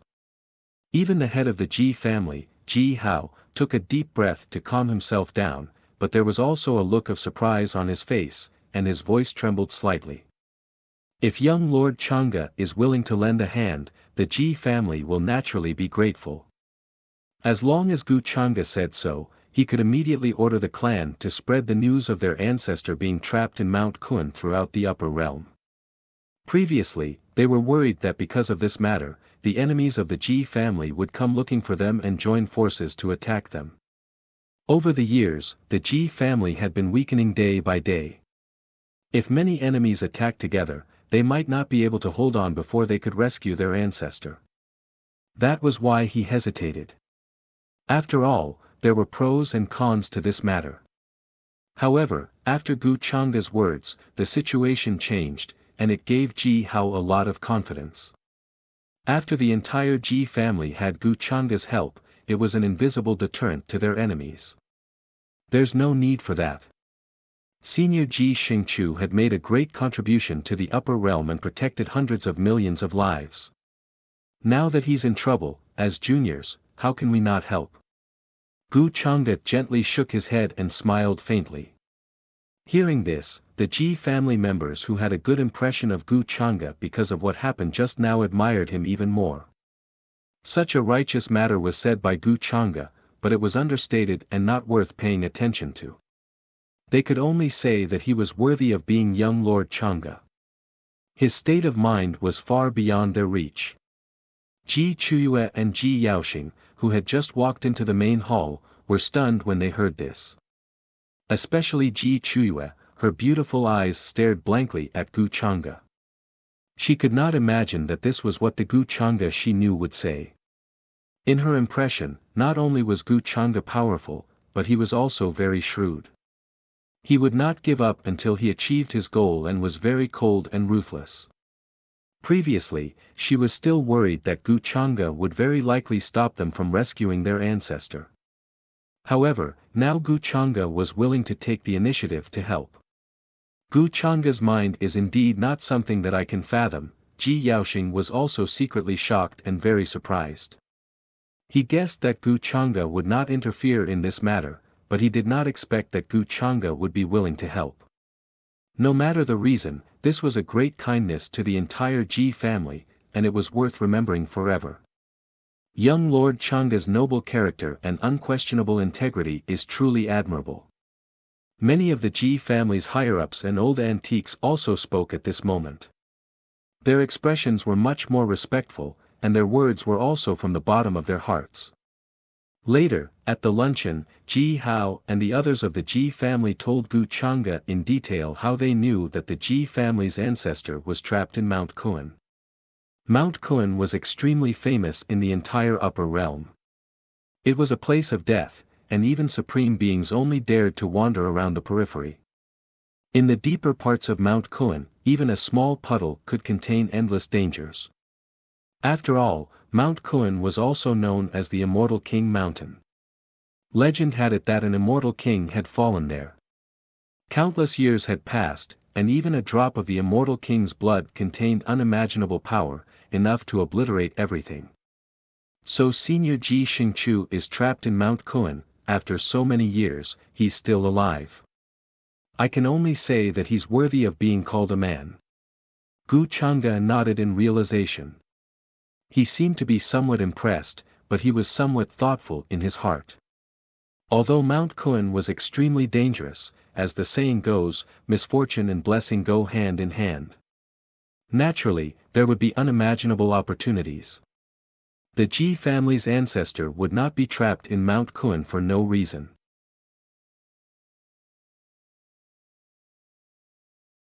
Chapter 534.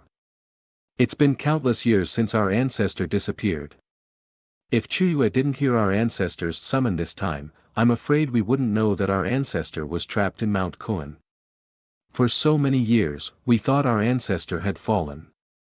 We didn't expect him to still be alive and trapped in Mount Kuan to be tortured. As a descendant, we know nothing about this. We are truly ashamed. We don't have the face-to-face ancestor Xingqiu. In the Ji family's main hall, the banquet was halfway through. A lot of wine had been drunk, and some of the elders were dizzy. Their emotions were affected, and they said shamefully. Gu Changa sat comfortably and smiled faintly. Senior Ji Xingqiu's cultivation base is profound. He has been trapped in Mount Kuan for so many years and yet he still hasn't passed away. This proves everything. If we can rescue Senior Ji Xingqiu this time, wouldn't it be a good deed for the upper realm? Hearing this, everyone in the hall trembled, and joy appeared on their faces. They naturally knew what this meant. One must know that the current upper realm was troubled by the disaster of extinction heaven, and there was nothing they could do. After all, their ancestor was an existence known as the human ancestor. When he recovered to his peak, he could sit in the Ji family and wait for the various orthodoxies of the upper realm to worship him.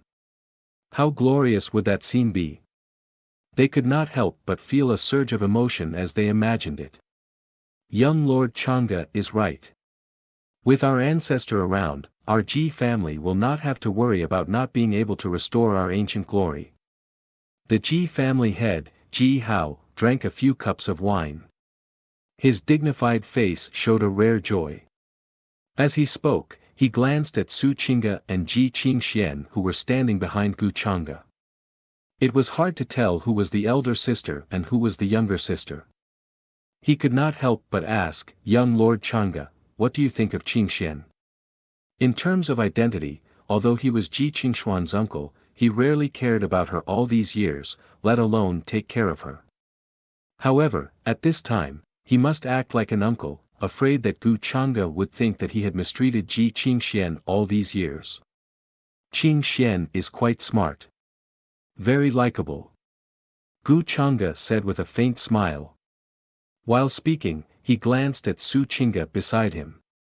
Su Qingge lowered her eyes and appeared to be very quiet. She did not speak much and was now playing the role of Ji Qingxian. A look of joy appeared on Ji Hao's face as he hurriedly nodded his head and said, "Qingxian is indeed a smart girl since she was young. She also does things reasonably and efficiently." At this moment, the rest of the elders could not hide their joy.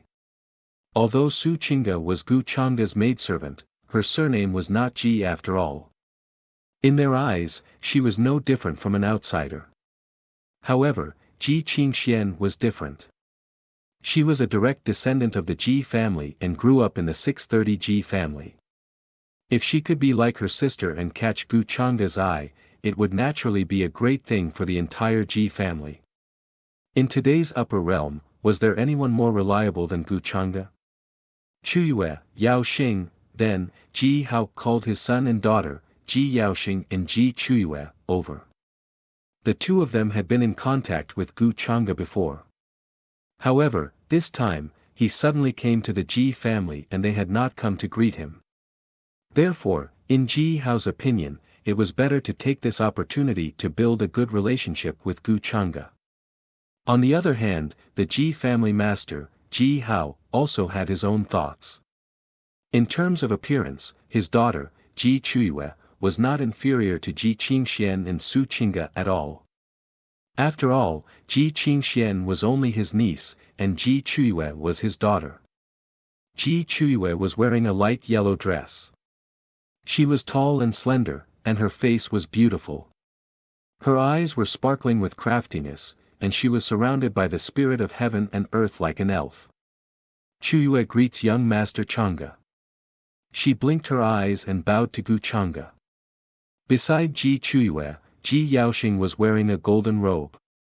His expression was calm, but at this moment, he also cupped his hands and said, Yaoxing greets young Master Chang'e. In the Purple Mountain, they had gone to look for the whereabouts of the Sky Palm Tower without telling Gu Chang'e, and they had offended Gu Chang'e. Later, they had given him the Sky Palm will, which the Ji family had obtained with great difficulty, to solve this problem. You don't need to be so polite. Speaking of which, in the Purple Mountain, it was thanks to you that I was able to find the Sky Palm Tower. Gu Chang'e nodded slightly with a smile on her face. Ji Chuyue and Ji Yaoxing felt awkward. They were embarrassed. If Chen Ning had not been following them secretly, the restriction outside the Purple Mountain would not have been broken by Gu Chang'e so easily.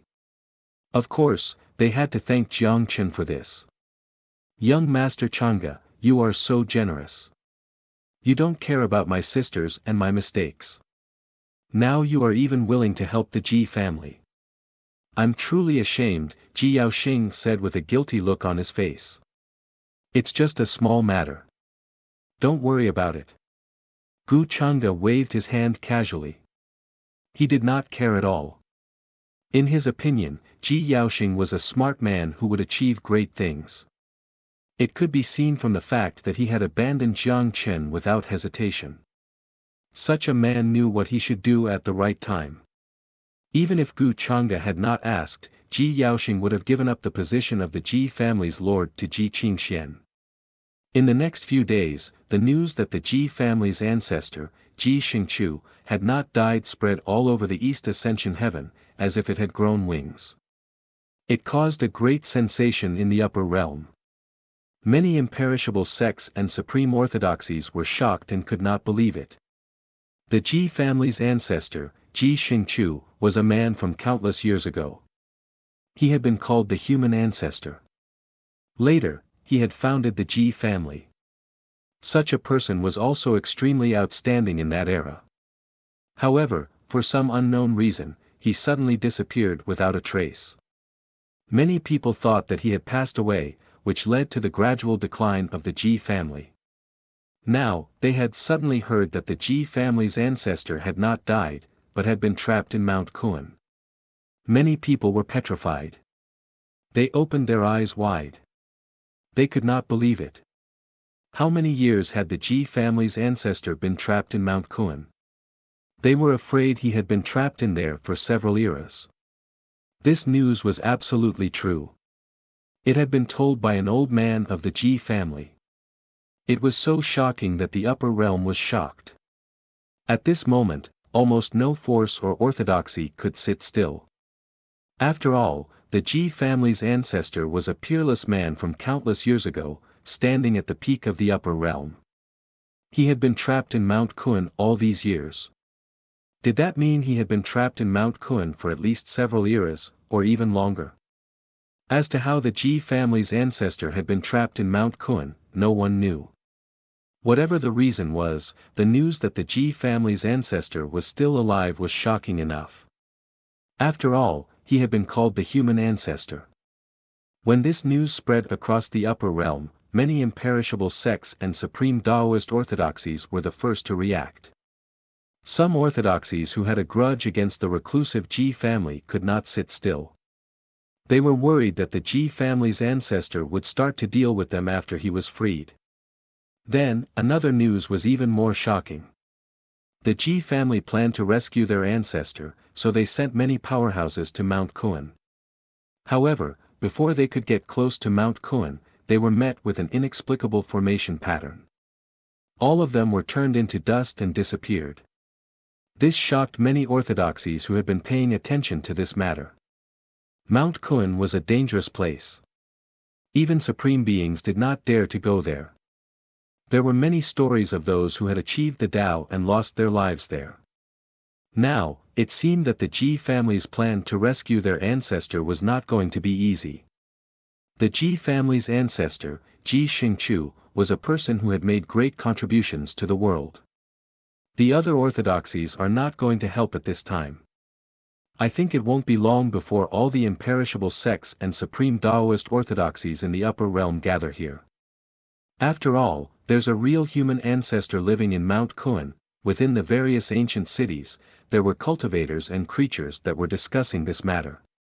This place was bustling with activity, continuously discussing, expressing their own opinions.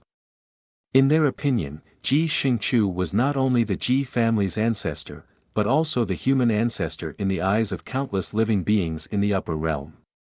Now that he was facing a crisis and was trapped in Mount Kuan, those orthodoxies who had been indebted to him would definitely help him. Moreover, on the other hand, if Ji Xingqiu was rescued, the Day's calamity in the upper realm could be easily solved. With this in mind, many orthodoxies were waiting to see what the upper realm's attitude towards the Ji family's ancestor being trapped was. During this time, the Ji family had also mobilized their own forces and asked for help from those who were on good terms with the Ji family. Especially those who had been taken care of by Ji Xingqiu. Then, another piece of news spread from the Ji family, which shocked everyone and caused a huge commotion. Gu Chang'e planned to lead many powerhouses of the Gu family to help the Ji family break through Mount Kuan and rescue their ancestor, Ji Xingqiu.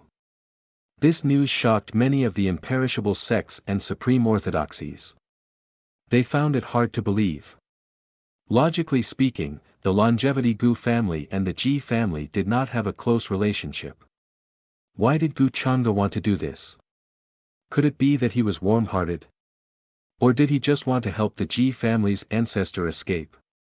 However, this was very different from the Gu Chang'e they knew. On the other hand, after seeing that the Ji family had received Gu Chang'e's help, many of those who were hostile to the Ji family quietly restrained themselves. With this confidence, the Ji family received help from many orthodoxies and began to mobilize their resources in preparation for their first attack on Mount Kuan. In an instant, the entire upper realm was in turmoil again. Many orthodoxies had their eyes set on Mount Kuan. Mount Kuan was an extremely famous place with no life in the upper realm. However, from the outside, it was green with clouds and rosy clouds, showing a sense of simplicity and vicissitudes of life. Rosy clouds rose and colorful mists swirled. It was gorgeous. Many majestic and terrifying divine demonic mountains stood in the depths. They were majestic as if they had been there since the beginning of the world. Around Mount Kuan, there was a layer of chaotic mist that could not be sunk. There were faint traces of blood intertwined and reflected in it, as if it was telling the world that something horrible had happened here. Those who had attained the Tao had died in a bloodbath, and the true immortal realm was difficult to achieve. At the foot of Mount Kuan, there was an ancient city called Kuan Wu City. It covered a territory of millions of miles. It was grand and prosperous, and it was extremely vast and ancient. It had existed for a long time. During this period, Kuan Wu City was bustling with people. Every day, divine rainbows could be seen flying in from all directions. Many cultivators and living beings rushed over from all over the world when they heard that the Ji family's ancestor was trapped in Mount Kuan. They had a feeling that something extraordinary would happen at Mount Kuan soon. A living human ancestor was now trapped in Mount Kuan. The commotion caused by this news was earth-shattering. No force could remain calm. Other than the sect leaders, elders, and other figures from the various large sects who had arrived on clouds, even many of the younger generation had gathered together, intending to observe this matter. Mount Kuan was also known as the Immortal King Mountain. Opportunities and dangers coexisted. There was once someone who picked a red grass outside Mount Kuan. After swallowing it, his cultivation base increased greatly. He traveled thousands of miles in a day and later became a boundary emperor. Some people said that the grass absorbed the blood of an immortal king. Although it was very likely that it was only 1 in a billion, it was still extremely rare and priceless. There were quite a few divine objects like this. Every day in Kuan Wu City, cultivators could be seen going to the periphery of Mount Kuan to search for treasures. Even some strangely shaped stones contained special Taoist rhymes and were very valuable. Some Merchant Alliance forces even set up stone gambling dens in Kuan Wu City. Those rare stones were all taken from the periphery of Mount Kuan. Some powerful beings even risked their lives to carry them out. They were very valuable and unimaginable. Among those rare stones, some people even found supreme scriptures, rare immortal ores, and even a drop of blood that was sealed. Just the aura that it emitted caused the sky within thousands of miles to change drastically. Even the stars in outer space were trembling. That mysterious drop of blood was finally bought by a force at a sky-high price. It was said that they even created a peerless genius, but he disappeared for unknown reasons. In short, Mount Kuan contained all kinds of mysterious fortunes. Even some people who had attained Tao were able to prolong their lives and alleviate the 5 decay of heavenly beings because of some divine objects in Mount Kuan. Buzz! The sky trembled. Many dazzling ancient warships and divine carriages came from afar. They were like small suns descending on Kuan Wu City, causing quite a commotion. That's Divine Sun Tianjuan of the Taiyin sect. Some people were shocked as they recognized a young man who walked out of the ancient worship. He looked feminine, but there seemed to be bright moons floating behind him. It's said that he looks like a woman and has the Taiyin divine body. Now, he's already at the middle stage of the saint realm and is invincible. I heard that he killed a supreme saint ferocious beast with ease some time ago. His Taiyin divine body is already at the initial success stage. Many cultivators in Kuan Wu City whispered as they stared at the young man in front of them. Kuan Wu City was filled with crouching tigers and hidden dragons. Almost every day, young supreme beings from various clans could be seen arriving. Apart from those elusive sect masters of the great sects, these young supreme beings were the most eye-catching. Boom! At this moment, a fluctuation came from another direction. A very tall white jade airship flew over and landed here. An ancient and grand aura filled the air. That's a member of the reclusive tranquil tribe. I heard that the descendant of the reclusive tranquil tribe is very mysterious. He has never been in the world, but his strength is unimaginable. I wonder if we can meet the descendant of the reclusive tranquil tribe this time. This immediately caused quite a commotion. Many cultivators were shocked as they stared at that white jade airship. Apart from the reclusive tranquil tribe, many young supreme beings had already shown themselves. Even 6 Crown King, Heavenly Phoenix Maiden, and the others had shown themselves. It could be said that this time, Mount Kuan attracted the attention of the entire upper realm. Many young cultivators came from Kuan Wu City. Many cultivators and creatures were looking forward to it. They felt that before the various orthodoxies came to rescue the Ji family's ancestor, there would be a great clash between the younger generation here. Huh! Did you guys notice that the girl in green who just walked in from outside the city looked a bit familiar? At this moment, a cultivator suddenly spoke. His eyes widened as he looked in the direction of the city gate. However, that girl in green's figure only flashed for a moment before disappearing. It was as if he was hallucinating. I think it's the little princess of the Gu family. I didn't expect her to come as well. A cultivator on the other side was also a bit surprised. Seems like Kuan-Wu City will be very lively this time.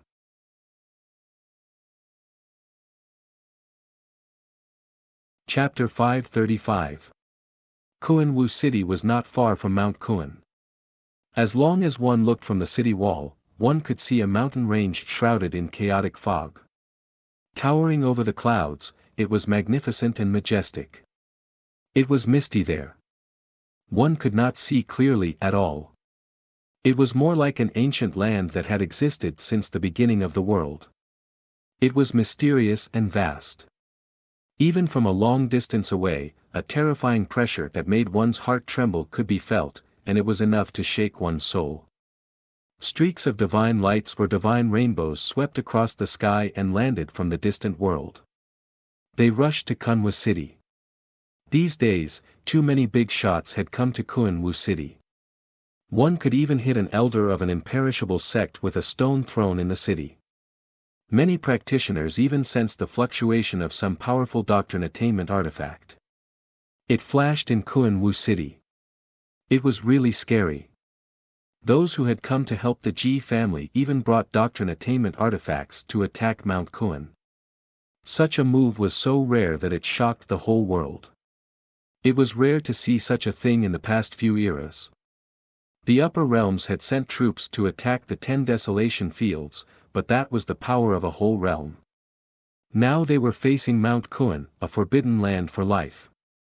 As to whether there were any supreme creatures in Mount Kuan, it had always been a mystery. Because none of the practitioners or creatures who had entered Mount Kuan had come back alive. If they could save the Ji family's ancestor this time, they would break the precedent. At this moment, in a stone gambling den in Kuan-Wu City, a young man in disguise was with a monk. He glanced at the stones from time to time, as if they were discussing something. The young man was good-looking. He was tall and straight. He had an air that was totally different from others. As for the monk beside him, although he looked kind and amiable, he gave off an uneasy feeling. Mr. Jiang Chen, you are a divine origin master's descendant. You should know what is hidden in these strange stones, don't you? The two were Jiang Chen and Monk Pudu. The one who spoke was Monk Pudu. He said with a smile. When his eyes swept over the many strange stones in the stone gambling den, there was a gleam in his eyes. Jiang Chen looked natural and calm. Nodding, he said, of course. The general trend of heaven and earth, the evolution of mountains and rivers, and so on were all within the scope of the creation immortal boat's deduction and exploration. Although he could not directly see what was hidden in those strange stones, he could not directly see through them. However, he could sense the rarity of the items within. Not to mention that during this period of time, he had become more familiar with the cooperation between him and the vessel spirit. He could even activate part of the vessel's power. The stone gambling den in front of him seemed to be tailor-made for him. That's good. I'll be in charge of buying the raw gemstones. Mr. Jiang Chen, you'll be in charge of the selection. Mr. Jiang Chen, you and I will share it equally. What do you think? Monk Pudu could not help but say with a smile after getting Jiang Chen's assurance. It was a stark contrast to his amiable image. Jiang Chen didn't hesitate at all. He nodded and agreed right away. He and Monk Pudu were old acquaintances. Naturally, he wouldn't doubt Monk Pudu's character. Of course, there was also another layer of relationship. He was indeed embarrassingly short of money now, and most of his money had been used to purchase cultivation resources. And the raw gemstones here were very expensive. Since they were mined near Mount Kuan, they were much more expensive than the raw gemstones in other ancient cities. Then the two squeezed past the practitioners in front of them. They walked up to the taller pavilion of the stone gambling den. Monk Pudu was obviously a regular customer of the stone gambling den. He knew the raw gemstones in the lower pavilion were actually from the periphery of Mount Kuan. Very few of them were precious. Soon, the two arrived at the third floor of the pavilion. It was quite spacious and full of colorful fog. It was a totally different world. The raw gemstones placed everywhere were also emitting colorful lights. Some of the raw gemstones were even vibrating. The practitioners here were much better than those on the lower floors in terms of temperament and cultivation. Apparently, they had great backgrounds. Jiang Chen even saw many disciples of the imperishable sects. Shrouded in brilliant lights, they looked extraordinary. Mr. Jiang Chen, feel free to choose. Choose whichever one you like. Monk Pudu showed a smile after arriving here. Apparently, he trusted Jiang Chen a lot. Jiang Chen did not waste time. His eyes were shining. He was talking to the weapon spirit of the celestial boat of fortune in his mind while looking for the raw gemstones here. Lil Chenzi, choose that one.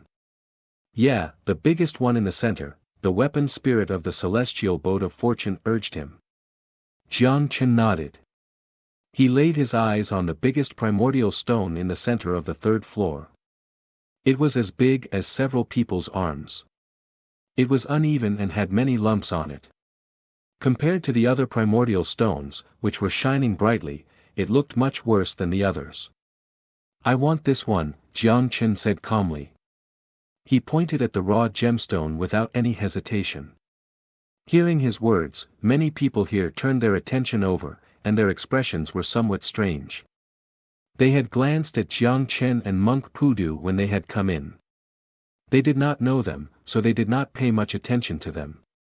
They had thought it would take them a while to choose, but Jiang Chen chose the biggest raw gemstone after only one look. This shocked them a little, and then they couldn't help but laugh. In their eyes, this was more than a little stupid.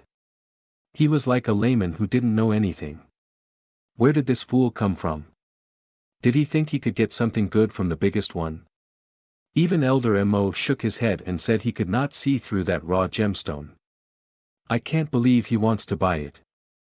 Some people could not help but shake their heads in a sarcastic manner. Elder Mo was a famous original master in the nearby stone gambling den. He had great attainments, but even he could not see through this raw gemstone. As a result, this raw gemstone had gradually become an object that no one cared about. It had been sitting there for several years. Young master, are you sure you want to buy this one? However, the shopkeeper in charge of this place was pleasantly surprised. However, no matter whether Jiang Chen understood it or not, in his eyes, Jiang Chen was a fool who had sent himself to his doorstep. How could he not rip him off? This raw gemstone had been sitting there for so many years, but no one had ever asked about it. That day, a fool had finally come. Of course, Jiang Chen said calmly. Jiang Chen said calmly. He looked calm and indifferent, as if he wasn't surprised by the crowd's reaction. How many spiritual stones? Monk Pudu was puzzled, too, but he trusted Jiang Chen very much. He took out his Sumeru ring directly. 300,000 spiritual stones, the shopkeeper said, smiling. Jiang Chen showed a sarcastic look when he had seen the shopkeeper's expression. He thought to himself, you'll cry later. Monk Pudu agreed readily. He took out 300,000 spiritual stones to buy this raw gemstone. Young master, let's make a deal. Once you buy it, no matter what you get from it, it will have nothing to do with our stone gambling den. Don't regret it. The shopkeeper was worried Jiang Chen would regret it, so he explained to him, kindly. Cut the crap. Cut it now. Jiang Chen said calmly. He looked impatient. Seeing this, the rest of the people gathered around immediately. They looked interested. They hadn't expected Jiang Chen to really buy the stone. This guy looked not only stupid, but also rich. Although there were many disciples of big sects here, not many of them could afford 300,000 spiritual stones. 300,000 spiritual stones, tut, tut, tut, if he gets nothing, he'll cry later. Many people watched with interest and a hint of mockery. Then, the cultivator in charge of cutting the stone carefully peeled off the layers of stone on the surface of the origin stone. A mysterious fluctuation suddenly filled the pavilion. Everyone's expression changed slightly at this moment. They were no longer as casual and contemptuous as before. Some old men, including the shopkeeper, even looked over seriously. In the next moment, a rich crimson light suddenly burst out from within, accompanied by an aura that made one's pores open up. That's Blood King Ginseng, it's at least 1,000,000 years old. Someone exclaimed, opening his eyes wide. 1,000,000-year-old Blood King Ginseng was a divine herb that even prospective Supreme Venerables coveted. It was extremely rare. It was worth at least 1,000,000 spiritual stones. The shopkeeper's expression changed slightly. He found it hard to believe. Although he did not cry, he felt sad. 300,000 spiritual stones for 1,000,000-year-old Blood King Ginseng. It's not a bad deal. She begged for fresh flowers. Jiang Chen said calmly. He shook his head slightly. Seeing this, people in the stone gambling den did not dare look down on Jiang Chen anymore. However, some people were still not convinced. They thought Jiang Chen was just lucky. It's Blood King Ginseng. Did someone cut it out here? At this moment, a few young men and women walked over from the pavilion. They looked extraordinary. They had a doctrine charm. Their clothes were embroidered with the symbol of the Palace of Heavenly Immortals. It was a young woman who spoke. She was very pretty. Her hair was as long as the clouds. Her skin was fair and smooth. Her legs were longer than average women's. Wearing a white dress, she looked cold and otherworldly, like an otherworldly fairy. Jiang Chen's body stiffened when he heard the familiar voice. The calm expression disappeared from his face. He looked back in disbelief. He laid his eyes on the young woman walking over from the pavilion. Ruoyin? Why was she here? Jiang Chen was excited. He was trembling slightly. He had not expected to run into Xiao Ruoyin here after so many days. However, since he had changed his appearance, Xiao Ruoyin would not recognize him. Jiang Chen was a little disappointed, but he calmed down. He knew it was not the right time to meet Xiao Ruoyin. Do we know each other? Xiao Ruoyin felt that the young man who was staring at her seemed to be somewhat familiar, but she couldn't put her finger on it. No. This is the first time I've seen you, fairy, Jiang Chen said, shaking his head, smiling. Xiao Ruoyin did not care about this. Laying her eyes on the Blood King Ginseng in Jiang Chen's hand, she asked, Did you cut this Blood King Ginseng? She remembered her master, Yan Ji, was a prospective Supreme Venerable. She supposed the Blood King Ginseng would be useful to her. Yes. We hit it off at first sight. If you want it, I can give it to you as a gift. Jiang Chen said with a smile, as if the Blood King Ginseng in his hand was a common cabbage. He could tell Xiao Ruoyin wanted the Blood King Ginseng very much. At such a critical moment, he was going to give the Blood King Ginseng to Xiao Ruoyin without Monk Pudu's permission. In his opinion, Monk Pudu would not care about such things. Many people on the third floor turned pale. After all, this was a Blood King Ginseng, which was worth more than 1,000,000 spiritual stones. Jiang Chen was going to give it to a woman he had just met. Although this woman was so beautiful that she did not look like a woman from the human world. Monk Pudu also frowned slightly, but he didn't say anything at this time. He felt like he had seen Xiao Ruoyin before. Jiang Chen seemed to have been paying attention to this woman when they were in the Great Void Divine Tomb. So the two were old friends. However, since Jiang Chen had changed his appearance, Xiao Ruoyin could not recognize him. Xiao Ruoyin was also surprised that this somewhat familiar man was going to give the Blood King Ginseng to her directly. His intention was too obvious. She frowned slightly. With her current status in the Palace of Heavenly Tao, of course she could afford the spiritual stones to buy a Blood King ginseng. Young master, I appreciate your kindness, but I can afford the spiritual stones to buy a Blood King ginseng. Just state your price, Xiao Ruoyin said in a cold voice, shaking her head to refuse him. Only then did Jiang Chen realize what he had done was a little too abrupt. He touched his nose, embarrassed. Tut, tut, tut. Another toad lusting after a swan. I advise you to take a piss and look at yourself. Don't even think about it. Apprentice Sister Ruoyin is with young Lord Chang'e. Seeing this, the young men and women behind Xiao Ruoyin could not help but burst into laughter. They spoke in a sarcastic tone. Apparently, this was not the first time they had seen such a scene. Don't talk nonsense.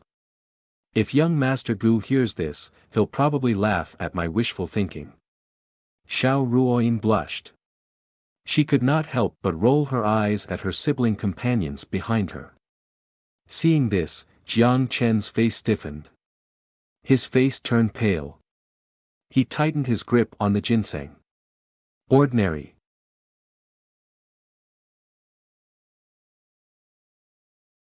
Chapter 536. Xiao Ruoyin was definitely at the top of the list of people Jiang Chen missed and worried about the most. Even his good friend Niu Tian was not as good as Xiao Ruoyin. That was why Jiang Chen had been so excited when he had seen Xiao Ruoyin. He had almost recognized her as his friend. The Blood King ginseng was precious and priceless, but in Jiang Chen's eyes, it was not as good as Xiao Ruoyin's smile. However, what he had done was too abrupt. Xiao Ruoyin did not like him at all. Instead, she took him for an impulsive man. Jiang Chen was annoyed by his stupidity. He wished he could slap himself. He was just about to open his mouth to explain when he suddenly heard the words of his fellow disciples behind Xiao Ruoyin. It simply made him almost spit out a mouthful of blood, and his expression became even more gloomy. It would have been better if they had not mentioned Gu Chang'e. As soon as they mentioned Gu Chang'e, Jiang Chen could not hold back his hatred and anger. He could not help but recall how Gu Chang'e had killed Niu Tian and the others in the territory of the ancient country of Vermilion Bird. Gu Chang'e was only wearing a disguise. Poor Xiao Ruoyin still thought Gu Chang'e was a good person. She could not see his true face. She admired Gu Chang'e very much. Jiang Chen really wanted to reveal his true identity and tell Xiao Ruoyin everything. But he did not have the nerve. In Kunwu City, as big as it was, numerous forces and orthodoxies were trying to curry favor with Gu Chang'e. If he had the nerve to tell Xiao Ruoyin what he had done, many people would come to him for trouble. So, Jiang Chen had to swallow his anger, even though he was very aggrieved. Miss, if you want the Blood King ginseng, give me 1 million spiritual stones in exchange for it. Monk Pudu seemed to have seen through Jiang Chen's embarrassment. He smiled slightly and walked up to him. He patted Jiang Chen's shoulder to help him out. Then he said to Xiao Ruoyin and the others. At the moment, the people on the third floor were still shocked by Xiao Ruoyin's words. They could not understand what was going on. Then they sized up Xiao Ruoyin and the others. After all, Gu Chang'e was involved. It looked like this white-clothed woman was close to Gu Chang'e. Palace of Heavenly Tao. No wonder, many people became serious. Not until then did it occur to them that Gu Chang'e's other identity. The Palace of Tao's Palace of Tao. The best candidate to be the next palace master. Since this young lady knows young Master Chang'e, this old man will take this Blood King ginseng for 1 million spirit stones. But I can't use it with my current cultivation. Why don't I take this opportunity to give it to you as a gift? Let's build a good relationship. At this moment, a white-haired, haggard old man spoke. He had been standing in a corner, so he did not look surprised at all. His eyes lit up. Then he said with a smile. While speaking, he took out 1 million spiritual stones without hesitation. The spirit of the universe was shining brightly. He was going to exchange for the Blood King ginseng. Seeing this scene, the expressions of many people in the pavilion changed drastically. Old Dog Wu, you are smart. You have a good vision. Some people couldn't help but curse him. They regretted that they hadn't said so earlier. Although it was painful to spend 1,000,000 spiritual stones, it meant something else. After all, the woman had a close relationship with Gu Changa. It was obvious that she could get in touch with Gu Changa. Therefore, if they could enter Gu Changa's field of vision, it would be more worth it than anything else. 1,000,000 spiritual stones was nothing to them. Xiao Ruoyin was also shocked. Apparently, she hadn't expected anyone to buy the Blood King ginseng at such a high price just to give it to her. This was too dreamy. Even Jiang Chen and Monk Pudu were a little bit stunned. Of course, Xiao Ruoyin knew it was because Gu Changa had been mentioned in the sibling disciples' conversation. After all, she was from the modern world. She was very flexible. She figured it out almost immediately. These people wanted to please her so that they could get in touch with Gu Changa. Young Master Gu is just a title, but they are so. If he was here in person, I wonder how big of a disturbance he would cause. Xiao Ruoyin's eyes lit up. She couldn't stop imagining things. She was actually a woman who knew how to take advantage of her advantages. Therefore, after inexplicably arriving in this bizarre fantasy world, the first thing she did was to ensure her own safety. After her safety was guaranteed, she gradually adapted to this world. Then she learned about Gu Changa's amazing identity and status. She knew she had to find a way to get Gu Changa's protection if she wanted to stay in this world for a long time. So, when she was in the Palace of Heavenly Immortal, she often mentioned to others, intentionally or unintentionally, how she had talked with Gu Changa all night. Besides, it was Gu Changa who had sent her to the Palace of Heavenly Immortal in person. Over time, many elders and disciples believed Xiao Ruoyin was actually Gu Changa's woman. Even the elders had to treat Xiao Ruoyin with caution. They didn't dare slight her. Of course, Xiao Ruoyin was smart. She knew there was a limit to everything. She was worried Gu Changa would be unhappy when he learned about this. So, every time people misunderstood the relationship between her and Gu Changa, she would always try to explain. It seemed to work, but in fact, the more she explained, the worse it would get. In the eyes of others, her explanation was only because she was shy. And this was the effect that Xiao Ruoyin wanted. Sometimes, she even wanted to let all the orthodoxies in the upper realm know about it. She, Xiao Ruoyin, was Gu Changa's woman. Miss, I heard from the servants that in one of the Merchant Alliance's stone gambling houses, someone has cut out 1,000,000-year-old blood ginseng. At the same time, in a magnificent palace deep in Kuan-Wu City, a woman with a gentle face and natural charm was supporting her delicate chin. She was listening to the report outside the palace as if she was in a trance. Behind her, 9 snow-white and fluffy fox tails swayed from time to time. A slender and fair hand gently brushed past, causing her to squint her eyes lazily and comfortably. 1,000,000-year-old blood ginseng. If it was in the past, it would be enough to alarm many old antiques. However, after hearing the report outside the palace, Yin Mei shook her head lightly. She did not seem to care much. But now, all the orthodoxies in Kuan-Wu City are involved. 1,000,000-year-old blood ginseng is not worth mentioning. Ask someone to find out who cut it out. Gu Changa put down his teacup, but he seemed to be deep in thought. He had a feeling that he was going to meet an old acquaintance. Yes, young master. Yin Mei got up and walked out of the palace. Qing Xian, what do you think the chances of your Ji family rescuing the ancestor this time? After Yin Mei left, Gu Changa suddenly smiled faintly and asked Su Qinga who was behind him. After leaving the Ji family, he came to Kuan-Wu City immediately, but he did not attract the attention of others. Ji Qingxian, on the other hand, returned to the chaotic galaxy.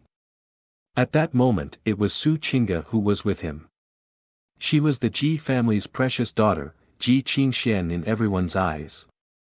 If young Lord Chang'e can help us, the chances will be much higher. Su Qingge was struck dumb. Apparently, she had not expected Gu Chang'e to ask her such a question all of a sudden. However, her answer was watertight. Gu Chang'e smiled faintly and did not ask more questions. Su Qingge was the true inheritor of the demon method, while Jiang Chen, the son of good fortune, was the inheritor of the demon seed created by Gu Chang'e himself. They were both in Kuan-Wu City. It would be more lively in the following days. In the gambling stone house, although Xiao Ruoyin had declined several times, she still got the blood ginseng in the end, and it did not cost her a single spiritual stone.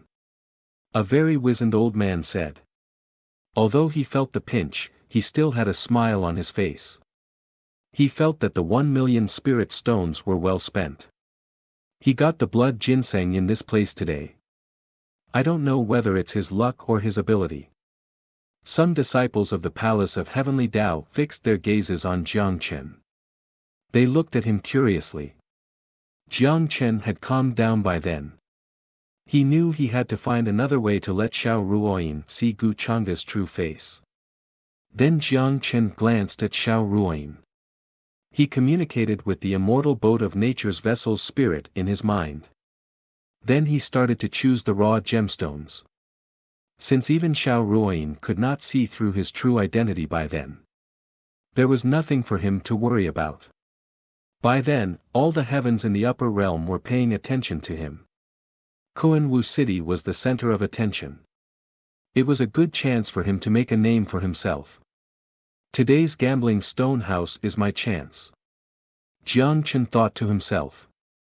Soon, when the crowd was shocked, and petrified, many brilliant lights shone on this place. The raw gemstones in Jiang Chen's hand started to emit their original brilliance. All kinds of rare divine objects were cut out of them. There were even some extremely rare fragments of immortal crystals in the end. They were so dense that many of the older generation's eyes turned red. Apparently, it was not luck that Jiang Chen got the blood ginseng, but he had the ability to do so. Is this the reappearance of a legendary divine origin master? He looks for heaven and earth to settle the universe and explores yin and yang to go to the underworld, an old man said in a trembling voice. He suddenly recalled something. He could not believe it. Young man, who are you? You're 4. 9 is even better than the most accomplished divine origin masters in Kuan-Wu City. Everyone here was shocked as they watched this scene, especially the various divine objects that were cut out from the origin stones. They were almost speechless. Streaks of dazzling radiance illuminated the entire area resplendently. Xiao Ruoyin was also surprised. She did not expect this man, who seemed familiar to her, to cut out so many divine objects in such a short time. Each of them was very valuable. Some of them even had special effects. Many practitioners would fight for them. Can he see through the mysterious objects hidden in the raw gemstones? Many people stared at Jiang Chen, not even blinking. Xiao Ruoyin's look changed slightly. She knew a little about the raw gemstones in the gambling stone house. She knew these raw gemstones were contaminated by the energy of special rules. Practitioners could not figure out what was hidden in them with holy awareness at all. At this moment, even supreme venerables, prospective emperors, or doctrine achievers might not be able to figure out what was hidden in these raw gemstones. However, Jiang Chen seemed to know what was hidden in each raw gemstone. He was very precise. He had never made a mistake. Very soon, the news spread like wildfire, causing a huge commotion in a small area.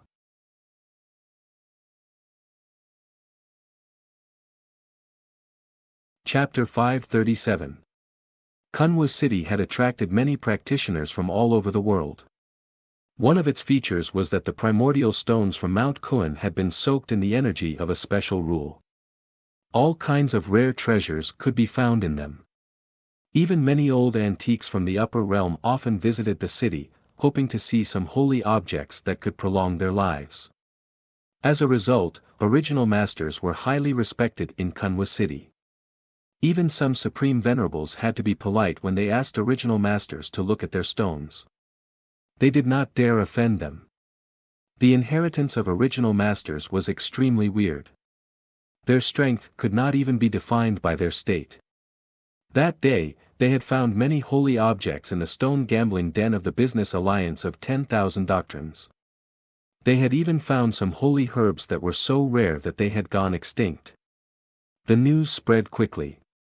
It caused an uproar in a small area. Although it was not enough to affect the whole city, it was already a big deal in Kunwa city, which was bustling with noise and excitement. Many strong people from the orthodoxies sent strong people to investigate as soon as they heard the news. There had been many practitioners in the stone gambling den. Many of them had even seen what had happened with their own eyes. From the moment Jiang Chen had cut out the million-year-old blood king ginseng, to the moment when the disciples of the Palace of Heavenly Immortals had shown up and Jiang Chen had shown his great power to cut out so many rare items, there was no mistake at all. It was recorded by the image-retaining stone, and it was circulated in all the shops and markets. In an instant, Jiang Chen and monk Pudu, who was next to him, became famous. However, they had changed their appearances. Monk Pudu was still being hunted by the Divine Void race because of what had happened in the Great Void Divine Tomb. As a result, no one had recognized Jiang Chen and monk Pudu. Many people thought they were very mysterious. They thought they were probably from one of the 12 mysterious inheritances. Jiang Chen's method of stone exploration made many old original masters open their eyes wide. They had watched it many times, but they did not find many traces related to original method. If Jiang Chen's method had not been so mysterious and incredible, they would have doubted whether Jiang Chen knew any original method at all. After all, judging from the images in the shadow stone, Jiang Chen had known many times which primordial stones contained holy objects with a single glance. Such a method was truly shocking. I don't know if the Kun Mountain's strange movement this time is related to the Ji family's ancestor. It is said that the stone embryo that the supreme existence of the Huanxi Holy Land took out from the Kun Mountain also had strange movements. The time roughly coincided with the strange movement of the Kun Mountain. Many people have guessed that there is something extraordinary sealed in the unknown stone embryo that caused the destruction of the Huanxi Holy Land. All these years, the stone embryo has been kept in the depths of Kunwu city with the Taoist tool. It is said that the stone embryo will be taken out in this God Stone Convention. Many forces are planning to cut it. Old Genesis masters from all over have been invited. Even the dragon-subduing clan and Lianzhu clan are said to have sent people over. Many cultivators and creatures were discussing this matter in Kunwu city. During this period of time, the Ji family had joined forces with many other forces in an attempt to break through Kun Mountain and rescue their ancestors. There was another matter that also stirred up a storm and attracted the attention of everyone. The God Stone Convention in Kunwu city.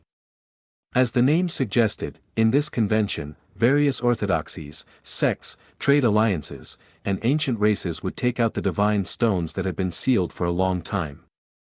They would invite Genesis masters from all over to explore, discuss, and cut the stones. If someone was interested in the divine stones of other forces, they could also buy them at a high price. At the God Stone Convention, all kinds of divine objects were cut out. There were even sealed ancient creatures, immortal spirit herbs, longevity doctrine fruits, and so on. In short, every God Stone Convention would involve many immortal sects and supreme orthodoxies from the upper realms. This time, the Ji family's attempt to attack the Kun Mountain had attracted the attention of many forces. Many people had expected that this God Stone Convention would be unprecedentedly grand and lively. That mysterious young man probably got the inheritance of a divine origin master. Otherwise, he wouldn't have been so strong. If it's possible, I must make use of him. Since the God Stone Convention was involved, the leaders of many orthodoxies had different expressions. They didn't want to miss such an opportunity to make friends with a divine origin master. Soon, they sent their subordinates or clansmen to inquire about Jiang Chen's residence, trying to reach out to him. A divine origin master, in the depths of Kunwu City, in a grand and simple palace that was shining with celestial light, Gu Chang'e was drinking tea rather happily and couldn't help but chuckle. That divine origin master looks strange. I haven't seen him before. A trace of doubt appeared on Yin Mei's face. It's just a disguise. I know who he is. And that monk, the corners of Gu Chang'e's mouth revealed a strange expression. If he remembered correctly, he had killed so many leaders of the great sects in the Great Void Divine Tomb. This matter hadn't been solved yet. In the end, the Great Void Divine race had blamed Jiang Chen for it. Jiang Chen had stolen the divine personality of Great Void and killed so many leaders of the great sections. How would he have the nerve to show his true face? I heard that Jiang Chen ran into Xiao Ruoyin in the gambling stone house. Then Gu Chang'e recalled what Yin Mei had told him. He suddenly felt he could take advantage of this opportunity. The weapon spirit of the fairy boat of creation with Jiang Chen could obviously solve all kinds of geographical changes of tactical patterns easily. It even gave people the impression that Jiang Chen was the descendant of a divine origin master. However, the weapon spirit of the fairy boat of creation might play a role in the invasion of Mount Kun this time. It's time to visit Xiao Ruoyin, the great priest of fate. Gu Chang'e smiled. Then he got up and left the palace. He didn't ask Yin Mei, Su Qingge, and the others to follow him. Although he hadn't been paying much attention to Xiao Ruoyin lately, Yan Ji had been reporting a lot of things that had happened in the palace of heavenly celestial beings.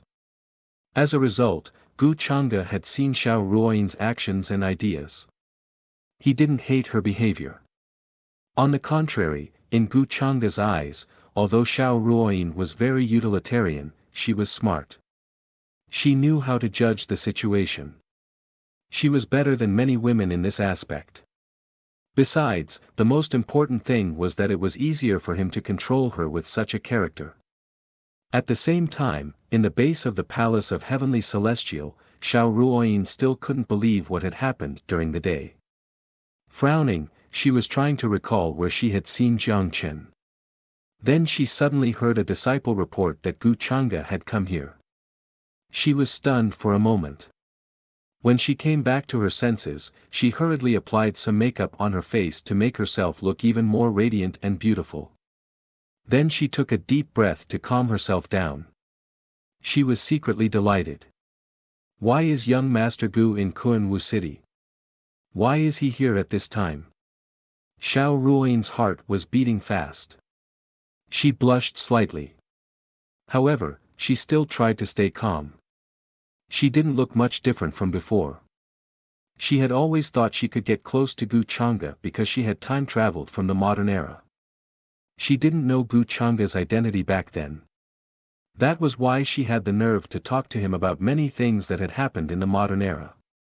She wasn't as scared of Gu Chang'e as other women were. That was why Gu Chang'e found her special and different from other women. That was why he remembered her. Although such an explanation sounded ridiculous, even tacky, in Xiao Ruoyin's eyes, it was the truth. Boom! At this moment, in the palaces and pavilions nearby, almost all of the palace of heavenly celestials' disciples and elders were alarmed. They didn't care that it was still night. They hurried to greet him. Greetings, young Lord Chang'e. Although Gu Chang'e was still the palace of heavenly celestials' disciple, his current status was much higher than that of the palace of heavenly celestials' master. Many people couldn't help but tremble when they saw him. They could feel an unbelievable and terrifying aura coming from him. Gu Chang'e walked in from the outside of the mansion, and no one followed her. She seemed very casual and natural. He smiled warmly and waved his hand. There's no need for that. I'm here to see Miss Ruoyin. Hearing this, many of the palace of heavenly celestials elders and disciples had expected this. But at this time, Ruoyin should be resting already. We'll get someone to call her, one of the elders nodded and said hurriedly. Gu Changa seemed a little surprised. He then smiled and said, then I won't disturb Miss Ruoyin's rest. I'll come and see her tomorrow. These words shocked many of the elders and disciples. They felt that it was unbelievable. Many of the female disciples widened their eyes in envy. With Gu Changa's status, it was an honor for him to come and see a woman personally. They felt that if they were in Xiao Ruoyin's shoes, they would be thrilled to death. However, in order not to disturb Xiao Ruoyin's rest, Gu Changa actually said that he would come again tomorrow. What did Xiao Ruoyin do to deserve Gu Changa's treatment? They felt that if this matter were to spread, it would definitely cause endless waves in the upper realm and cause a huge sensation. In the upper realm today, which woman would receive such treatment in front of Gu Changa? Of course, this could also be because Gu Changa had always been so caring and considerate towards the women he cared about. Ruoyin greets young Master Gu. At this time, Xiao Ruoyin, who had rushed over, did not expect Gu Changa to say such a thing and care so much about her. This shocked her, but at the same time, her heart was filled with gratitude. Her words were filled with a faint tremble. With Gu Changa's status, coming here personally to see her was enough to show how much he valued her. Oh, looks like you haven't been resting. Hearing this, Gu Changa seemed to smile in surprise. He looked at Xiao Ruoyin, who was still beautiful and moving in the dark night. At this moment, almost all of the elders and disciples of the Palace of Heavenly Celestial were looking at Xiao Ruoyin with envy.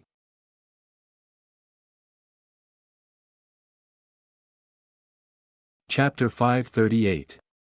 The night was quiet and the faint moonlight shone down on the courtyard, making it exceptionally quiet and serene. Not far away, a few bamboo trees rustled, surrounded by a clear light. It was an extraordinary sight. Xiao Ruoyin was dressed in a long white dress and had a thin layer of powder on her face. Her jade-like features were flawless, and her delicate makeup made her skin glow even more. She exuded an indescribably beautiful aura. This is what Ruoyin just learned recently. Sir Gu, try it. She blinked and poured a cup of tea for Gu Changa. After dismissing everyone from the Palace of Heavenly Immortals, the courtyard was very quiet. Gu Changa looked at the steam rising from the stone table and chuckled. He raised the cup to his lips and praised, not bad. Xiao Ruoyin heard Gu Changa's praise and her eyes flashed with joy. As long as Sir Gu likes it. Then, she spoke in a low voice. I am truly honored that Sir Gu has come to see me in the middle of the night. You only had to tell me and I would have come to see you. There was no need to trouble you to come here personally. With Gu Changa's status, if he wanted to see someone, he only had to say a word and who would dare not give him face and not come to pay him a visit? Xiao Ruoyin was naturally the same. If not for her status, it would have been inappropriate for her to visit Gu Changa. Otherwise, she would have wanted to visit Gu Changa whenever she had the chance. She was afraid that Gu Changa would forget about her. Tonight, Gu Changa suddenly came to see her, which really shocked and touched her. Even now, Xiao Ruoyin still found it difficult to calm her heart. It's just a small matter. You don't have to worry about it. Gu Changa gently blew on the steam from his tea, as if he didn't notice Xiao Ruoyin's expression. He smiled casually and said, I just suddenly heard news about you and thought that since I had the time and haven't cared about you for a long time, I came to visit. It's not a big matter, so you don't have to worry. His words could be considered an explanation. However, when she heard that Gu Changa cared so much about her feelings, Xiao Ruoyin couldn't help but feel touched. Young Master Gu, not only did you help me escape, you even gave me resources to help me cultivate, you even allowed me to enter the palace of the heavenly Tao Immortals, you even cared about me so much. It's all thanks to you that I am where I am today. I really don't know how to repay you. I don't know how to repay your kindness. Xiao Ruoyin's voice was sincere, but her voice trembled slightly towards the end. When she mentioned repaying her kindness, her face couldn't help but blush. What was her status? What was Gu Changa's status? It could be described as the difference between heaven and earth. In her opinion, it was as if an emperor had remembered a commoner's daughter and had even taken the initiative to express his concern. This even made her feel flattered. Xiao Ruoyin also understood that this was because she had already gotten used to the strict, cold, and pyramid-like hierarchy of this world, and had developed a fear of it. After all, Gu Changa stood at the top of the pyramid, overlooking the countless living beings in the upper realm. If she had first arrived here, perhaps she wouldn't have developed such feelings. Back then, she was like a newborn calf that wasn't afraid of tigers. She even dared to talk to Gu Changa through the night as if she was talking to a friend. Do you think that I'm helping you because I want you to repay me? Gu Changa had an amused expression. No. That's not what I meant. Xiao Ruoyin shook her head, then said with a determined look on her face. But, young Master Gu, you've helped me like this, I really feel guilty. I don't have anything to repay you, I can't even make a cup of tea for you. After all, there are countless girls who would want to make a cup of tea for you. How could I possibly have a chance? Even if I wanted to repay you with my body, I'm afraid I'm not qualified enough. You won't like it either. Towards the end of her sentence, there was a hint of bitterness at the corner of her mouth, as if she was mocking herself.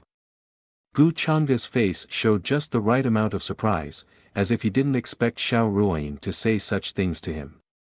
Miss Ruoyin, there's no need to feel sorry for yourself. In my eyes, you're different from other girls. Why do you think I'm helping you like this? Then, he shook his head lightly and asked solemnly. I don't know. I've always thought that young Master Gu pitied me. Xiao Ruoyin was stunned for a moment, then looked like she was thinking seriously. Then, she shook her head in distress. Although she was well aware of it, at this juncture, if she were to say it directly, it would seem that she was too utilitarian. Xiao Ruoyin was very smart, so naturally, she knew what to say. Gu Changa glanced at her, then chuckled. No, I just think that you're different from other girls. In my eyes, you're different from other girls, so you don't have to worry too much about it. I don't need you to repay me. Although Xiao Ruoyin had already guessed that Gu Changa was going to say this, she still couldn't help but feel touched when she heard it. But young Master Gu's words make it even more impossible for me to repay you. This makes me feel a deep sense of self-reproach and guilt. I can't accept your good intentions so naturally. She lowered her head, her voice very soft. Xiao Ruoyin only wanted to maintain this simple and direct image in front of Gu Changa, and didn't want Gu Changa to know that her thoughts weren't pure. Therefore, after saying this, a blush appeared on her face, and her voice was even softer, trembling slightly like a mosquito, as if she was very shy. Young Master Gu, tonight, can you stay? Ruoyin understands that her looks can't compare to the beauty beside you. Ruoyin doesn't have any other distracting thoughts or extravagant requests. If you don't like it, Ruoyin can understand. She had already said so much, and Xiao Ruoyin didn't believe that Gu Changa would be so heartless and cruel to reject her under these circumstances. If I reject you, why do I feel like I'm letting you down? Seeing this, Gu Changa shook his head and laughed. He looked at Xiao Ruoyin, and his tone seemed to be rather helpless. Xiao Ruoyin had said so much, but wasn't it all because she wanted him to stay for the night? What reason did Gu Changa have to reject her? Could it be that he would be at a disadvantage? Xiao Ruoyin wanted to play the role of a sweet and naive girl, so Gu Changa would do as she wished. It was such a simple matter. Really? That's great. Although Xiao Ruoyin expected that Gu Changa wouldn't reject her, she still couldn't help but be pleasantly surprised, and let out a long sigh of relief. The huge rock in her heart was finally lifted. She believed that the next day, the news of Gu Chang'e staying the night would quickly spread among the disciples and elders of the Palace of Heavenly Immortals. In the future, when her identity was mentioned, many people's first reaction would be that she was Gu Chang'e's woman. In today's upper realm, as long as this identity was revealed, who would dare to slight or offend her? The night passed without a word, and the warmth of spring returned in the courtyard. After all, Xiao Ruoyin was still a cultivator, and although it was her first time experiencing human relations, it didn't affect her much. When she heard Gu Chang'e mention the Divine Stone Convention in a few days, she was a little surprised. Divine Stone Convention? So it's about that. I don't know that mysterious divine origin master, but if young Master Gu wants to recruit him, I might be able to help you. Xiao Ruoyin thought for a while and said. Although it was rumored that the divine origin master had a strange personality, and didn't want to see anyone, many orthodoxies who wanted to reach out to him were all rejected. However, she felt that if she went to visit him, that person might meet her.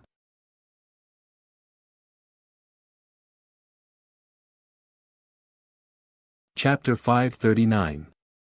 Xiao Ruoyin knew something about the Divine Stone Convention. Almost all the forces and orthodoxies in the upper realm would take part in it. It was of great significance. At such a time, the importance of source masters was revealed. All the forces and orthodoxies were trying to recruit those powerful source masters. This time, in the gambling stone house of the Business Alliance of 10,000 Doctrines, the mysterious man had shocked Kanwa City. Many people felt that he was a mysterious divine origin master, or his successor. So, they were trying to recruit him. However, he was eccentric. Almost all the forces and orthodoxies who had tried to recruit him were turned away. They didn't even get to meet him. However, at such a critical moment, many forces and orthodoxies didn't have the nerve to play tough. They had to act according to his mood. However, Xiao Ruoyin recalled that the young man had offered to give her the Blood King ginseng in the gambling stone house. If she had paid him a visit, the mysterious man would probably have agreed to meet her. Then she would have told him that Gu Chang'e wanted to recruit her. In such a big upper realm, who would turn a blind eye to Gu Chang'e's recruitment? Are you sure you can help me? Gu Chang'e looked interested. He was a little surprised. He had come to see Xiao Ruoyin with this plan since the beginning. However, it would depend on how Jiang Qin treated Xiao Ruoyin. I can help you, young Master Gu. Xiao Ruoyin nodded. She promised him. But I still have to give it a try. She wouldn't be sure about his attitude until she got in touch with the mysterious man. Then I'll wait for your good news. Gu Chang'e said with a small smile. Then he told Xiao Ruoyin something else and left.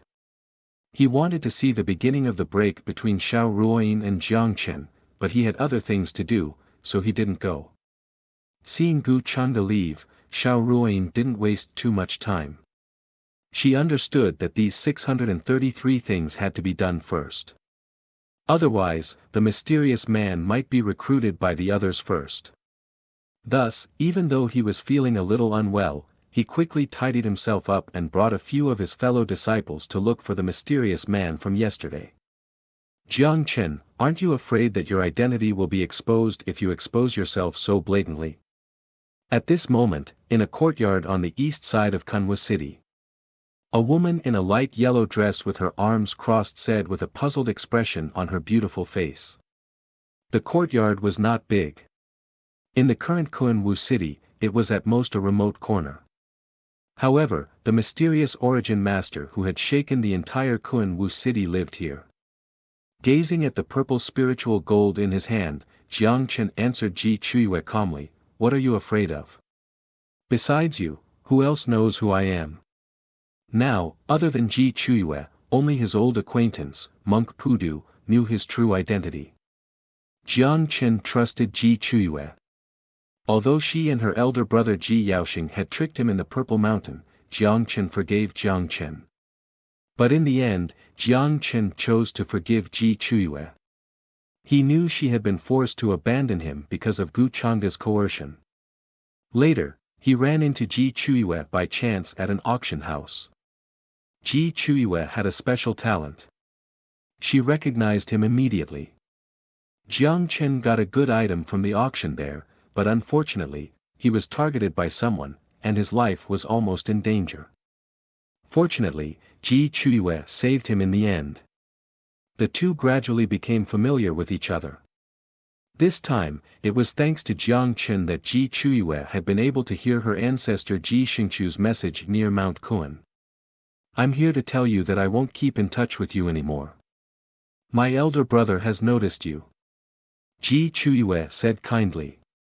Jiang Chen was struck dumb. Seeing Ji Chuiwe was not joking, he said seriously, when did this happen? He did not doubt Ji Chuiwe's good intentions, but how did Ji Yaoxing notice him? I don't know. My elder brother warned me when Gu Chang'e came to the Ji family, Ji Chuiwe said, shaking her head. She and Jiang Chen were good friends. She did not want to see Jiang Chen lose his life because of such a thing. I see. I'll be careful. Jiang Chen nodded. He was very cautious. He did not think Ji Yaoxing was as honest as he seemed. He had also heard that Gu Chang'e was going to help the Ji family rescue their ancestor. So, if Gu Chang'e wanted to track him down, Ji Yaoxing would probably inform Gu Chang'e. In this way, I was careless. It was a little dangerous. Jiang Chen frowned.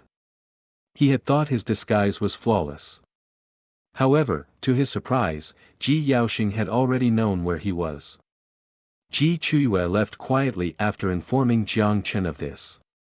She did not stay there for long. This little princess of the Ji family is quite good to benefactor Jiang. She actually took the initiative to inform benefactor Jiang of this matter. Monk Pudu walked out after Ji Chuiwe had left. He could not help but smile. Glancing at him unhappily, Jiang Chen said, You know, it's not a good thing for you if my identity is exposed either. What should we do now?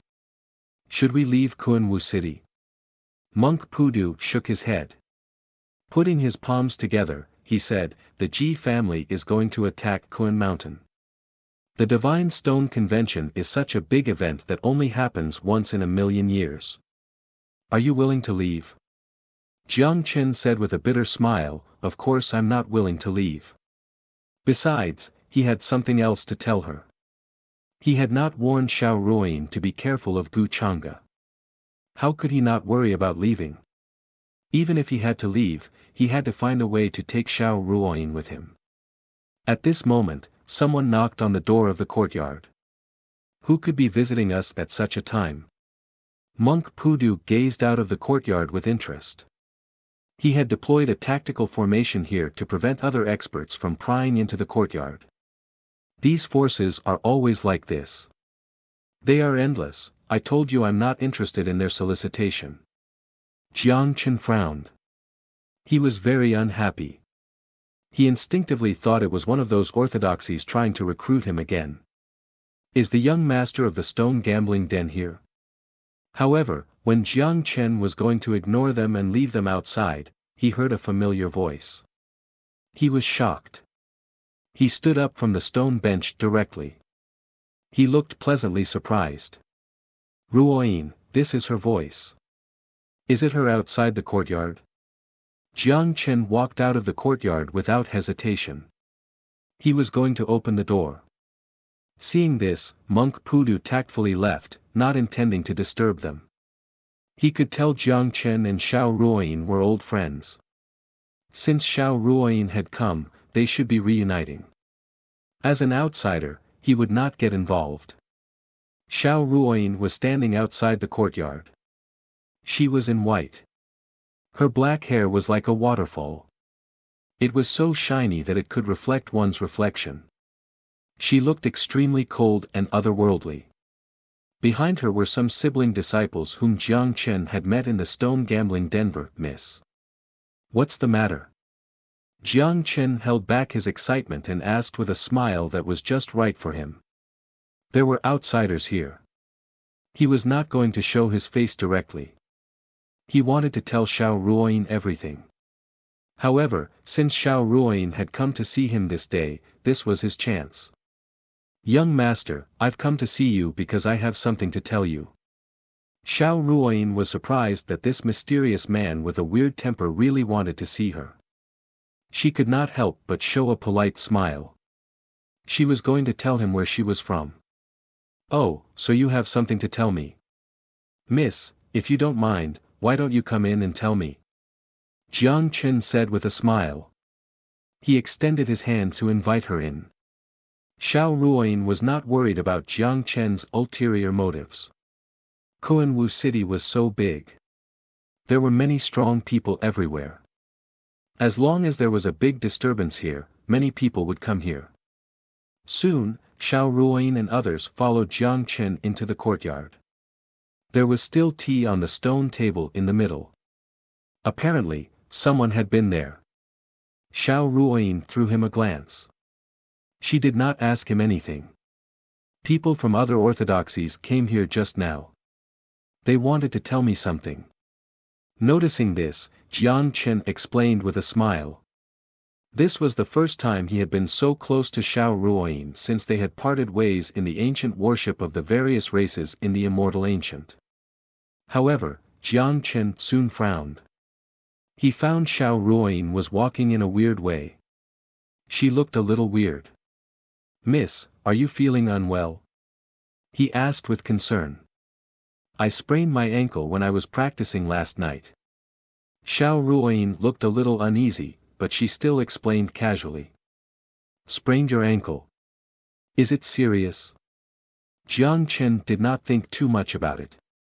He only thought Xiao Ruoyin was too careless. How could she sprain her ankle as a practitioner? It sounded a little ridiculous, but it was true that different practicing methods would lead to such a situation. If she had been sitting with her legs crossed for too long, the energy in her ankle would not flow well. If she had stood up carelessly at this moment, she could have sprained her ankle. "It's not serious. I'll be fine soon," Xiao Ruoyin said, waving her hand. She thought this mysterious source master seemed to care too much about her. "Good," Jiang Chen nodded. Then he asked Xiao Ruoyin and others to sit down.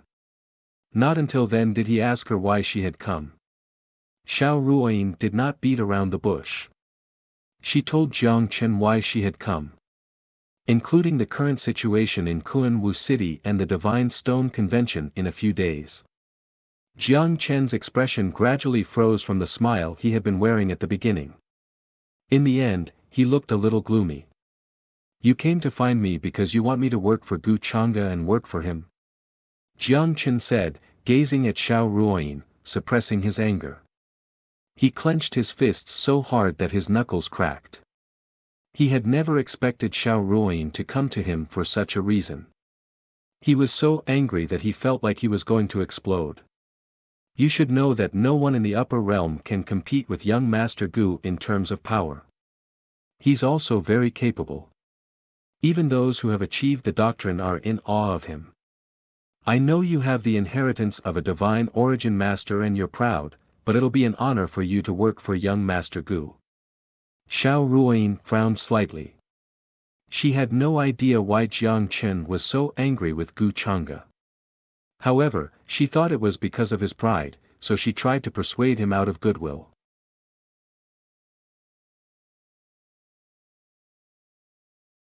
Chapter 540.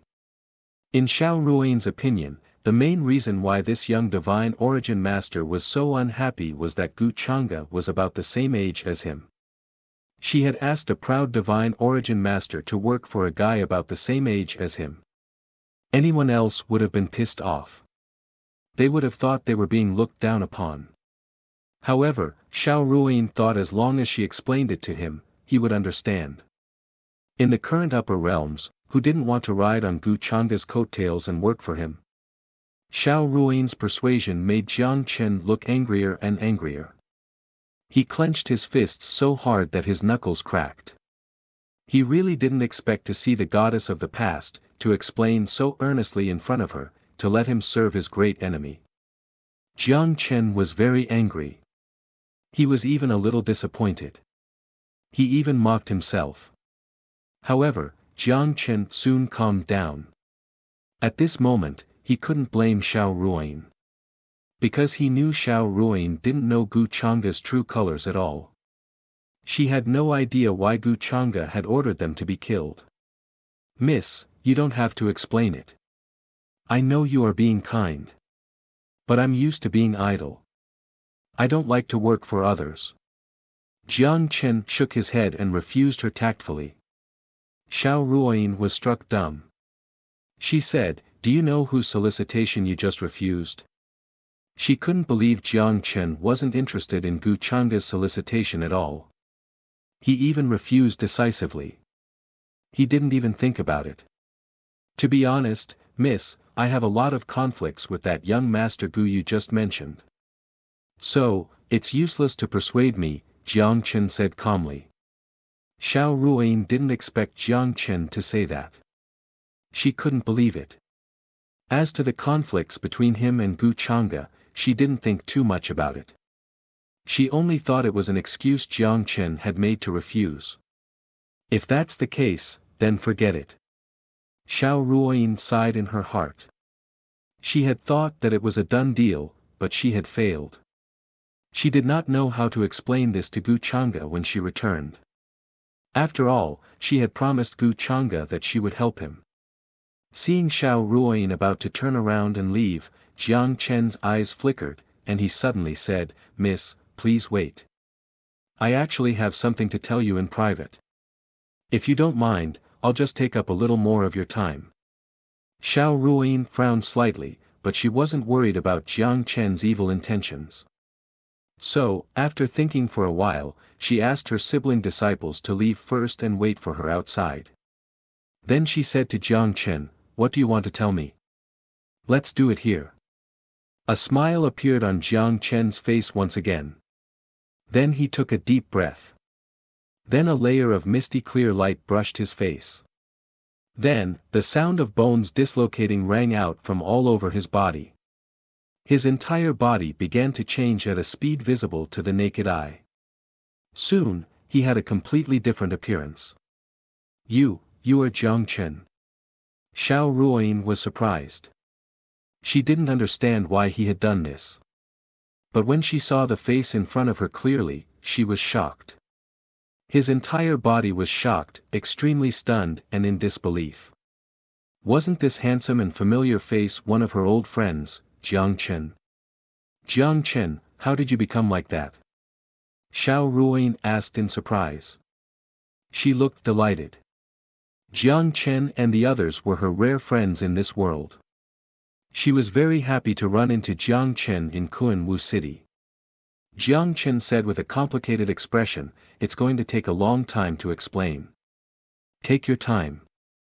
You can take your time. I have plenty of time. I was wondering why I found you familiar."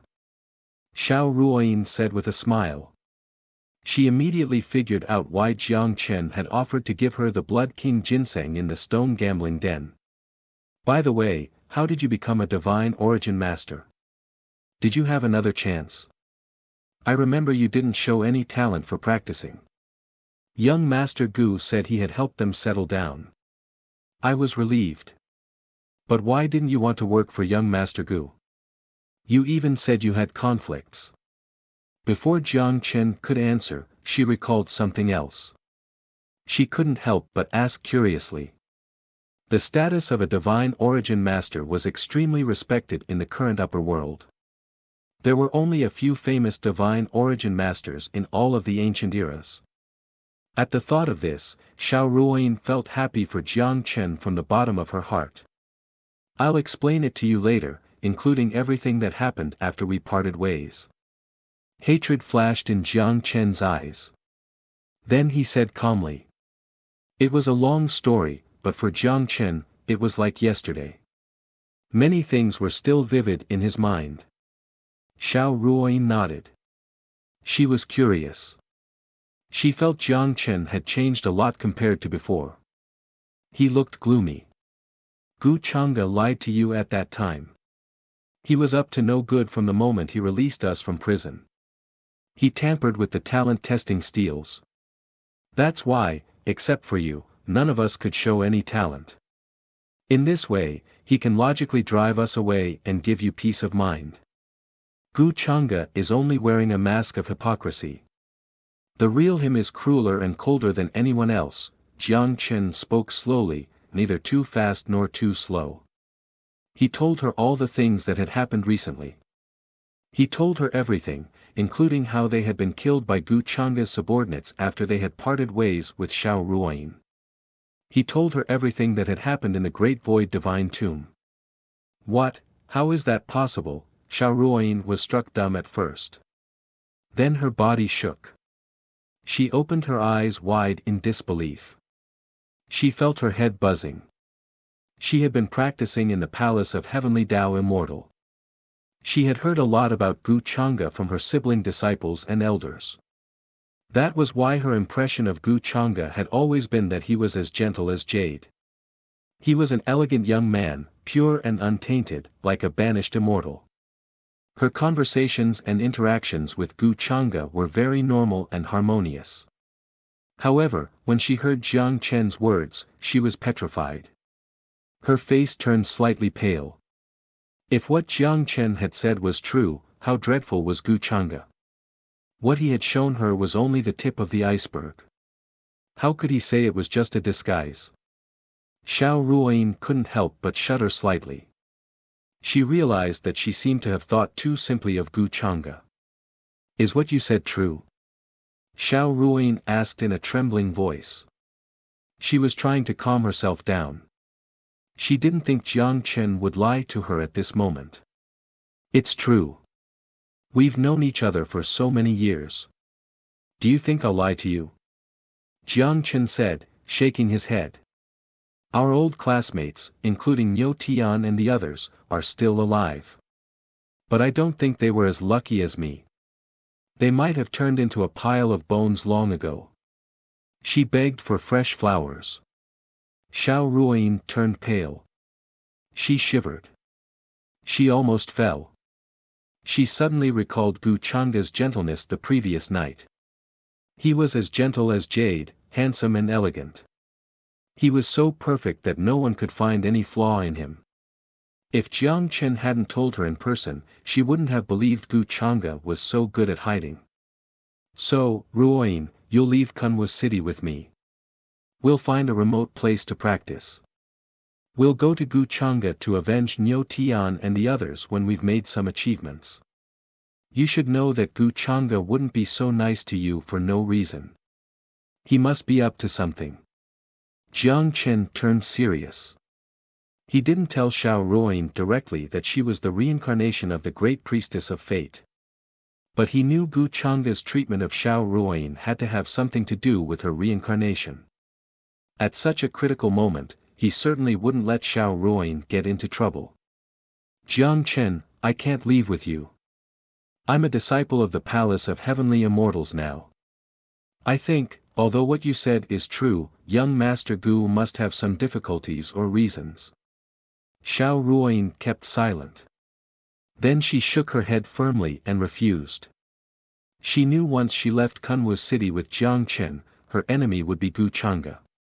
At the thought of this, she felt a chill down her spine. She couldn't help but feel scared.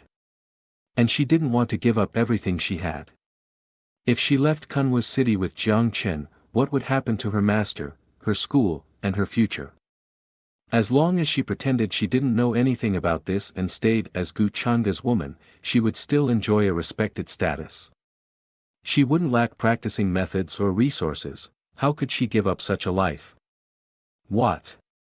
Jiang Chen was looking forward to it.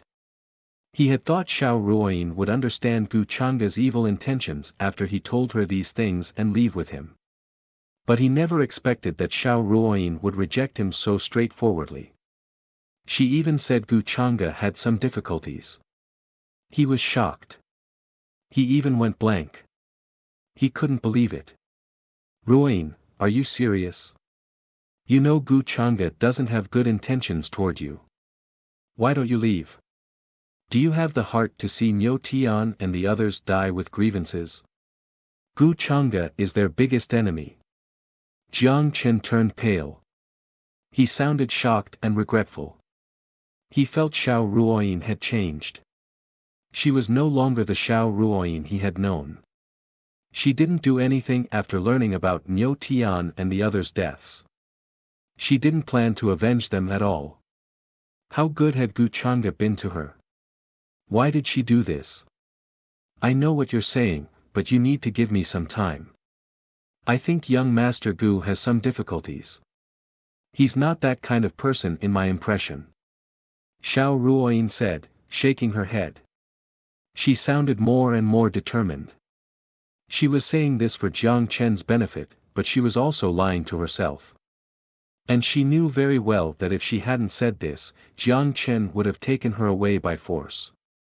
Jiang Chen was full of regret and disbelief. He felt his heart ache. In his opinion, Xiao Ruoyin was stubborn. She wouldn't give up until she saw the coffin. What on earth was so good about Gu Chang'e that she would do this for him? This made him very angry. He felt that her illness was beyond cure and that there was no way to save her. Ordinary.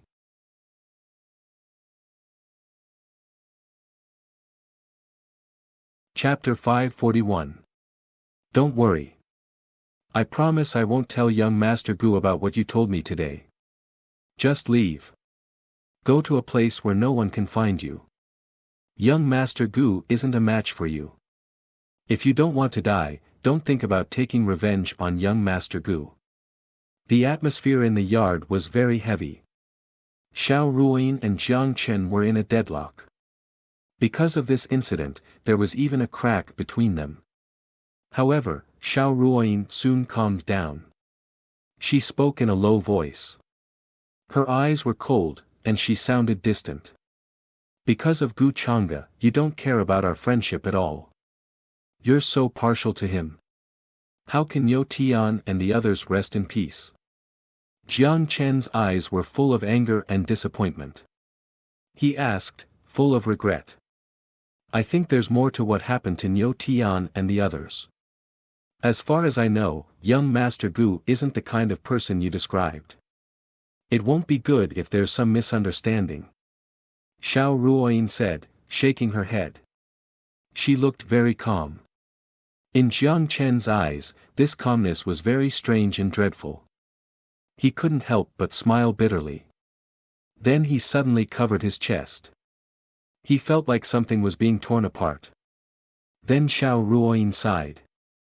She turned around and left the yard. She didn't say anything.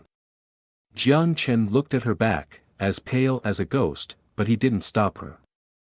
He knew from then on, there was a gap between him and Xiao Ruoyin that could never be closed. The current Xiao Ruoyin was no longer the cold and untouchable goddess he had seen for the first time. This goddess had fallen into the world of mortals. Little Chenzi, you can't leave her alone. Master, she just hasn't figured it out yet. She's obsessed with Gu Chang'e. You can't let her get into trouble. The voice of the celestial boat's weapon spirit sounded anxious and worried in Jiang Chen's mind. It had listened to the conversation between Jiang Chen and Xiao Ruoyin from beginning to end. It felt like Xiao Ruoyin hadn't thought things through yet. It was hard for her to accept such a cruel reality.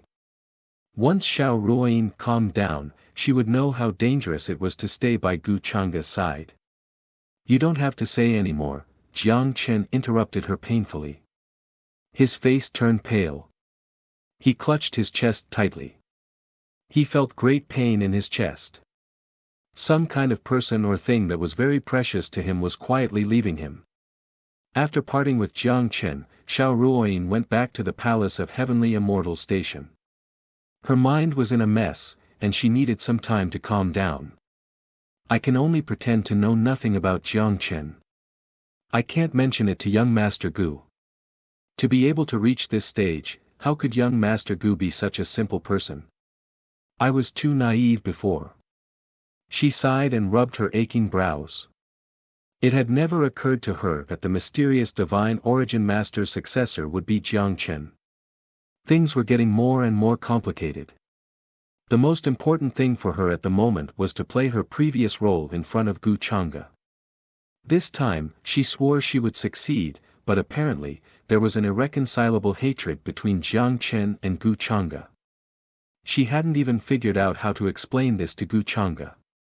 On the other hand, Gu Chang'e was preparing for the Divine Stone Convention in 3 days. After the Divine Stone Convention, the JIS would join forces with other forces to attack Mount Kuan. It was a rare occasion for the whole upper realm. Gu Chang'e wasn't very interested in the Divine Stone Convention. However, it was said that some divine stones in this Divine Stone Convention were so miraculous that they caught his attention. One of them could even breathe like a living creature in the middle of the night, absorbing the starlight in the sky and swallowing up all the brilliance in the sky. Some people saw it flying into the sky. It was called a fairy fetus. The other one was said to be an ominous stone embryo that had led to the destruction of the Huanxi Holy Land. The ancestor of the Huanxi Holy Land had risked his life to carry it out of Mount Kuan. However, the Huanxi Holy Land had encountered an ominous event only a few days later.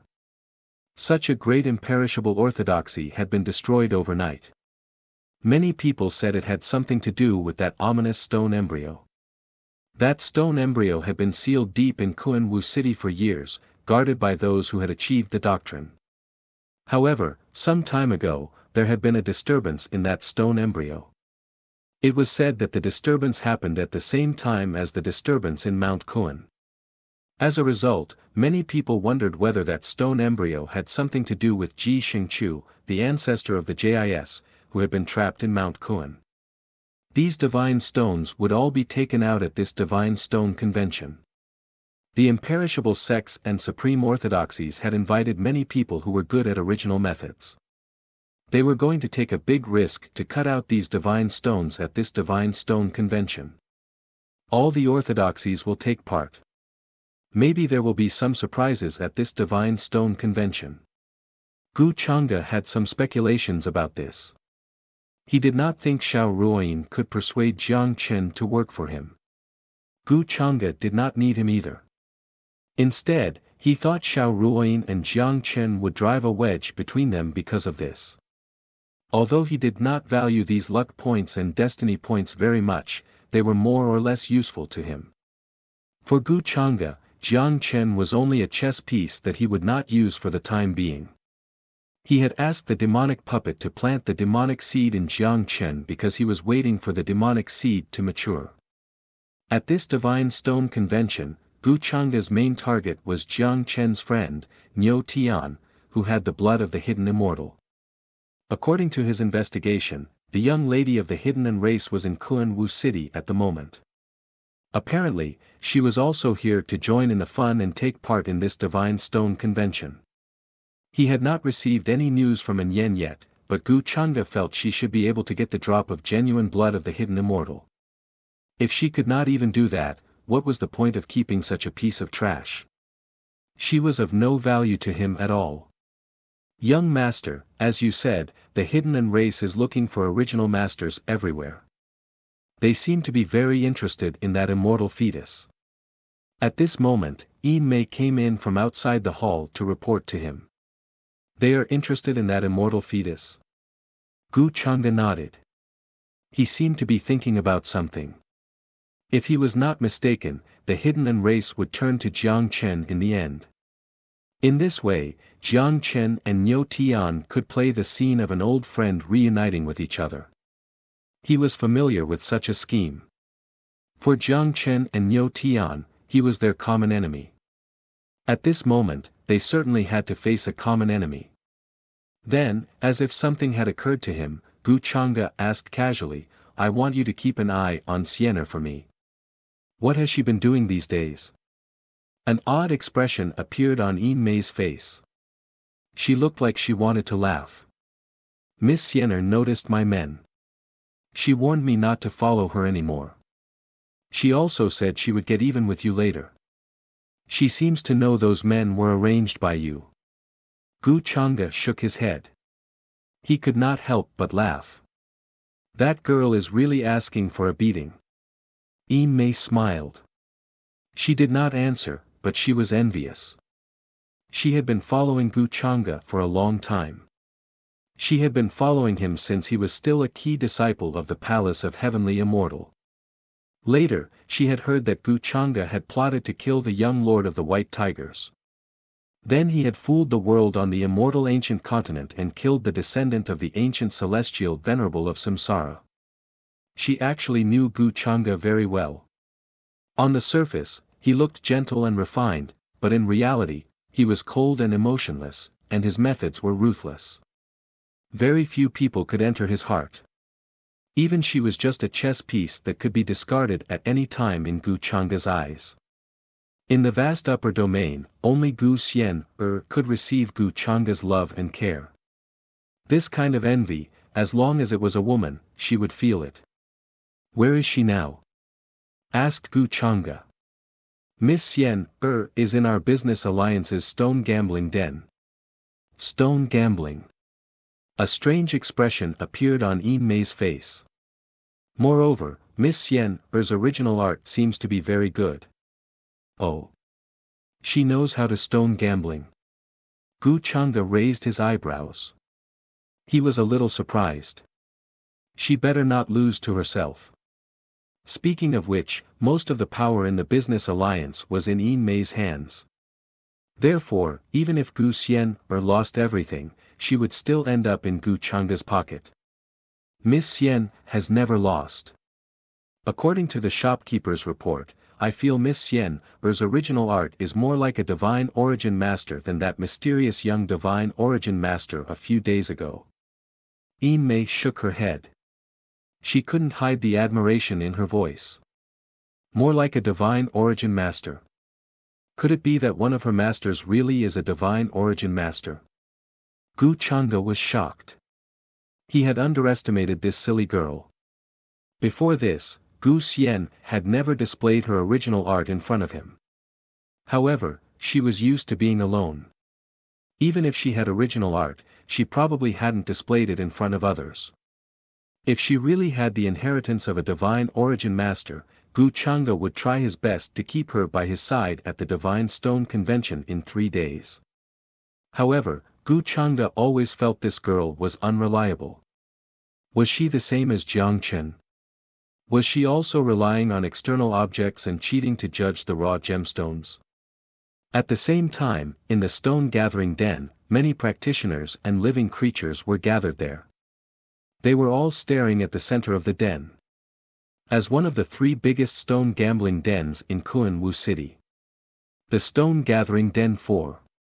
9 had gathered all kinds of raw stones from the upper world. Even the Kun mountain had a lot of raw stones. They were shining in all kinds of colors. There were strands of multicolored light lingering around them. Many big shots from the upper world had gathered there. There were even many young supreme venerables. The divine son of the Ji family, Ji Yaoxing, had golden hair, and Ji Chuyue. The 6-crown king, Jun Yao, had an average-looking face in a gray robe. The heavenly phoenix maiden, who was gorgeous in a red robe, the golden cicada Buddhist master, the heavenly monster monarch, the young sacred king. Now, several of the brightest young existences in the upper realm had revealed themselves here. They were either interested, frowning, or shocked as they stared in front of them. Miss Xian, do we also need to cut this raw stone? A few trembling old men were holding stone sabers in their trembling hands. They were standing in front of a greenish-gray origin stone that was half the height of a person. Their voices were trembling, and their faces were red. Obviously, they were extremely excited and couldn't hide their excitement. A young girl who was as cold as a fairy and whose eyes were as cold as ice, with a big red bird perched on her shoulder, indifferently nodded. TSK, as soon as these words were spoken, an uproar broke out. Many of the older generation were shocked. They looked serious. They stared ahead, afraid they would miss any details.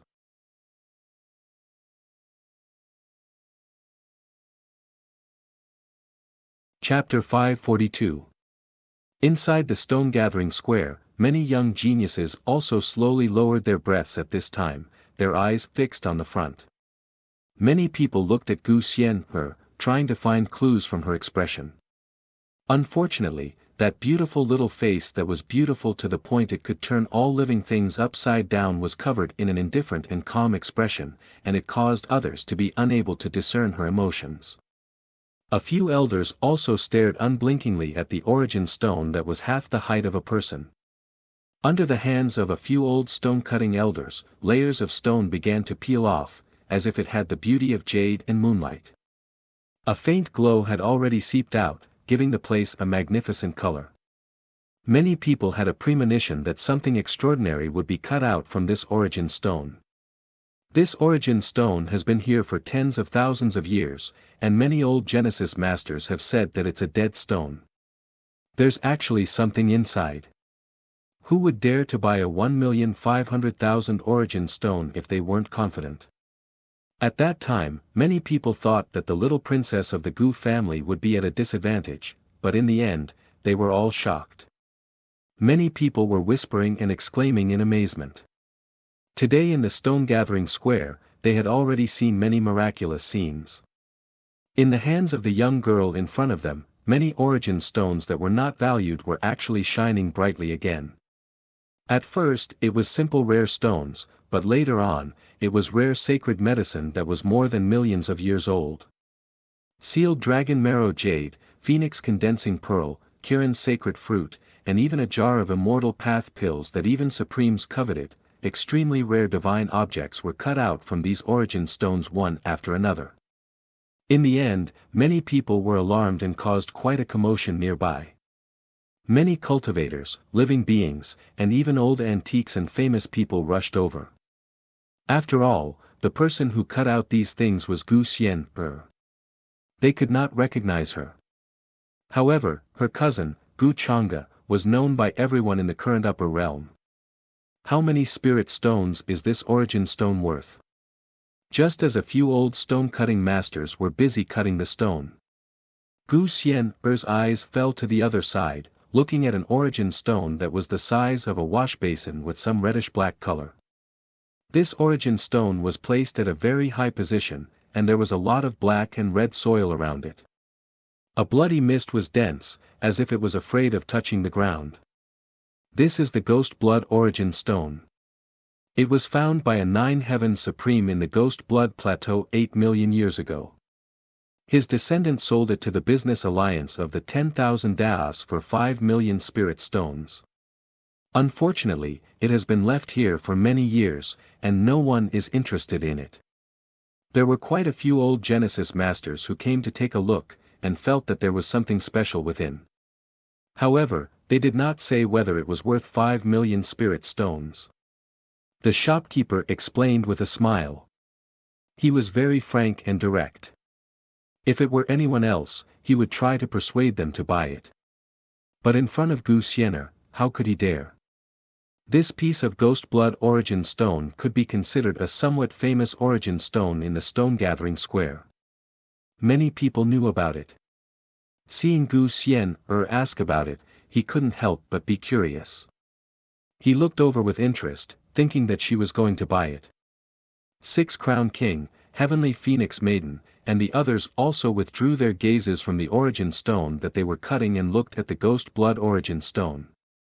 Could it be that there is something special in this origin stone as well? The little sacred king's eyes suddenly became sparkling, and there were runes flowing in them. He was sizing up the origin stone, but unfortunately, with his strength, he couldn't see what was inside.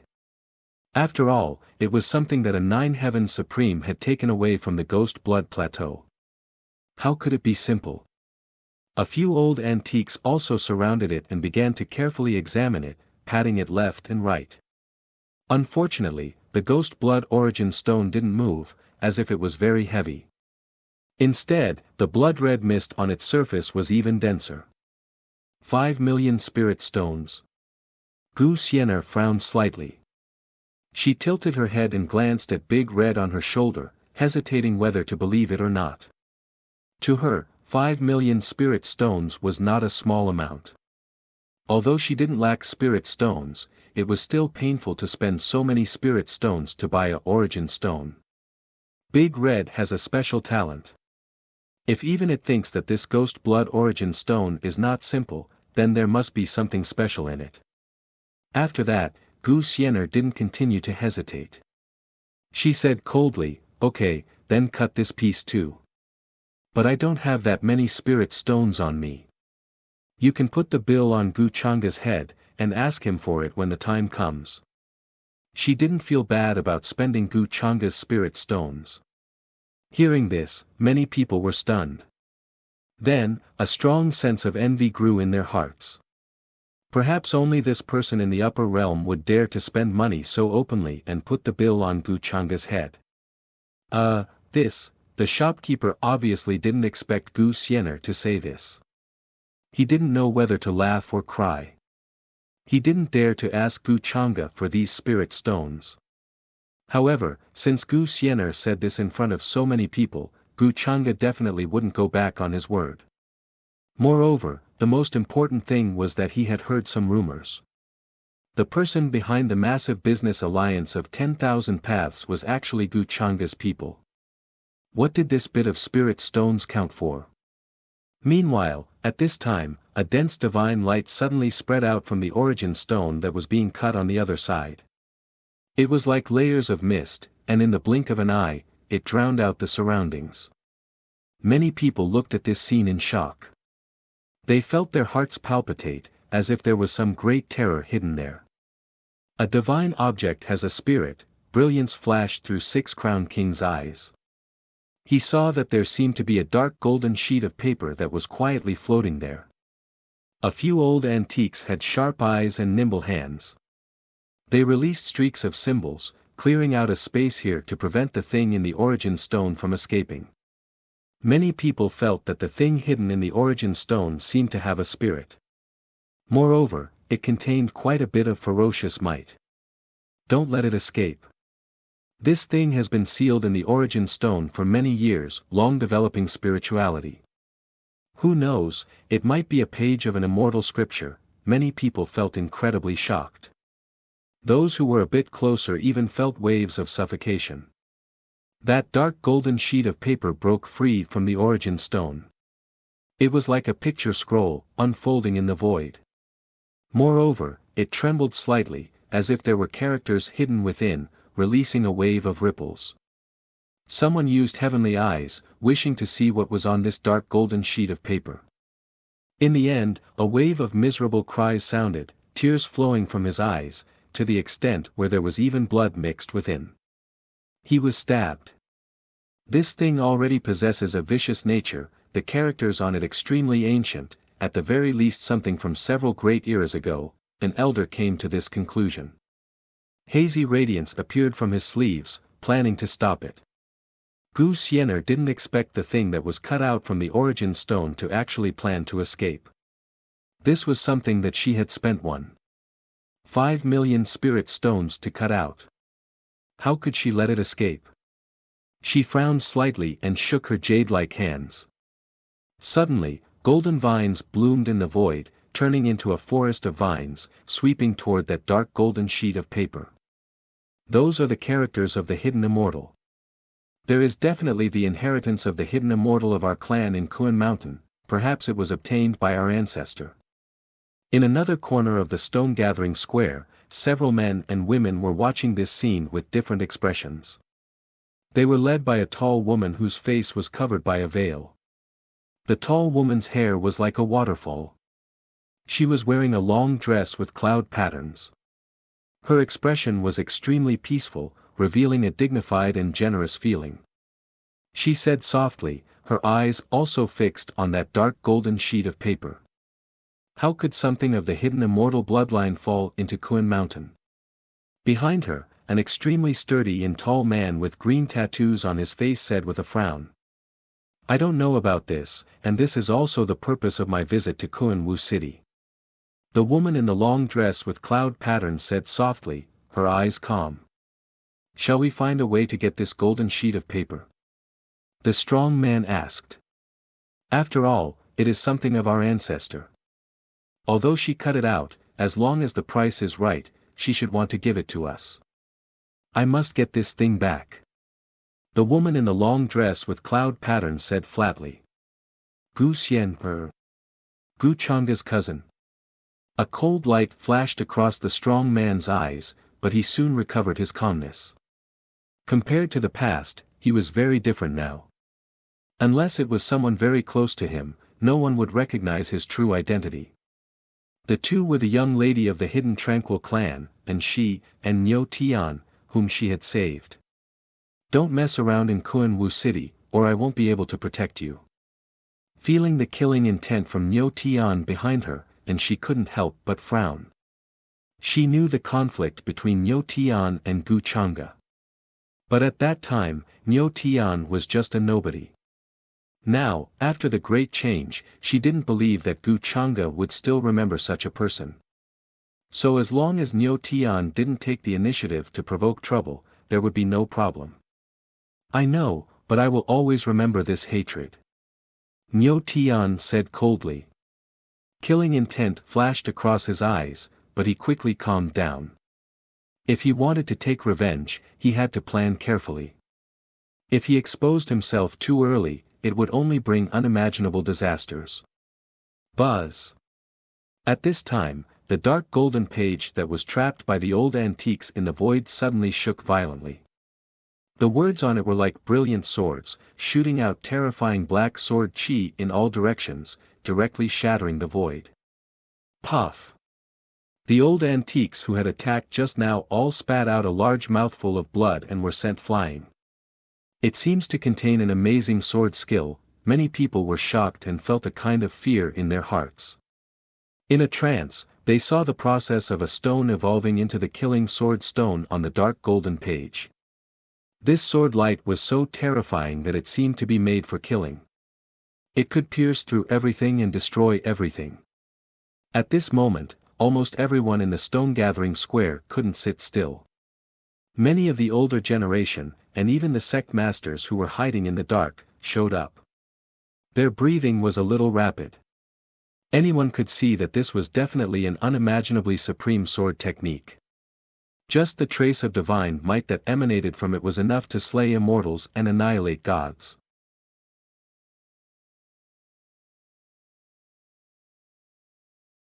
Chapter 543. The dark golden page seemed to be forged from immortal gold. It floated in the air with rustling noises. Every character was shining brilliantly, as if they had turned into a peerless divine sword. Every strand of sword radiance was enough to destroy everything and destroy all natural laws. This is definitely a supreme sword technique. Just this fluctuation alone is enough to make one's heart palpitate. Everyone's breathing quickened in the stone-gathering square as they stared at the page. A few young supreme beings in particular immediately used their heavenly eyes and other techniques in an attempt to memorize the characters on the page.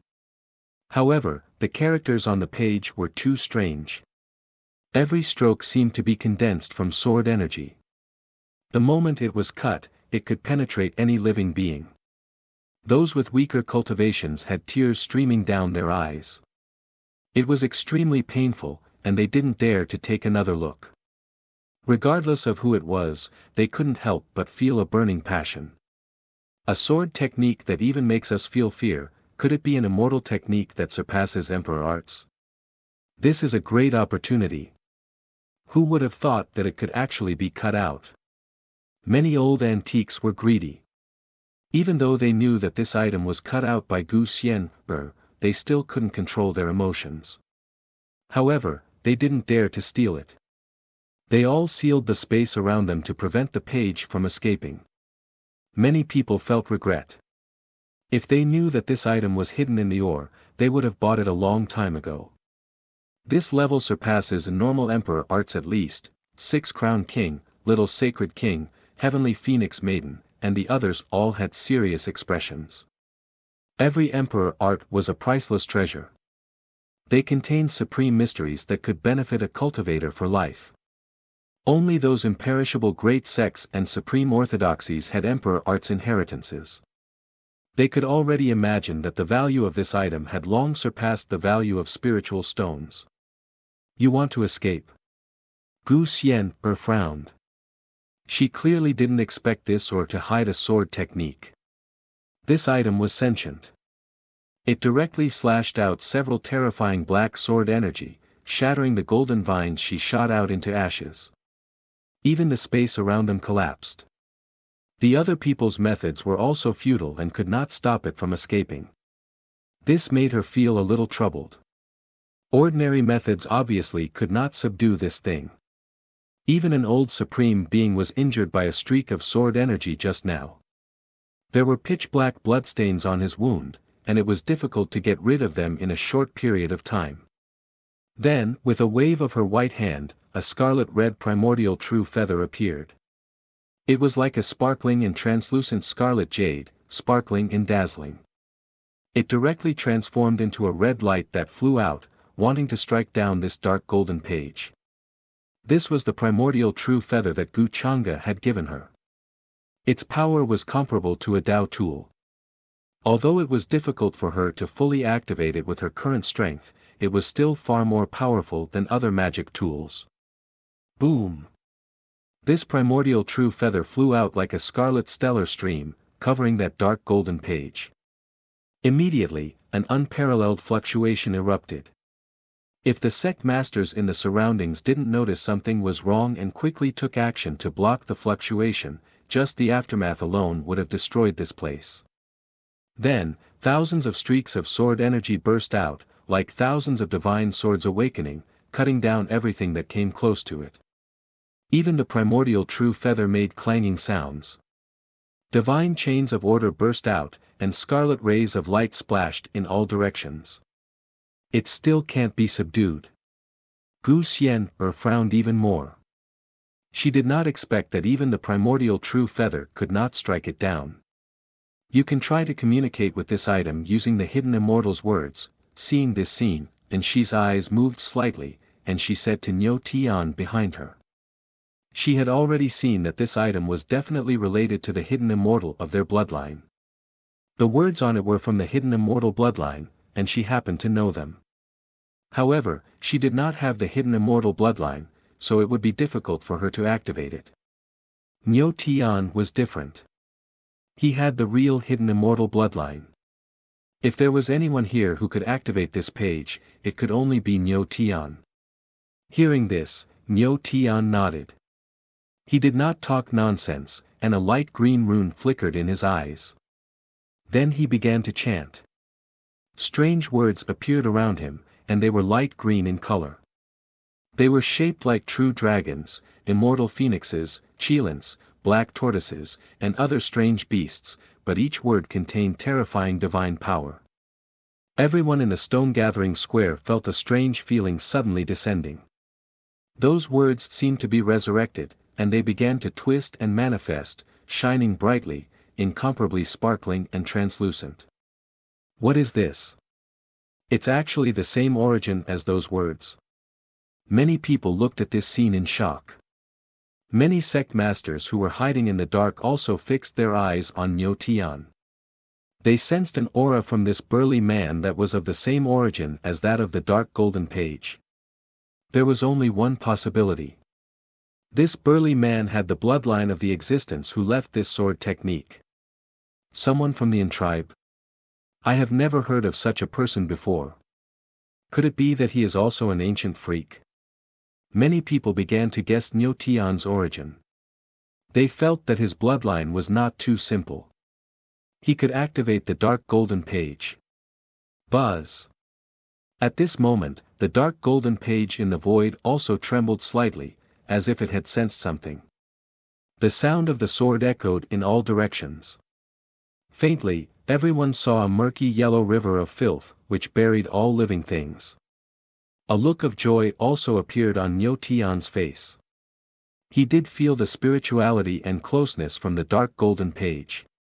I can subdue it, he said in a deep voice. His eyes were burning. A ray of green light spread out from his body. It was very dazzling, and it resonated with the page. The words of the hidden immortal seemed to have come to life. Whoosh! The page unfolded and made a sound like waves. The terrifying sword light disappeared, and then it turned into a stream of light and flew toward Niu Tian. Everyone looked at this scene in shock. They never thought that the page, which was so fierce and intimidating, would have such a docile side and fly toward Niu Tian of its own accord.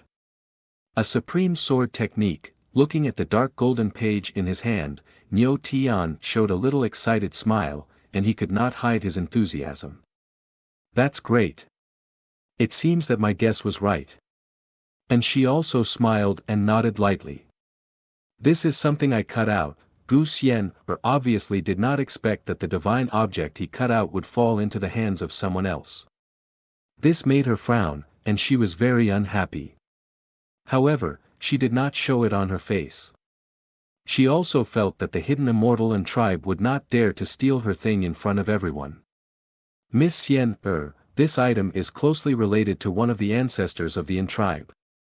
I think you and everyone else have seen it.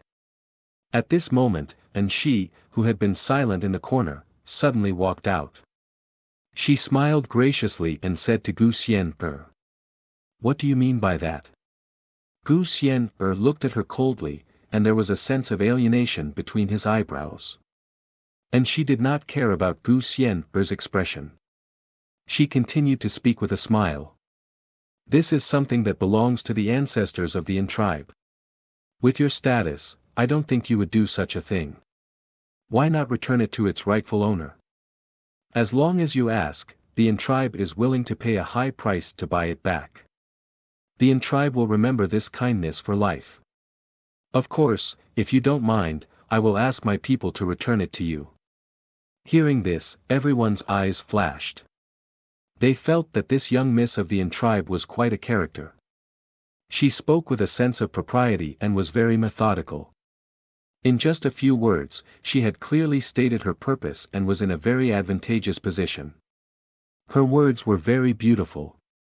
First, she said that this item was left behind by their ancestors. Then, she put Gu Xian in a high position first, making people feel that with his status, it was not right to take the item left behind by the ancestors of the Yin tribe. Then, she said that she was willing to spend money to buy it back, indicating that she had no intention of stealing it. If Gu Xian did not agree, she would immediately return it. So no matter if Gu Xian agreed or refused, there was nothing wrong with her and the Yin tribe's actions. They were in an absolutely advantageous position. If Gu Xian agreed, it would be fine. If he did not agree, it would inevitably make people feel that she was going overboard. It was unreasonable.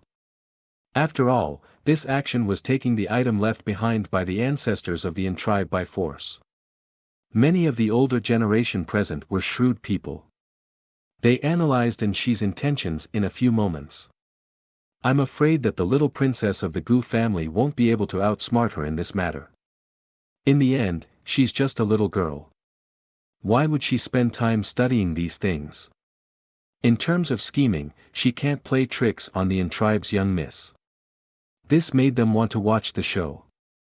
They couldn't help but look at Gu Xian with interest. Gu Xian naturally understood Xi's intentions. Her expression did not change. She did not care about what others thought at all. This is what I cut out, she said calmly.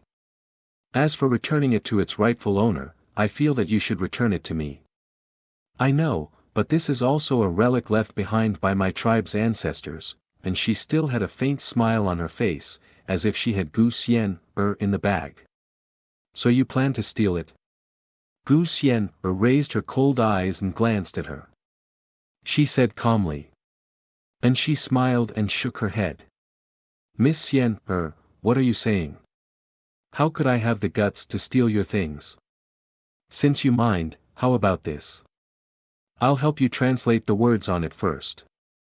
Otherwise, after you get it, you won't be able to recognize the words on it. It's useless. What do you think?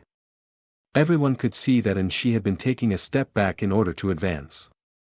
She looked like she was thinking for Gu Xian, but in reality, she did not want to return the paper to her. And the meaning of her words was already very clear. Apart from the hidden immortal bloodline, no one else could recognize the words on it. so even if Gu Xian got it, it would be useless. In terms of sentiment and reason, there was nothing wrong with what she did. But from the perspective of the person involved, it was a bit sullen and passive. Gu Xian frowned slightly. She could feel that and she was up to no good. So what if she couldn't recognize the words on it?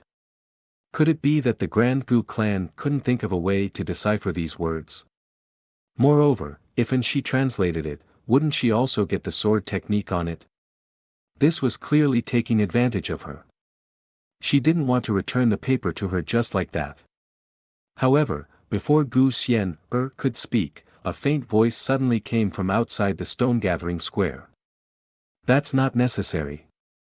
Even if you can't recognize it, it still belongs to my Xian Even if she throws it into a fire pit and burns it, it's her business. Who do you think you are? Since when did you get to decide for her?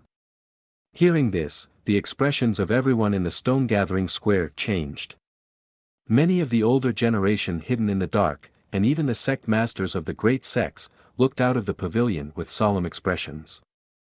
Six-Crowned King, Heavenly Phoenix Maiden, Little Sacred King, and the others were also quite shocked. Gu Chang'e, he's also in Wu City. When did he come? As the voice fell, outside the pavilion, a young man walked in. His black robes fluttered in the wind, embroidered with immortal phoenixes, true dragons, stars, and other patterns. He looked extremely mysterious and noble. Many experts followed behind him, and a heart-palpitating pressure spread out from their bodies. The expressions of the cultivators in front changed slightly, and they all made a path, looking quite fearful and respectful.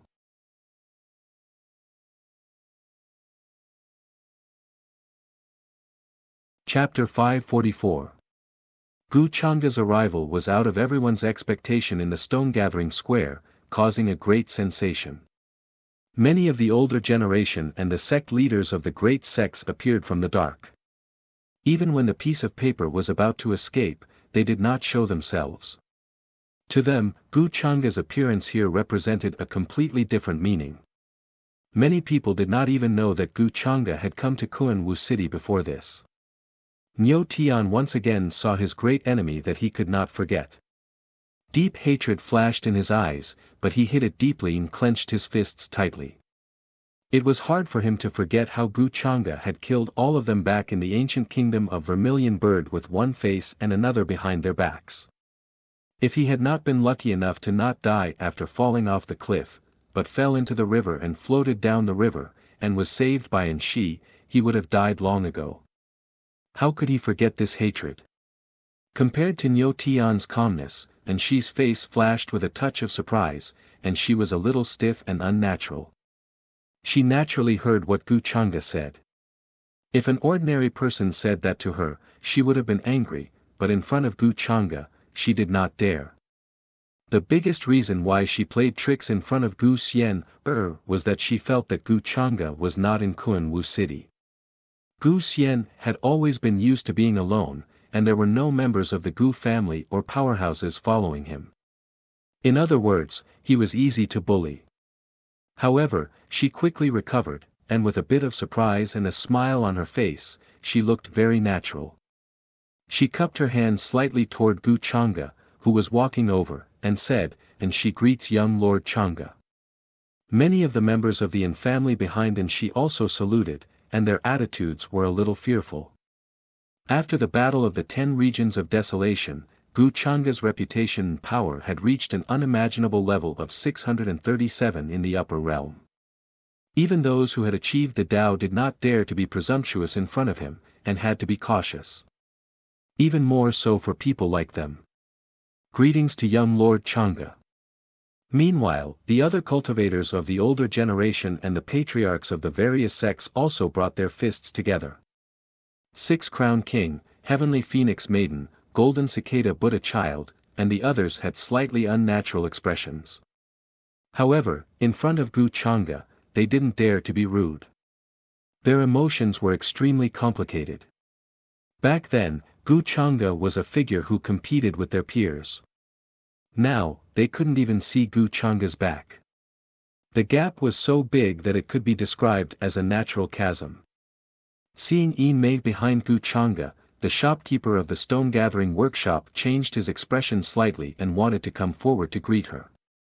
However, after noticing Yin Mei's gaze, which was telling him not to be overly courteous, he smiled bitterly and regretted not standing up to speak up earlier. Anyone with a discerning eye could see that this was an opportunity to curry favor with Gu Chang'e. Gu Chang'e's expression didn't change at Enshi's actions. It was as if he didn't see her. He walked past her and headed toward Gu Xian'er. This made Enshi's expression stiffen slightly. It was a bit ugly, but she didn't dare to show it at this moment. She could only maintain a courteous appearance, looking rather awkward. Everyone had different expressions when they saw this scene. Many of the patriarchs of the various sects were also interested and didn't seem to mind the commotion. When Enshi was scheming in front of Gu Xian'er just now, she was so natural and calm. Although she didn't show any overbearing attitude, that casual attitude of contempt was difficult to conceal. In Enshi's eyes, Gu Xian'er was just a little girl. In terms of scheming, how could she compare to her? Gu Chang'e, what are you doing here? Seeing Gu Chang'e suddenly come here, Gu Xian'er was a bit stunned. When she reacted, there was a bit of joy between her brows. But she hid it very well. Her tone was still very casual and indifferent. She knew that Gu Chang'e should be in Kunwu City. Otherwise, there wouldn't be someone watching her like a bodyguard. But she really didn't expect that Gu Chang'e would personally come to the stone-gathering square. Could it be that he heard the news that she was here? This made her very happy. If I didn't come, I'm afraid that your things would have been taken away by others. When did such a nobody dare to play tricks in front of you? Today, I've really learned something. Gu Chang'e glanced at her and gently shook his head. He could see that although Gu Xian'er's expression didn't change much, it was still as cold as before. But in her heart, she must be very sullen and even wronged. This silly girl wasn't good at playing tricks at all. She didn't dare to make a move. In the end, not only would her things be taken away, she would also end up in the wrong. In front of so many people, would she dare to steal my things? Hearing this, Gu Xian'er couldn't help but retort. She really felt very wronged when Gu Chang'e poked at her heart. But she didn't put up a strong front at all. With Gu Chang'e by her side, it gave her a kind of indescribable sense of peace. I know, she really wouldn't dare. If she dared to steal, she definitely wouldn't be able to walk out of here alive today. So you don't have to feel wronged. Looking at her wronged appearance, Gu Chang'e's eyes became a little deep. Then he smiled and suddenly reached out to rub her head. I'm not wronged. Don't talk nonsense. Also, don't take advantage of me. Under the gaze of so many people, Gu Xian'er's face was a little dizzy. She glared at Gu Chang'e, reached out her white and slender little hand, and very disdainfully slapped his hand off her head. Gu Chang'e smiled softly, you little girl, it seems like I'll have to teach you a lesson when we get back. Gu Xian'er was not at all afraid of him. Seeing this, she snorted softly, obviously not taking his words to heart. She ran away when she had the chance. Gu Chang'e wanted to bully her. In his dreams. Seeing this scene, everyone didn't know why, but they felt a chill run down their spines. Especially the few from the Yin clan, they shivered slightly, frightened by Gu Chang'e's words. Can't walk out of here alive. Was he planning to kill everyone here? Enshi's expression changed slightly as well. She felt a chill run down her spine, making her soul tremble uncontrollably. She couldn't help but squeeze out a smile and explained, young Master Chang'e, you worry too much. How would I dare to steal Miss Xian'er's things? I only took into consideration that she doesn't recognize the words on it and wanted to help her translate them. After all, this was left behind by our clan's ancestors. Other than our clan, very few clans can recognize the words on it. And just now, if it weren't for our clansmen, this piece of paper would have escaped long ago. She said this because she wanted to tell Gu Changa and everyone else that she didn't do anything to Gu Xian. She even wanted to help her.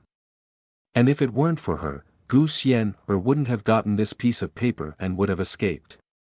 Logically speaking, she didn't do anything wrong. This was also wherein she was smart. No matter how strong Gu Changa was, could it be that she would attack Shi for no reason? So, I should be thanking you, right? Since that's the case, I see that you're tired of living. Why don't I help you get rid of it as soon as possible? What do you think?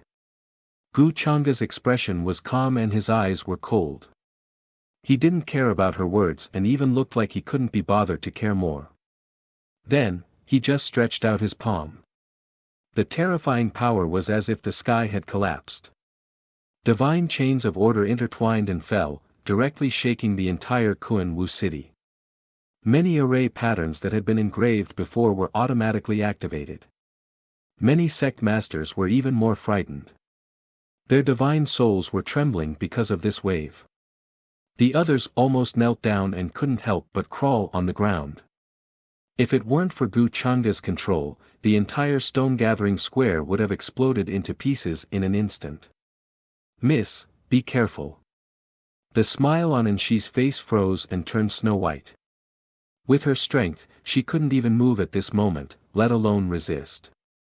At the critical moment, an old servant who had been silent behind her took action and moved out horizontally with her. However, the dispersing wave also made her spurt out blood and fly away. Her body almost exploded and she fell to the ground covered in blood. The old servant who had saved her was even killed on the spot. His body and soul were destroyed. This scene made everyone in the stone-gathering square change their expressions drastically. There was complete silence. Many sect masters swallowed their saliva quietly and felt their scalps go numb. They knew that it was Gu Changa's intention. Otherwise, how could an old servant at the Supreme Realm save Shi? His action was equivalent to telling everyone a truth. In the face of absolute strength, any tricks were useless. The people of the clan couldn't help but tremble in extreme fear. Niu Tian's scalp also went numb, his face turned pale and his legs even felt a little weak. Uncle Guang, and she got up from the ground with difficulty. The veil covering her face was stained red with blood. She looked extremely embarrassed. Her voice trembled, full of fear and grief. She didn't expect Gu Changa to be so strong and not to reason with her at all. If Uncle Guang hadn't risked his life to save her, she would have been the one who had been destroyed. The wave from this place swept across the entire Wu city in an instant. Many ancient existences who hadn't shown up before also appeared in the sky one after another. They looked at the stone-gathering square with solemn expressions. What's going on? In the place where the clan was stationed, a silver-haired old man with a crutch had a bad feeling. He quickly disappeared and hurried over.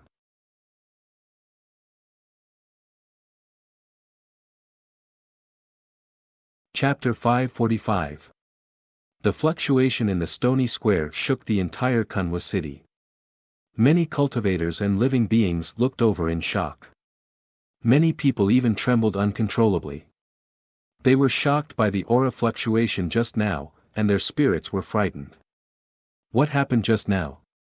Could it be that the Tao attainment ones made a move? Several ancient existences of the imperishable orthodoxies appeared in the sky with solemn expressions. They looked in the direction of the stony square with fear. In today's upper realm, the Tao attainment ones were gradually recovering. However, their identities were all ancestor-level figures of various clans. They represented completely different meanings. Unless it was a critical moment, they would not make a move. Now, they actually felt the fluctuation of the Tao attainment ones. Did that not mean that there were Tao attainment ones there, or that they were fighting? This made their expressions very solemn, and they had a bad premonition. The Ji clan had not attacked Mount Kuan yet. Could it be that a terrifying battle would break out in Wu city first? The situation was extremely urgent. Thinking of this, the ancient existences of various clans did not dare to delay. Their figures flashed, and they stepped in the direction of the stony square. In the stony square, there was a dead silence. Everyone was trembling in fear. Even many of the sect masters felt their hearts tremble. They were frightened by Gu Changa's powerful means. As expected, Gu Xian is his reverse scale. She can't be touched. The heavenly phoenix maiden looked at Gu Xian with a complicated gaze. She had seen Gu Changa stand up for Gu Xian many times. It was also the same when they were in the Taishu divine tomb. At that time, even the princess of the Taishu divine clan was almost killed by Gu Changa. If it were not for the substitute puppet, she would have died long ago. Gu Xian knew that Gu Changa would definitely stand up for her. However, she did not expect Gu Changa to be so strong and merciless. He almost killed Anshi here. She looked at Anshi, who was very proud and arrogant just now, and her miserable appearance was covered in blood. She felt a little relieved. This is that page. Let's see if it dares to escape now. Gu Changa's black robes fluttered in the wind. The numerous star beast diagrams on his robes seemed to have come to life at this moment, manifesting a divine might in the void. It was so oppressive that it made it hard for people to breathe, and their skin almost cracked open. He glanced at Niu Tian, and then raised his hand to grab Niu Tian. Niu Tian's expression changed, and his complexion suddenly became pale. He wanted to dodge, but he found that he seemed to be imprisoned in place. Even his blood and spirit were frozen. In Niu Tian's hand, he was still holding that dark golden page. The hidden immortal characters were shining brightly, and there was a dazzling brilliance that filled the air and intertwined. Boom! At this moment, it also felt a kind of pressure and began to awaken on its own, breaking free from Niu Tian's grasp. Then, thousands of sword chi burst forth like a black sun, blinding and dazzling as they slashed towards Gu Changa. Everyone in the stone-gathering square changed their expressions. Even the hierarch of the great sects couldn't help but feel frightened and couldn't help but resist. Whoosh! In a trance, a black river appeared. There were ghosts and bones floating on it, and hundreds of millions of creatures were buried in it. These thousands of sword chi evolved together with the terrifying power of burial, resisting Gu Changa.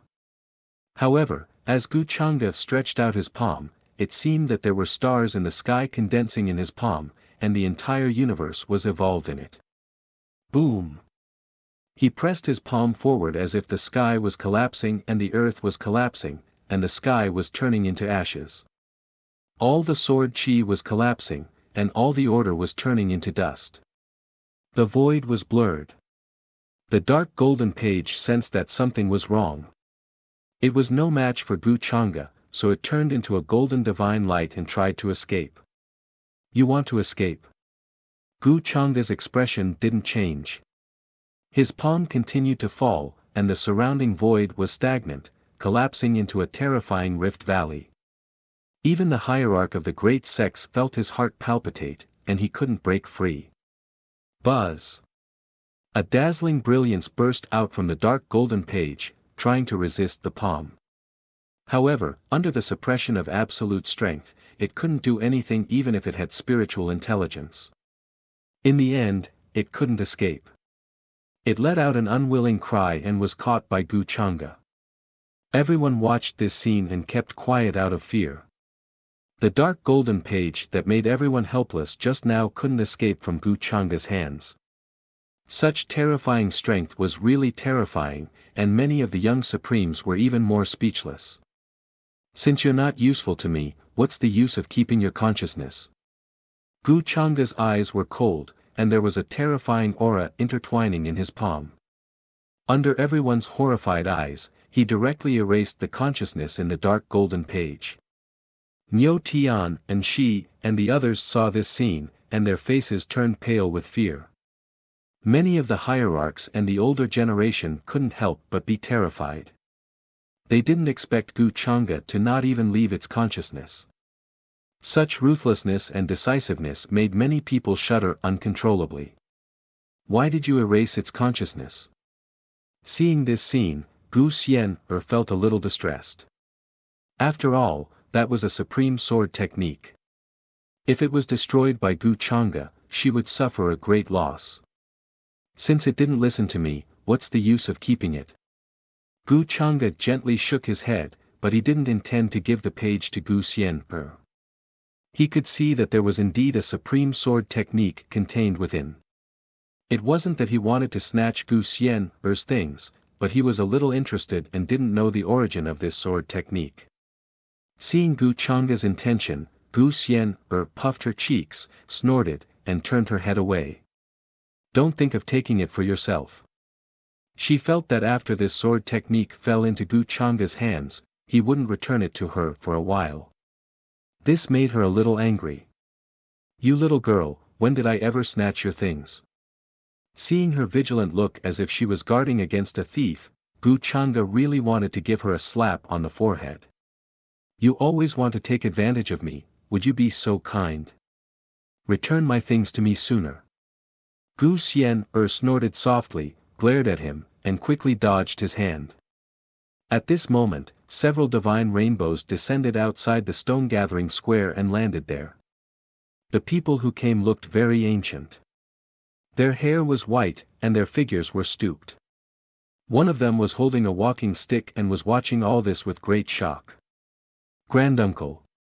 When she saw the people who came, the fear on her face faded, but it was still difficult to hide the grief on her face.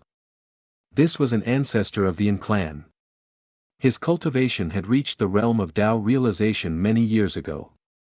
During this period of time, he came out because of the invasion of 8 desolates and 10 regions. Recently, he came to Kuan-Wu city with Shi. What the hell is going on? This Tao realization expert of the Yin clan had a bad feeling. Especially when he saw Shi covered in blood, his heart skipped a beat. His gaze swept across the people in the stone-gathering square. Many people looked at him with interest, without the slightest respect or fear of a Tao realization expert. Many of the forces who had conflicts with the Yin tribe still had gloating expressions on their faces. Did you get into trouble? His expression darkened. As a smart person, even his eyelashes were hollow. When he saw Gu Chang'e not far away, he vaguely guessed something. Therefore, he directly asked in a stern tone. But before Shi could answer, he cupped his hands and looked at Gu Chang'e. I am King in Mountain. Greetings to young Master Chang'e. As a Tao realization expert of the Yin clan, his status was extremely noble. He was usually high and mighty, and everyone had to respect him. But in front of Gu Chang'e, he didn't dare to be arrogant. Oh, back then in 8 desolates and 10 regions, have we met before? Gu Chang'e looked at him with interest. I didn't expect young Master Chang'e to recognize me. King in Mountain's expression turned solemn. Back then, in front of the Empyrean Abyss, I was fortunate enough to fight side by side with young Master Chang'e. It was also because of this reason that he knew how terrifying Gu Chang'e was. After Shi offended him, she shouldn't think about revenge or anything. The best way was to obediently admit her mistake and ask for forgiveness. Seeing this scene, the other ancient existences who came here also seemed to be interested. They also guessed what happened just now. They didn't think it was a big deal, and looked like they were watching a show. And she also knew that her granduncle couldn't do justice for her. She could only endure the grief in her heart. Her face was slightly pale, and she said, Please forgive me, granduncle. She accidentally offended young Master Chang'e just now, you've already received the punishment you deserve. She was very smart. After knowing that Gu Chang'e wouldn't reason with her, her attitude softened. She looked guilty and self-reproachful after doing something wrong, without any resentment or anger. She begged for fresh flowers. Many cultivators who witnessed the scene from beginning to end had different expressions when they saw this scene. Many people felt that Shi should have learned her lesson today. After a supreme stage-old servant was casually slapped to death by Gu Changa here, she still had to obediently admit her mistake. Just now, she had walked in front of the gates of hell. However, she would only be like this in front of Gu Changa. If it was anyone else, this hatred could be said to be unresolvable. She, is not sensible and has offended you in many ways. I hope young Master Changa can forgive me. After listening to Anshi's explanation, King An secretly thought that it was as expected. He secretly hated Gu Changa's domineering attitude. If the old servant hadn't saved Anshi, he was afraid that when he came over now, he would have seen Anshi's bones. However, on the surface, he still apologized with sincerity, showing enough respect. And before Gu Changa could speak, he shouted at Anshi, "Why aren't you apologizing to Miss Yen?" And she also knew that her granduncle was giving her a way out. Otherwise, today's matter wouldn't be settled so easily. So she was decisive and knew when to give and take. She put on a guilty and self-reproachful expression, then said to Gu Xian, "It was my fault just now. I hope Miss Xian, can be magnanimous and forgive me." With her identity and status, this kind of thing happened in front of so many orthodoxies in Kuan Wu City. It could be said that it was humiliating. Even if it was in the future, it would be difficult for her to raise her head among her peers. However, this feeling of humiliation was hidden deep in Anshi's heart. Gu Xian, glanced at Anshi. Obviously, he didn't care about her apology.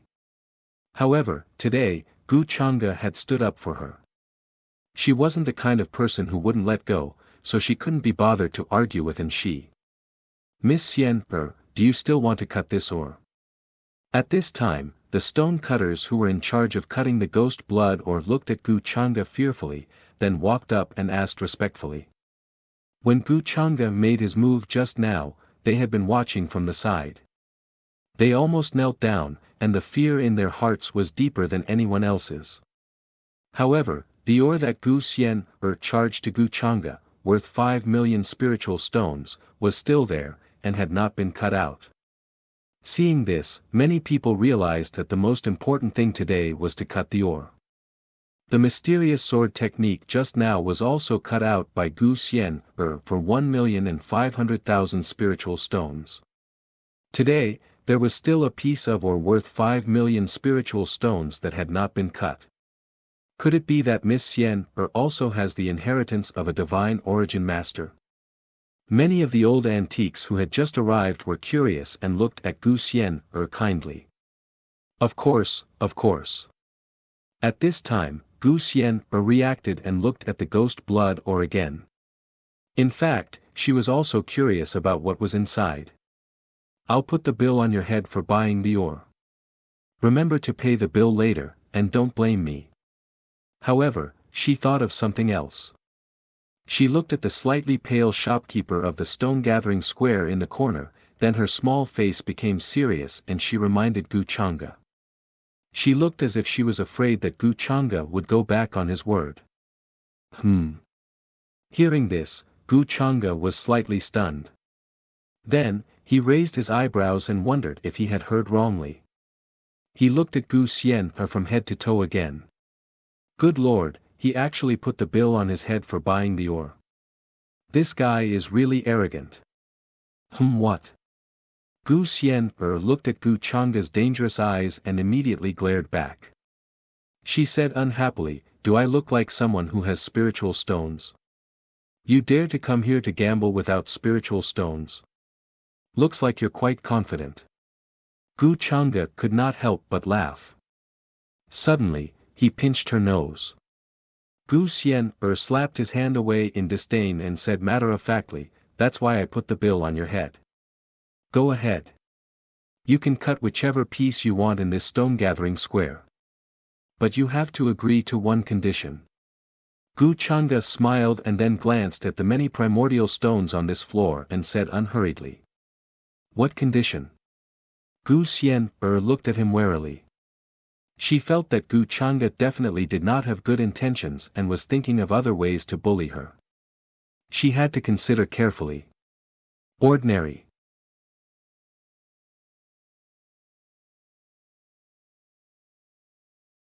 Chapter 546. Gu Xian always felt that Gu Changa's gaze was malicious, especially since he always wanted to take advantage of her. Could it be that he wanted to take the opportunity to make some excessive request of her? Thinking of this, she suddenly remembered the time when they were fighting in the 8 Wastelands 10 regions. At that time, Gu Changa was injured after fighting with several Dao masters of the 8 Wastelands 10 regions. When she went to see him, Gu Changa didn't seem to do anything to her. On the contrary, she ended up hugging Gu Changa and sleeping soundly. Could it be that she really wasn't attractive to him? Gu Xian, who was letting her imagination run wild, suddenly felt a little disappointed. You have to promise me first. Gu Changa lightly shook his head and reached out to knock on her smooth and delicate forehead. Why is this melon seed head of yours always thinking of beautiful things? You're the one who's thinking about beautiful things. Gu Xian, came back to her senses. She panicked as if her thoughts were exposed. She hurriedly glared at him and flatly denied it. But she felt that something was wrong. What did he mean by thinking about beautiful things? I can promise you, but you can't take advantage of this opportunity to bully me. Gu Xian, said vigilantly. Gu Changa smiled and said, if I want to bully you, do I need your promise? Gu Xian, was a little stunned. She felt that Gu Changa was right. Do I need your promise? This made her a little angry. But Gu Changa had obviously guessed what she was going to say. He smiled slightly and said, okay, I promise you. Humph, that's more like it. Gu Xian, snorted lightly, the corners of her mouth slightly raised. And while the two were talking, the layers of the ghost blood origin stone began to peel off under the joint efforts of several stone-cutting masters. A faint blood-colored mist began to spread out from within. There were even faint red bloodstains that seeped out.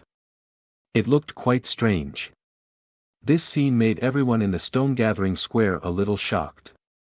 They all stared at it, unblinking.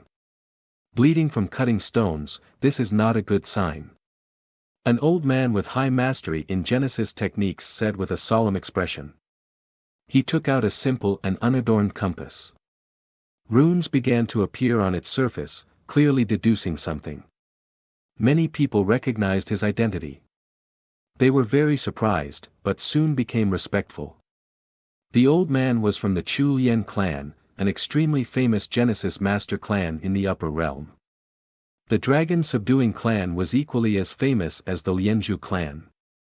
These clans were extremely proficient in Genesis techniques, and many orthodoxies had invited members from these two clans to the Divine Stone Convention in Kunwa City.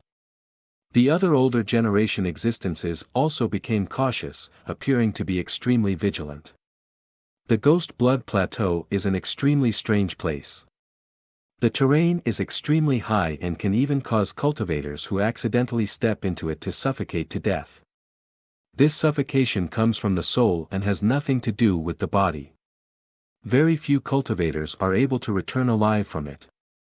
This ghost blood origin stone was brought out by a supreme being. I heard that he passed away for some reason, and this stone was sold here by his descendants. It is said that a ghost immortal was born in the Ghost Blood Plateau, and there is a ghost blood lake that was formed after a heavenly ghost was killed by a supreme being. Maybe these faint red bloodstains are the lake water of that ghost blood lake. Many of the sect leaders in the surroundings had strange looks in their eyes as they speculated. Gu Xian also noticed that the big red bird at her feet had become a little uneasy. Could there be something ominous hidden in this ghost blood origin stone? She frowned slightly, her white hands pinching the corner of her clothes. Why don't you know what's in the origin stone that you chose? Noticing Gu Xian's expression, Gu Changa was a little surprised. He thought that one of Gu Xian's masters was a divine origin master. Now it seemed that he was wrong. Gu Xian could see that these origin stones were extraordinary because of external factors. Gu Xian glanced at him and muttered softly, how would I know what's in it? Big Red told me. Hearing this, Gu Changa was a little surprised, but he was not surprised. Only then did he carefully size up the big red bird that she had always brought with her. Before this, he had never thought that this big red bird would have such talent. From its appearance, it was just an ordinary red bird. Its feathers were even mixed in many colors. A mixed red bird with a slightly bald head. It looked ugly no matter how he looked at it. It doesn't seem to be a simple red bird. It seems to be an illusion of some kind of spiritual creature. Gu Changa's eyes were a little strange. Strands of golden runes flashed past, like traces of the great Tao. Noticing Gu Changa's line of sight, the big red bird cast a sidelong glance at him. Its eyes revealed a human-like expression that said, "What's the big deal?" Boom! At this moment, the ghost blood origin stone suddenly cracked open, and the masters in charge of cutting the stone were all sent flying. A violent sound rang out from within. Then, a dazzling red light gushed out, illuminating the entire space in a dazzling and resplendent manner. Strands of red light spread out like fog, giving people a strange and ominous feeling. Everyone in the stone-gathering square looked over, unable to take their eyes off it. Many sect masters even used their heavenly eyes and other techniques to see what was going on. An egg? Gu Changa raised his eyebrows slightly. He saw the scene clearly almost immediately. A red egg the size of a wash basin was lying in the middle of the origin stone. Thousands of strands of red light intertwined on its surface, as if it was going to turn into fog. Many people even felt that the red egg was breathing, actively swallowing the spiritual qi of heaven and earth. An egg has been cut out. Gu Xian'er also saw what was inside at this moment.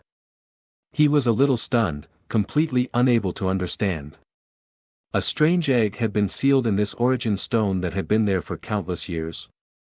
Could this be the thing that she had spent 5 million spiritual stones to cut out? The origin of this egg is unknown, but there is no doubt that it is related to the ghost blood lake. The old Genesis master of the Chu Lien clan said, the compass in his hand spinning non-stop, showing a chaotic result. What is in this egg? Everyone in the stone-gathering square was very curious. Many young supremes, sect masters, and ancient existences stepped forward and used their methods to take the initiative to investigate. It's hard to determine its value. If there is a living creature inside, its talent shouldn't be very strong. This kind of fluctuation is far inferior to even the descendants of some great vicious beasts. A few Tao attainments shook their heads, feeling that this egg had been sealed for so long because it had been contaminated with the special aura of the ghost blood lake. Even if there was a living creature inside, it wouldn't be very strong. For those creatures with powerful bloodlines, even if it was just an egg, the abnormal fluctuations caused by them would be very terrifying and shocking. Sometimes, it was even common to see them suck up all the spiritual qi of a star zone. In comparison, this egg seemed very simple and ordinary. Maybe it's the egg of a heavenly ghost. You should put it away. Gu Changa didn't think that with Gu Xian'er's luck, what she cut out would be simple. Seeing her unconcealable disappointed expression, he couldn't help but smile.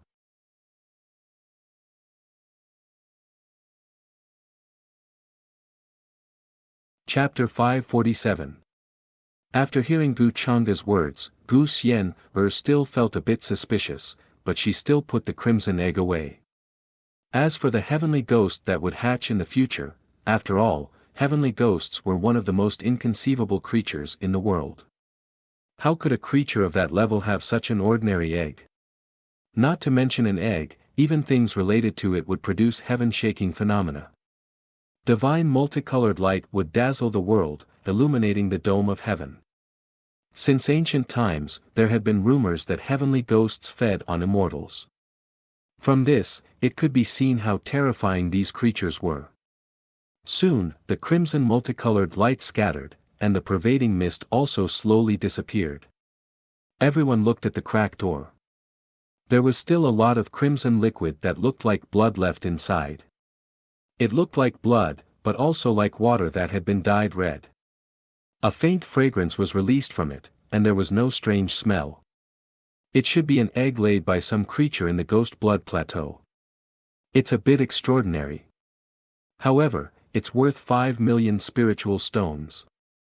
This is still a bit of a loss. Many sect masters guessed. Previously, because Gu Xian had cut out so many divine objects, they were all very surprised. They felt that her methods were extraordinary, and perhaps she had the inheritance of a divine origin master. However, looking at it now, they felt that it was most likely a coincidence. A heavenly ghost's egg, 6 crown king, heavenly phoenix maiden, and the others were also stunned. They purely felt that this was Gu Changa's words to comfort Gu Xian. Many people felt that this egg wasn't worth 5 million spiritual stones, or even 50,000 spiritual stones. However, in front of Gu Changa, they didn't dare to mock Gu Xian. Forget 5 million spiritual stones, even 500 million spiritual stones would probably be no different from a pile of trash in Gu Changa's eyes. When they thought of this, many people were extremely envious of Gu Xian. Big Red seems to have made a wrong judgment this time. Gu Xian could naturally feel the changes in the expressions of the people around her. She didn't care about what others thought. She only felt that 5 million spiritual stones was a huge loss, and felt a bit of heartache. Can't you trust your own judgment? Seeing her conflicted look, Gu Changa couldn't help but laugh. This is the raw stone that you want to cut yourself. Gu Xian glared at Gu Changa. Don't laugh at me. I told you, what if this is a heavenly demon's egg? Gu Changa shook his head and smiled. Stop trying to fool me. Do you really think I can't tell? I know that you must be laughing at me in your heart right now. You must think that I threw 5 million spirit stones into the water. Gu Xian mumbled to herself. She was a little sad when she saw this. However, Gu Changa actually comforted her in such a rare manner, which made her feel much better. Why would I make fun of you? If you're in a good mood, even if you throw 5 trillion spirit stones into the water, what's the big deal? Gu Changa smiled lightly, as if he didn't care at all. He didn't believe that Gu Xian would cut out something ordinary. Wasn't this egg strange because it was ordinary? Of course, Gu Changa wouldn't say this to Gu Xian. Hearing this, Gu Xian was stunned, and her heart was moved. However, she thought about it again. Wasn't this Gu Changa indirectly saying that she was wasteful? She wrinkled her nose slightly, raised her crystal clear eyes, and glared at him. Then, she snorted. You make it sound nice, but you looked so reluctant when I asked you to pay the bill. Are you still going to cut these raw stones? Gu Changa couldn't be bothered to argue with her. He had all the time in the world to deal with her. He looked around at the raw stones in the stone-gathering square and asked casually with a smile. Cut, why wouldn't I cut them? Anyway, I'll put the bill on your head. Gu Xian wouldn't let go of such an opportunity to take advantage of Gu Changa. The corners of her mouth curled up slightly. She turned around and picked up the big red bird under her feet, and began to wander around in search of new raw stones. However, there were only a few raw stones left in the stone-gathering square that caught her eye. Even the big red bird had a disinterested look. It was obvious that it didn't care about the raw stones. The rest of the people in the stone-gathering square wanted to see Gu Xian's Genesis technique with their own eyes. However, when they saw this scene, they were disappointed. Many young supreme beings also quietly left, planning to wait for the Divine Stone Convention 3 days later. At that time, it would be held in the largest market in Kunwa City. Many supreme sects and imperishable orthodoxies would participate, and they would bring all the rare stones from their clans. Many sect masters also bid farewell to Gu Changa and left. When the people of the An clan saw that Gu Changa didn't have any intention of paying attention to them, they also quietly left with ashen faces. Anshi's body was still full of blood, and Nyo Tian, who was following behind her, was also pale and frightened. When Gu Changa took the page from his hand just now, he even felt that he would be directly slapped to death. All the blood in his body seemed to have frozen, and he once again deeply experienced the feeling of death. What happened in the stone gathering square today quickly spread, and it set off a big wave in Kunwa City. Of course, the mysterious page was the most discussed, although Gu Xian had spent 1,500,000 spirit stones to cut it out. But from the perspective of many sect masters and ancient existences present, the level of the sword technique contained in the mysterious page was definitely beyond the level of an ordinary emperor-level sword technique. Anyway, it was at least an emperor-level sword technique. Therefore, its value couldn't be described with words, let alone estimated with spirit stones. From this point of view, what was 1,500,000 spirit stones? As for the ghost blood origin stone that Gu Xian bought with 5 million spirit stones, it turned out to be an ordinary egg, which disappointed many people and made them feel that it wasn't worth it. The matter of An Clan's eldest daughter, and she, almost being slapped to death by Gu Chang'e also caused a big sensation. Of course, this matter, in the eyes of many people who had witnessed it, was also her asking for trouble. Now, almost everyone could see that Gu Xian was not someone who could be easily provoked. What's more, Gu Chang'e was still in Kunwa City. After this matter, many people began to doubt whether Gu Xian had the inheritance of a divine origin master. Otherwise, could it only be explained by luck? After returning to his original palace, Gu Chang'e was not in a hurry to check the page that contained the supreme sword technique. After seeing Niu Tian's state today, he felt that this so-called hidden immortal bloodline should have other uses. Therefore, he first arranged for the God Stone Convention in 3 days. This God Stone Convention, the Longevity Gu clan naturally had to participate, but the strange stones had not been shipped over yet. It can wait a bit, there's still some time before we attack Mount Kuan. Gu Chang'e thought about this matter, then looked at Gu Xian, who had been following behind him, and couldn't help but laugh. You rascal, are you going to keep watching me? Then you have to return my sword technique to me first. Gu Xian's face showed great dissatisfaction, feeling that Gu Chang'e deliberately did not mention that matter. What do you mean by yours? I was the one who took it back. Now that it's in my hands, it's mine. Gu Chang'e smiled lightly, waved his hand, and the dark golden page appeared again, with light flowing on it, shining brightly on his palm, as if it was wrapped in a fog. You bastard, I knew that you would definitely not return it to me. Gu Xian was so angry that her teeth itched, especially when she saw Gu Chang'e's slightly proud smile. If it weren't for the fact that she couldn't beat Gu Chang'e, she would have already rushed up and fought with him. Every time she was angered by Gu Chang'e, she wanted to bite him a few times. Do you recognize the words on it? Even if I give it to you now, you won't know what's written on it. Gu Chang'e waved the page in front of her, even he did not recognize the words on it, let alone Gu Xian. Hearing this, Gu Xian was speechless for a moment. That's still mine, you can't take it away from me. But she was still worried, so she repeated it again. I'll find someone to translate the words on it, then I'll naturally give it to you. Gu Chang'e slightly shook his head and promised. That's more like it. Since Gu Chang'e said so, Gu Xian reluctantly believed him. Then, she decided to leave.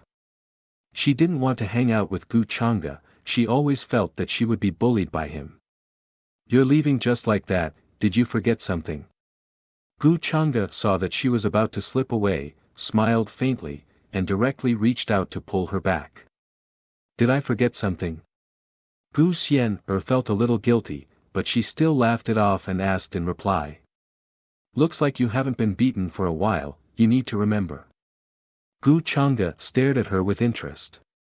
Gu Xian shrunk her neck under his gaze, but still said firmly, don't talk nonsense, isn't it just a condition?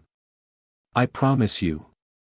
Then, she put on a generous expression, raised her small face, and closed her eyes. Her long eyelashes trembled slightly, showing the nervousness in her heart. It had to be said that from a close distance, Gu Xian's face was completely flawless. Her skin was smooth and delicate, even whiter than that of a newborn baby. Her features were exquisite and flawless, like the most outstanding piece of art in the heavens. The corners of her skirt fluttered, and her head of black hair was as smooth as water, shining with a little bit of light. Her entire body had a fragrance like orchids and musk, with a celestial aura, cold and proud. Gu Chang'e looked at her appearance, but couldn't help but laugh, and joked, "What is in your head every day? I want you to lend me that big red bird of yours at the God's Stone Convention in 3 days' time." What? Hearing this, Gu Xian was stunned at first, then opened her eyes in shock. She didn't expect that Gu Chang'e was going to say this. It was completely different from what she thought, and it didn't even have the slightest bit of connection. Seeing Gu Chang'e's slightly interested expression, she couldn't help but blush a little, but for some reason, she felt a little disappointed. "What's wrong? Don't tell me you were expecting something." Gu Chang'e couldn't help but laugh. "You're expecting something. If you want Big Red to help you, you can just go to it. Why are you telling me?" Gu Xian quickly recovered, and with a bit of anger in her voice, she turned to leave. Of course, in Gu Chang'e's eyes, she was flustered and exasperated. He smiled faintly, and suddenly pulled her back. Woo! In the next moment, Gu Xian's beautiful eyes widened, and she tried to push him away.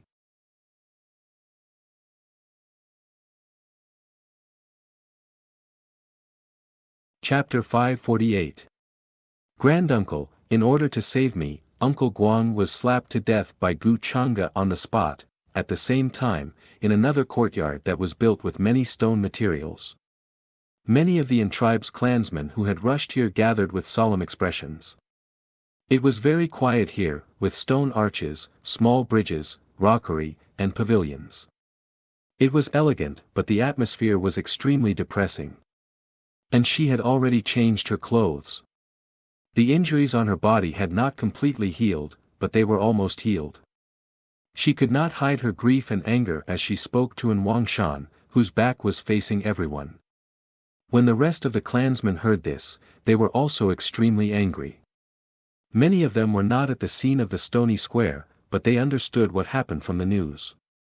They felt extremely sullen and angry about this, but at the same time, they were unwilling. After all, and she was the first lady of the tribe. She represented the face of the tribe, but she was humiliated by Gu Chang'e in front of everyone in the stony square. Not only did they have to swallow their anger, but they also had to carefully put on a smile. How could they bear such a humiliating thing? This is too much. This Gu Chang'e is simply lawless. Does he really think that in the upper realm, he can do whatever he wants and that the Gu family can do whatever they want? Yes, what the First Lady did was not wrong. What right does he have to kill someone? He's completely humiliating the tribe. At this time, many of the tribe members spoke one after another to express their righteous indignation. When they were at the scene, they did not dare to say much. However, now that they were saying these words, Gu Chang'e could not hear them. They naturally said whatever they wanted without any scruples. For a moment, all of the tribe members, including the silent Nyo Tian, felt sullen and angry. They were affected by their emotions. "I know about this. You don't have to say anymore. If Gu Chang'e continues to be so arrogant and domineering, there will be other forces who can't stand it, even without the tribe's intervention. He's growing his wings now, but so what? He's too dazzling and has broken the peace that has existed since time immemorial. Sooner or later, he'll be punished." King An held a walking stick in his hand. He looked like an old man, but his entire body was filled with a terrifying aura. He waved his hand and said. His eyes flashed with cold anger. If he had not rushed over in time, the consequences would have been unimaginable. Gu Chang'e might have killed Anshi on the spot without any hesitation. He had personally witnessed Gu Chang'e's terrifying strength on the battlefield in the 8 Desolates 10 regions. Ordinary Tao enlightened cultivators were definitely no match for him. Moreover, he was only in his early 20s, about the same age as Shi. Currently, the various races and orthodoxies were extremely wary of Gu Chang'e and the longevity Gu clan behind him. The Yin clan was no exception. Otherwise, he wouldn't have lowered his status so low and even made Shi apologize. However, King Yin believed that Gu Chang'e would be targeted by the other orthodoxies in the upper realms sooner or later if he continued to act this way. All that was missing now was an opportunity and a suitable reason. Although the longevity Gu clan was powerful, could they be an enemy of the entire upper realm? That was obviously impossible. Young people will always be young people. If they don't learn how to restrain their brilliance, there will be problems sooner or later. Wang Shan said faintly. His squinted eyes flashed with a sharp light. I understand, granduncle. Hearing this, and she also understood the reason and nodded. Although she was very unwilling, she could only deeply endure today's humiliation. Oh right, I heard that Yen has been a little restless recently. At this moment, King Yin seemed to have thought of something and asked. When Yen was mentioned, a golden light flashed in his eyes. It was somewhat meaningful. Granduncle, Yen has indeed been restless recently. She's not as obedient as before. It seems that she has some thoughts about the position of clan leader. But she's just a little girl. Although she's been tolerating it all these years, she's no match for me. Don't worry, granduncle. And she shook her head and said with a disapproving look on her face. She understood that this half-sister of hers was not as naive and innocent as she appeared to be. All these years, Yen had been very cautious in her actions, as if she was walking on thin ice. Her status in the Yin clan was even lower than ordinary direct descendants. Therefore, she was too lazy to spend more time and effort on her. In her opinion, the position of clan leader of the Yin clan was already in her bag. No one could compete with her. You still have to be careful of that girl. When we were in the 8 Desolates 10 regions, I saw that she seemed to be quite close to Gu Xian. If you say that she doesn't have any ulterior motives, I don't believe it. King Yin stroked his beard and said faintly. As the great ancestor behind Shi, he naturally hoped that Shi could take charge of the Yin clan. In his opinion, Yen, who was also the daughter of the clan leader, was the biggest obstacle to this. However, because Yan's mother died early, many great ancestors still took care of Yen. It was not good for him to personally deal with this little girl. She's quite close to Gu Xian. Could it be that Yen wants to rely on external forces? She's dreaming. As long as I get that drop of hidden immortal's true blood and completely restore Niu Tian's bloodline, what can the other great ancestors say? And she sneered, a smile that made one's heart palpitate appeared on her beautiful face. At this moment, a servant suddenly came to report from outside the courtyard. First Lady, there's a young man outside who claims to be your friend. He's asking to see you. My friend? And she was stunned. She did have many friends. The successors of the other imperishable sects and supreme Taoist orthodoxies were more or less on good terms with her. Let him in. Therefore, she did not think too much about it. She just assumed that it was one of her suitors who had heard about her humiliation and came to comfort her. Not long after, under the lead of that servant, a young man with a tall and straight figure and an exceptionally delicate face walked into the courtyard. Who are you? You claim to be my friend. Have we met before? And she frowned and took a closer look at the young man in front of her. She felt that he was a stranger. She did not know him before this.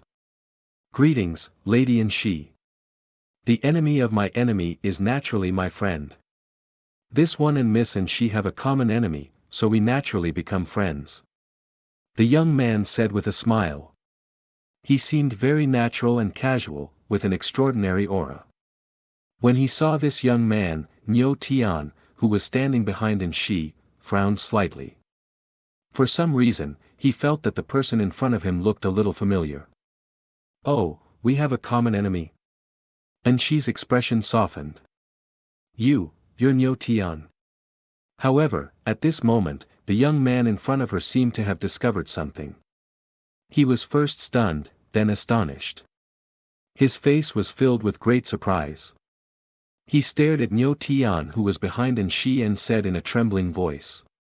Nyo Tian was also stunned when he heard this person call out his name. In this vast upper realm, other than a few people from the tribe, only a few of his companions who had come to this world with him knew him. And by then, his appearance had changed a lot. If he was not very familiar with him, it would be difficult for him to recognize him at first sight. I'm Jiang Chen. Jiang Chen had not expected to see his good friend here that day. He was so excited that his face flushed. You're little Chenzi. Nyo Tian opened his eyes wide. He was pleasantly surprised. He could not control himself. Then, under the puzzled gazes of the ANS, Nyo Tian and Jiang Chen finally met again after a long time. They were extremely excited. They gradually calmed down after catching up with each other. They roughly knew what the other had been through. So you are the Divine Origin Master who has alarmed the entire Kunwu city. I didn't expect that the famous Divine Origin Master would be my good friend. Nyo Tian sighed with a happy expression. The ANS were also shocked and they realized who Jiang Chen was. Then they started to respect him. A Divine Origin Master. What did that mean? It went without saying. And she smiled, too. She extended her fair hand to shake Jiang Chen's hand. Brother Jiang Chen, you're related to Nyo Tian. That's great. We're on the same side.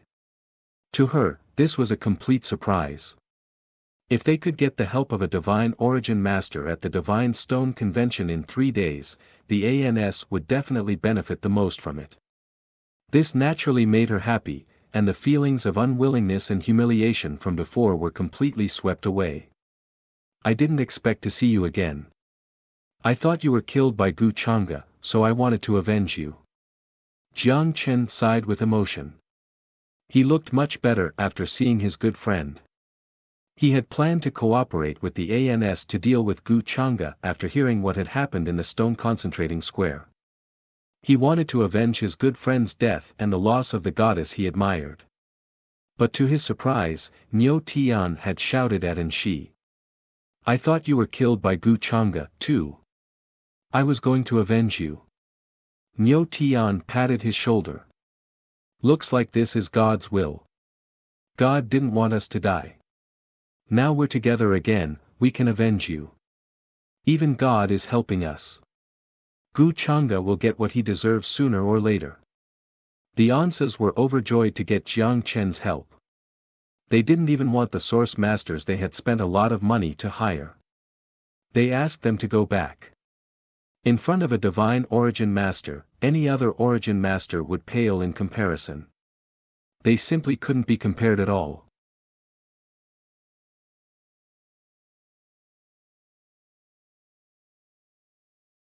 Chapter 549.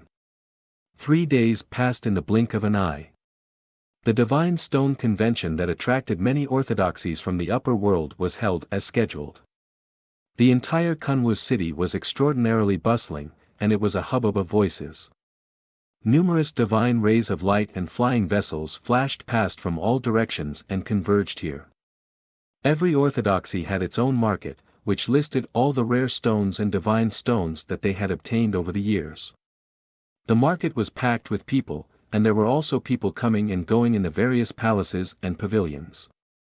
Not only were there cultivators from various clans participating, but there were also older generation rogue cultivators who came from other regions.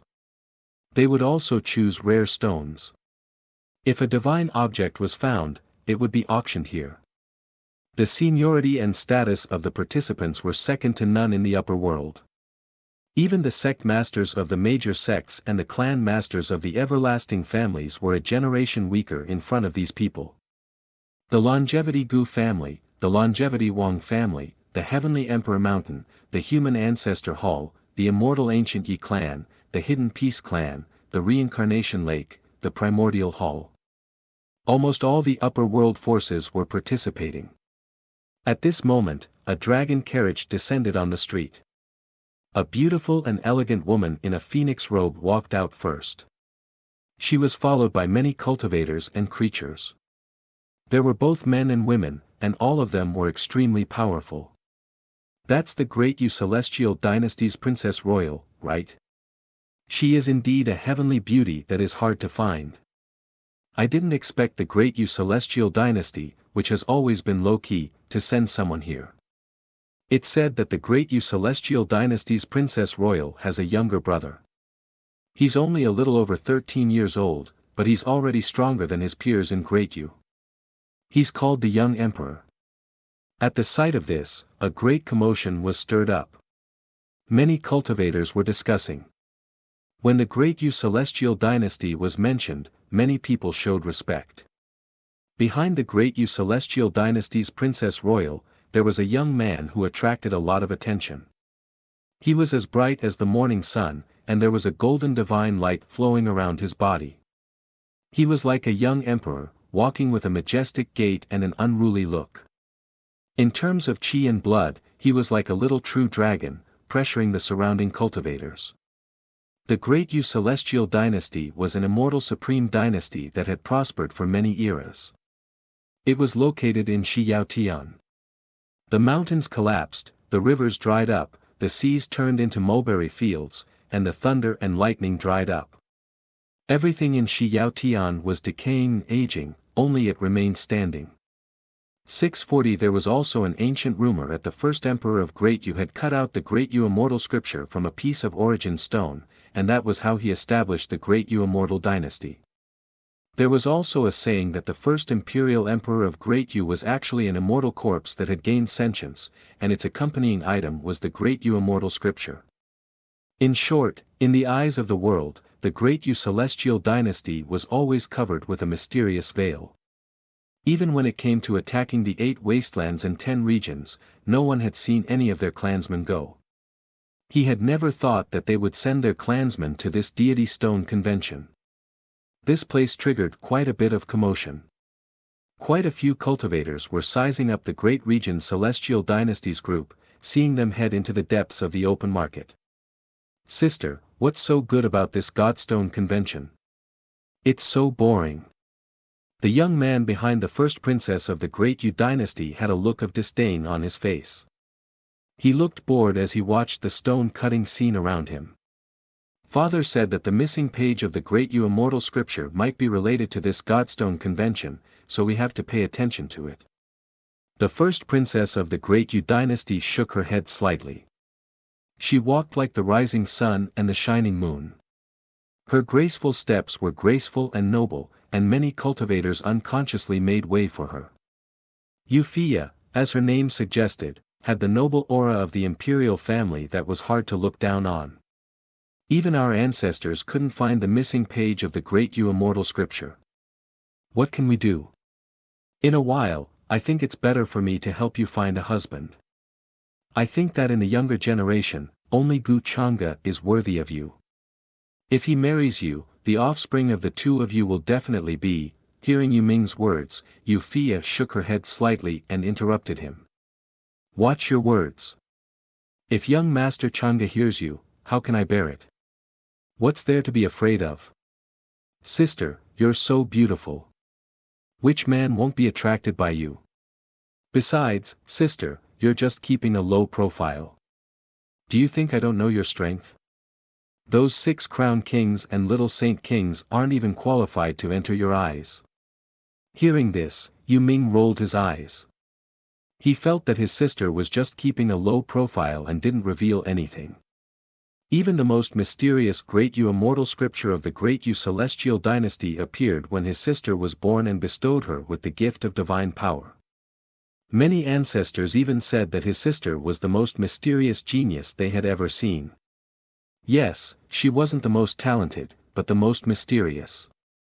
Where was this mystery? Even the ancient existences of their clan couldn't tell what level Wuxia's cultivation had reached. Therefore, in Yu Ming's opinion, those young supreme beings didn't live up to their names. Compared to his sister, they were much weaker. Don't underestimate the people in the world. You don't know when you'll be at a disadvantage. Don't talk so much in front of outsiders. Wuxia obviously knew her younger brother very well. Although she was a little troubled by his blabbering, she couldn't do anything about it. Sister, don't tell me you're really interested in that silly boy from the Tuoba family who only knows how to practice the sword. In my opinion, he only knows how to practice the sword. Yu Ming didn't have the self-awareness to keep his mouth shut. There was a hint of helplessness and disbelief in his words. However, Wuxia only shook her head slightly and rubbed her forehead. She didn't reply to him. Then, the people from the Great Yu Celestial Dynasty continued to go deeper into the market. That place was even more spacious and had a different world. There were many streams, fake mountains, bridges, and buildings. Many origin stones were placed everywhere, shining brightly and surrounded by white fog. There were specialized cultivators watching over them. Around each origin stone, there were many people sizing it up. They either took out their artifacts to inspect it or used their divine powers to examine it. Within the city square, every orthodoxy had their own area. The rare stones they had obtained over the years were placed there. Just the price alone was enough to make ordinary cultivators change their expressions. They easily started at 10 million spirit stones, and the value of many of them couldn't be measured by spirit stones. Even if one wanted to cut them open, they would have to pay a great price. We should be able to see the 7 divine stones of Kunwu City today, right? If we can obtain a piece of it during this God Stone convention, then our trip will not have been in vain. Many cultivators came here with the intention of seeing the legendary 7 divine stones. After all, they were rare stones obtained by many ancient existences since Kunwu City existed. Most of them came from Kun Mountain, and some came from other forbidden areas. There used to be a total of 10 divine stones, but 3 of them had been cut, leaving only 7. Boom! While the cultivators were in a heated discussion, in a courtyard not far away, a green light shot up into the sky, as if a lake of life was rushing toward them, instantly attracting everyone's attention. This aura. Could it be the spiritual spring of life? It's definitely the aura of the spiritual spring of life. Could it be that someone cut out the spiritual spring of life? Feeling this aura, many older cultivators were stunned at first, and their expressions changed drastically in disbelief. Then, like wild beasts that smelled blood, their eyes turned red. They hurriedly turned into divine lights and rushed toward that courtyard. This caused a great commotion. Many cultivators and living beings hurried over to see the spiritual spring of life's true appearance. When the people of the Great Yu Celestial Dynasty heard this, they couldn't help but go over. In another direction, the other young supremes who had already arrived, such as 6 Crown King, Heavenly Phoenix Maiden, Golden Cicada Buddhist Child, and others, also looked over in surprise and then strode over. For ordinary cultivators, the spiritual spring of life was precious, but it was far inferior to other divine items. However, in the eyes of the older generation, especially those who were nearing the end of their lifespan, it was a divine medicine that could prolong one's life. It was far more precious than any other longevity medicine. Many people could even fight over it because the spiritual spring of life didn't have any medicinal properties. In other words, no matter how much one took, the effect of prolonging one's lifespan wouldn't change. Usually, when the spiritual spring of life appeared in an auction, it would cause a storm of blood, and one couldn't get it even if they paid a high price. A puddle of spiritual spring of life the size of a fist, hiss. Soon, this courtyard was filled with cultivators and creatures. Many of the older generation couldn't help but suck in a breath of cold air. Among the many shattered origin stones, there was a puddle of spiritual spring of life the size of a fist. It was currently quietly floating there, releasing a rich aura of life. It was like a lake, illuminating this place resplendently. Surging life force spread out from it, attracting many people. The older generation almost couldn't sit still. If it weren't for the fact that they were apprehensive about the identity of the people here, they would have directly asked for the price. I told you there was something good in there, and you didn't believe me. If you agree to bet, you must accept your loss. I won. Now, it's time for you to agree to a condition of mine.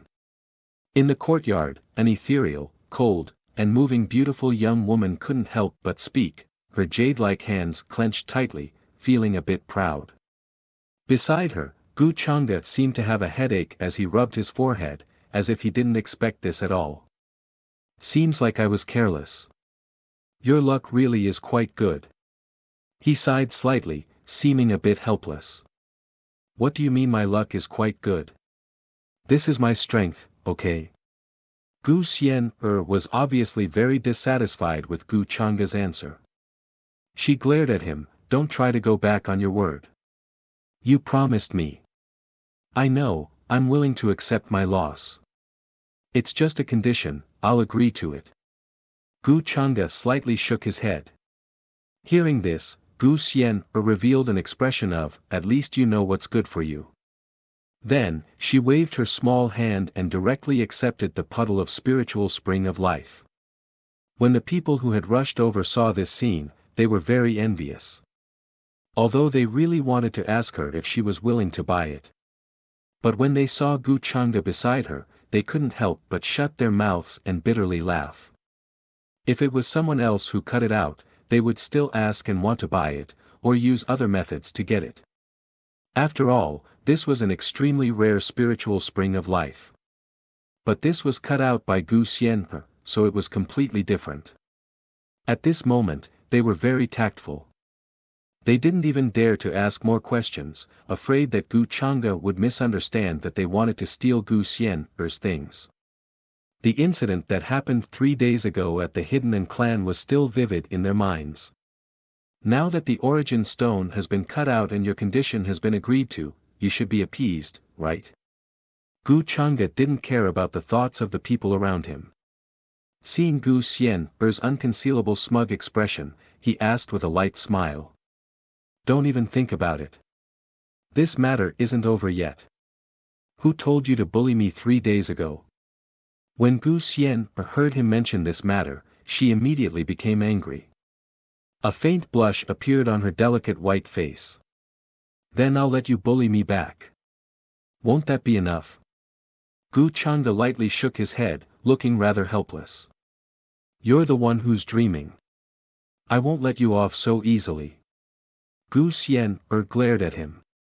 Gu Changde chuckled. What's the big deal? Do you have to ignore me for 3 days? 3 days ago, he took the opportunity to teach Gu Xian a lesson. As a result, he made her angry. She completely ignored him. Her small face was very tense. She looked as cold as ice, as if no one could get close to her. Gu Changge was too lazy to care. After all, he was used to this kind of thing. Gu Xian was just angry and embarrassed. After a while, her anger would dissipate. But considering this God-stone convention, he still had to borrow her big red bird. Ignoring him like this wasn't a good idea. Gu Changge made a bet with her. He let her use her own skills to gamble on the stones. If she cut out something good, it would be his loss. If he lost, he would agree to one of Gu Xian's conditions. If he won, she wasn't allowed to be angry. How could Gu Xian hold back when she heard that this was a sure-win bet?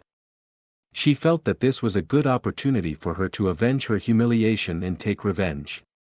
She immediately agreed, which led to the scene in front of her.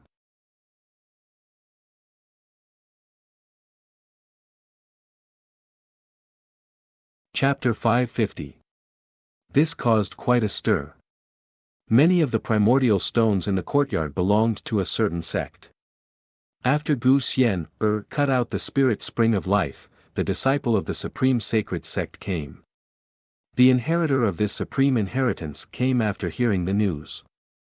He was a young man with an extremely brilliant smile, his bearing extraordinary, purple energy faintly discernible around his body. Congratulations, Miss Xian, for for cutting out this item. Today, all the fees for cutting stones in our Wuxia sacred sex market will be waived. After he came here, his attitude was very humble.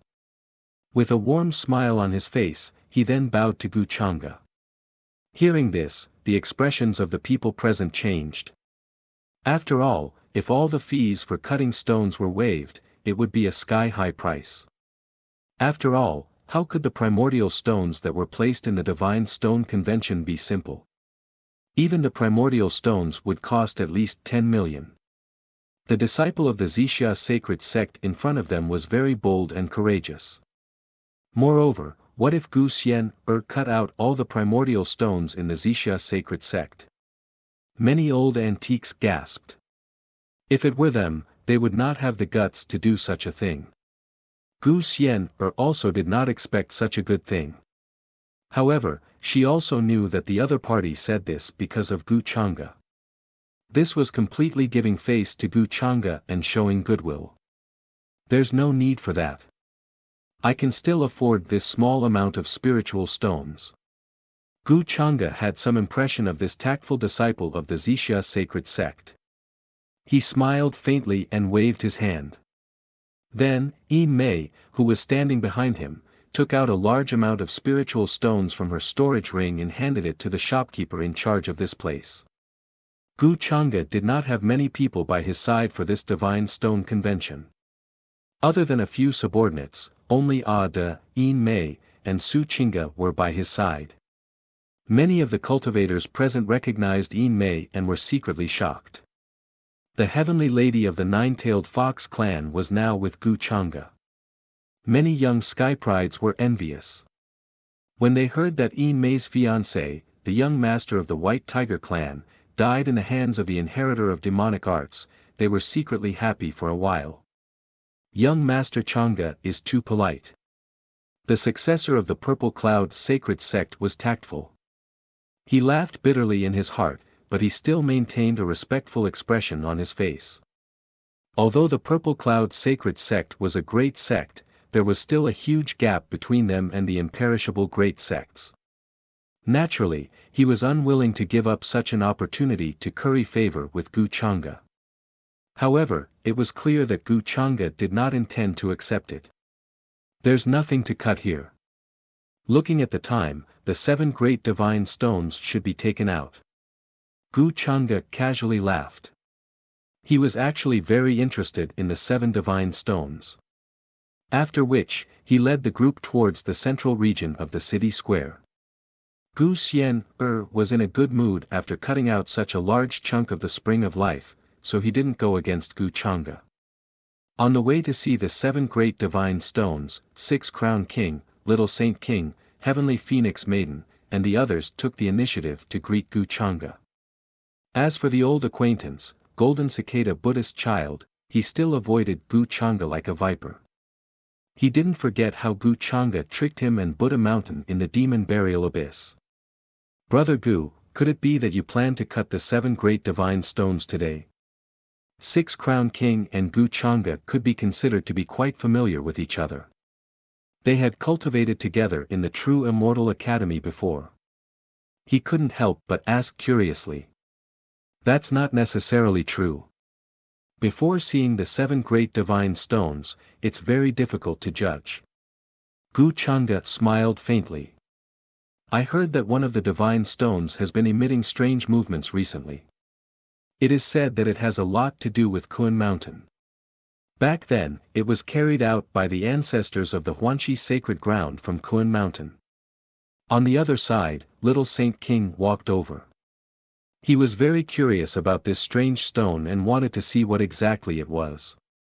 However, many ancient existences in Kun Wu City kept it tightly guarded. They wouldn't take it out until the day of the Divine Stone Convention. Little Saint King was just like his name, his entire body releasing the aura of a king. His entire body was shining, his fluttering hair looked like it was made from molten gold, golden and dazzling. As he walked, it was as if a great sun was crushing down, his aura majestic. That ominous stone, if it really is like this, then we can try cutting it open. Gu Chang'e smiled casually. When they heard these words, everyone's minds trembled. Every single divine stone in Kunwu City was priceless, difficult to measure with spiritual stones. It was to the extent where in the eyes of many cultivators, its value surpassed ordinary emperor artifacts. This was also the reason why only 3 out of 10 divine stones had ever been cut open. Many people weren't sure what was inside these divine stones, worried that they would suffer a great loss. From Gu Changa's words, could it be that he planned to buy that ominous stone today? Could it be that young Master Changa knows what is inside?